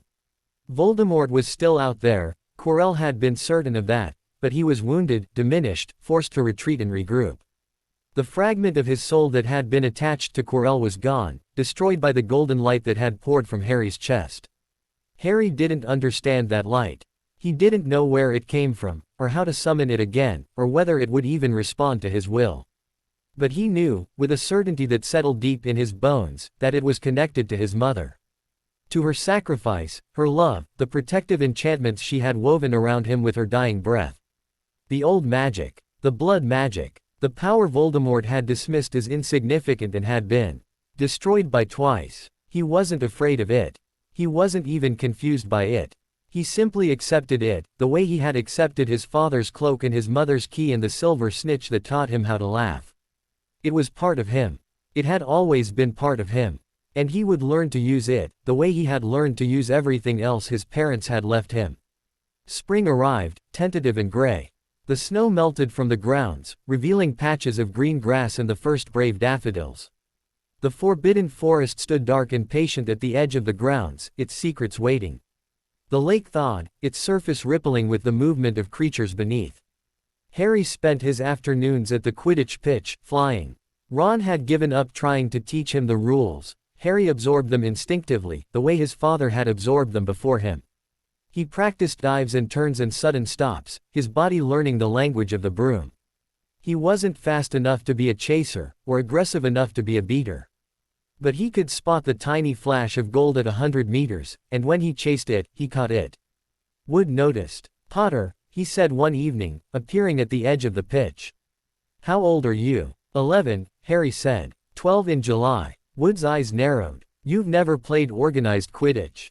"No. But you've been flying." Harry hesitated. "A bit." Wood studied him for a long moment. His gaze swept over Harry's posture on the broom, the easy grip of his fingers on the handle, the way his eyes tracked the movement of the other players with predatory focus. "Tryouts are in October," he said. "For next year's team." He paused. "If you keep practicing, you might have a shot." Harry nodded slowly. "Okay." Wood walked away. Ron appeared at Harry's elbow, his expression somewhere between awe and disbelief. Did he just say you might make the team? Next year. As a second year. Harry shrugged. "He said I might have a shot." "Harry, Wood has never said anyone might have a shot. Wood once told Charlie Weasley he'd never make the team, and Charlie played seeker for England." Ron shook his head. "You're insane. You're actually insane." Harry smiled. It was a small smile, barely a curve of his lips. "Maybe," he said. "But I'm a good insane." Ron laughed. "Yeah," he said. "You are." The end of term approached with alarming speed. Harry sat his exams with the same focused intensity he brought to everything else. Transfiguration was easy, McGonagall had been testing him on this material for months. Charms was easier. Potions was tense, Snape's presence a cold weight at the back of the classroom, but Harry brewed a perfect forgetfulness potion and received a curt nod of acknowledgement. Defense against the dark arts was the strangest. The exam was administered by Professor Flitwick, who had taken over Quirrell's classes after the incident in the third-floor corridor. Quirrell himself was still in the hospital wing, his burns healing slowly, his soul even slower. Harry visited him sometimes, sitting in the chair beside his bed and listening to stories about Albania and Romania and the Black Forest. Quirrell never spoke about Voldemort. He never spoke about the face on the back of his head or the months of slow erasure. He spoke about mountains and forests and the color of the sky at dawn in places Harry had never heard of. "It's beautiful," he said one evening. "The world. Even the dark parts." He paused. "I forgot that, for a while. He made me forget." Harry didn't respond. He didn't know what to say. But he kept visiting. And Quirrell kept talking. The last day of term arrived with sunshine and the promise of summer. Harry packed his trunk with methodical efficiency. His robes, his books, his potions. Supplies. His father's maps and his mother's correspondence. The photograph of his parents on their wedding day, the photograph of himself as a baby curled around his father's finger. His mother's key. His father's watch. His mother's snitch, warm and patient in his palm. The pensieve. He hesitated. His mother's memories were precious, irreplaceable. Taking them back to Godric's Hollow felt like taking a piece of her with him, but also like risking her loss. He tucked the pensieve carefully into his trunk, surrounded by layers of soft robes. She had waited 9 years for him to find her. She would wait a little longer. "Ready." Ron appeared at his elbow, his own trunk battered and overflowing. "Mum's sending the car. She said she'd pick up Hermione too." Harry nodded. "Ready." They walked out of the dormitory, through the common room, down the spiral staircase into the entrance hall. The great hall was empty, the enchanted ceiling showing a pale blue sky. The doors stood open, revealing the grounds beyond, green and gold in the afternoon light. Hermione was waiting by the gates, her trunk neat and organized. She smiled when she saw them. We did it, she said. We survived first year. Barely, Ron muttered. I think Snape deducted enough points from Gryffindor to sink a ship. Hermione rolled her eyes. You only think that because you spent the entire year not doing your homework. I did my homework. You copied mine. Copying is a form of learning. Harry listened to them argue and felt something warm spread through his chest. He had friends. Real friends, who believed in him and fought beside him and argued about homework on the front steps of Hogwarts. He had a home, waiting for him in Godric's Hollow, with his mother's wards and his father's chair and the Silver Snitch that taught him how to laugh. He had a future, uncertain and dangerous and full of challenges he couldn't yet imagine. But Harry, he turned. Hagrid was striding across the grounds, his enormous face split in a grin. He was carrying something in his arms, something small and wriggling and covered in bright green feathers. Nearly forgot, Hagrid said, thrusting the creature into Harry's arms. Birthday present. Bit early, I know, but I couldn't wait. Harry looked down at the thing in his arms. It was a bird. A tiny, scruffy, utterly ridiculous bird, with patchy green feathers and enormous amber eyes and a beak that seemed too large for its face. It blinked up at him and let out a sound that was somewhere between a chirp and a squawk. What is it? Ron asked, peering over Harry's shoulder. Baby phoenix, Hagrid said proudly. Got him from a breeder in Greece. They're rare, phoenixes, almost impossible to domesticate. But this little fellow took one look at Harry's picture and wouldn't stop singing. Harry stared at the bird. It stared back. I can't keep a phoenix, he said. I don't know how to take care of a phoenix. He'll take care of himself, Hagrid said. Phoenixes are clever, independent. He'll know what to do. He paused. Besides, he chose you. You can't argue with a phoenix. The bird chirped. It sounded oddly satisfied. Harry looked at the creature in his arms. Its feathers were soft and warm, and it smelled faintly of woodsmoke and cinnamon. Its amber eyes, so like Hedwig's, so like something else he couldn't quite name, were fixed on his face with an expression of complete, unwavering trust. Okay, he said. Okay. You can stay. The bird chirped again. It tucked its head under its wing and promptly fell asleep. Ron stared at it. What are you going to call it? Harry thought about his mother's lullabies. His father's laughter. The silver snitch in his pocket and the golden light that had poured from his chest in the long, patient waiting of 9 years in a cupboard. Fox, he said. I'm going to call him Fox. The train departed at 4:17. Harry sat in a compartment near the end of the carriage, Fox sleeping in his lap and Hedwig perched on the luggage rack. Ron and Hermione were across from him, arguing about the relative merits of Muggle mathematics versus arithmancy. Outside the window, the castle was receding, its towers and turrets growing smaller and smaller against the blue sky. Harry watched it until it vanished behind a hill. Then he reached into his pocket and drew out the silver snitch. It rested in his palm, warm and patient. Its wings were folded. Its surface was smooth. It waited. Harry pressed his thumb against the center. The snitch opened. Inside, nestled in a bed of velvet, was a tiny scroll of parchment. Harry unfurled it with trembling fingers. Harry, if you're reading this, you've survived your first year at Hogwarts. I knew you would. You were always too stubborn to fail. I don't know what you faced this year. I don't know what challenges you overcame, what dangers you confronted, what pieces of yourself you discovered in the process. But I know that you faced them. I know that you survived. I know that you are stronger and braver and more yourself than you were when you started. That's all I ever wanted for you. Not success, or fame, or the fulfillment of prophecies. Just you. Becoming yourself, fully and completely, without apology. I am so proud of you, Harry. I have been proud of you since the moment you were born. I will be proud of you until the end of time and beyond. Keep going, my darling. Keep learning, keep growing, keep becoming. The world is waiting for you. All my love, always. Mum. Harry folded the letter carefully and placed it in his pocket, next to his mother's other letters and his father's will. The snitch folded its wings and settled into his palm. Outside the window, the English countryside rolled past, green and gold and full of possibility. Harry was 11 years old. He had survived his first year at Hogwarts.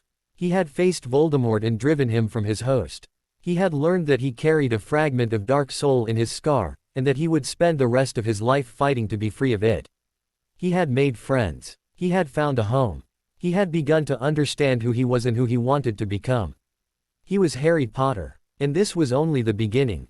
And that is just the beginning of Harry's true destiny. If you want to see how far his power rises, or how the wizarding world reacts next, make sure you like this video and comment if you want part 2. And hey, if you're new here, don't forget to subscribe right now. Because I upload daily dark and powerful Harry Potter what-if stories. And trust me, the next one will be even more insane. And I'll see you in the next magical chapter. Until then, stay legendary.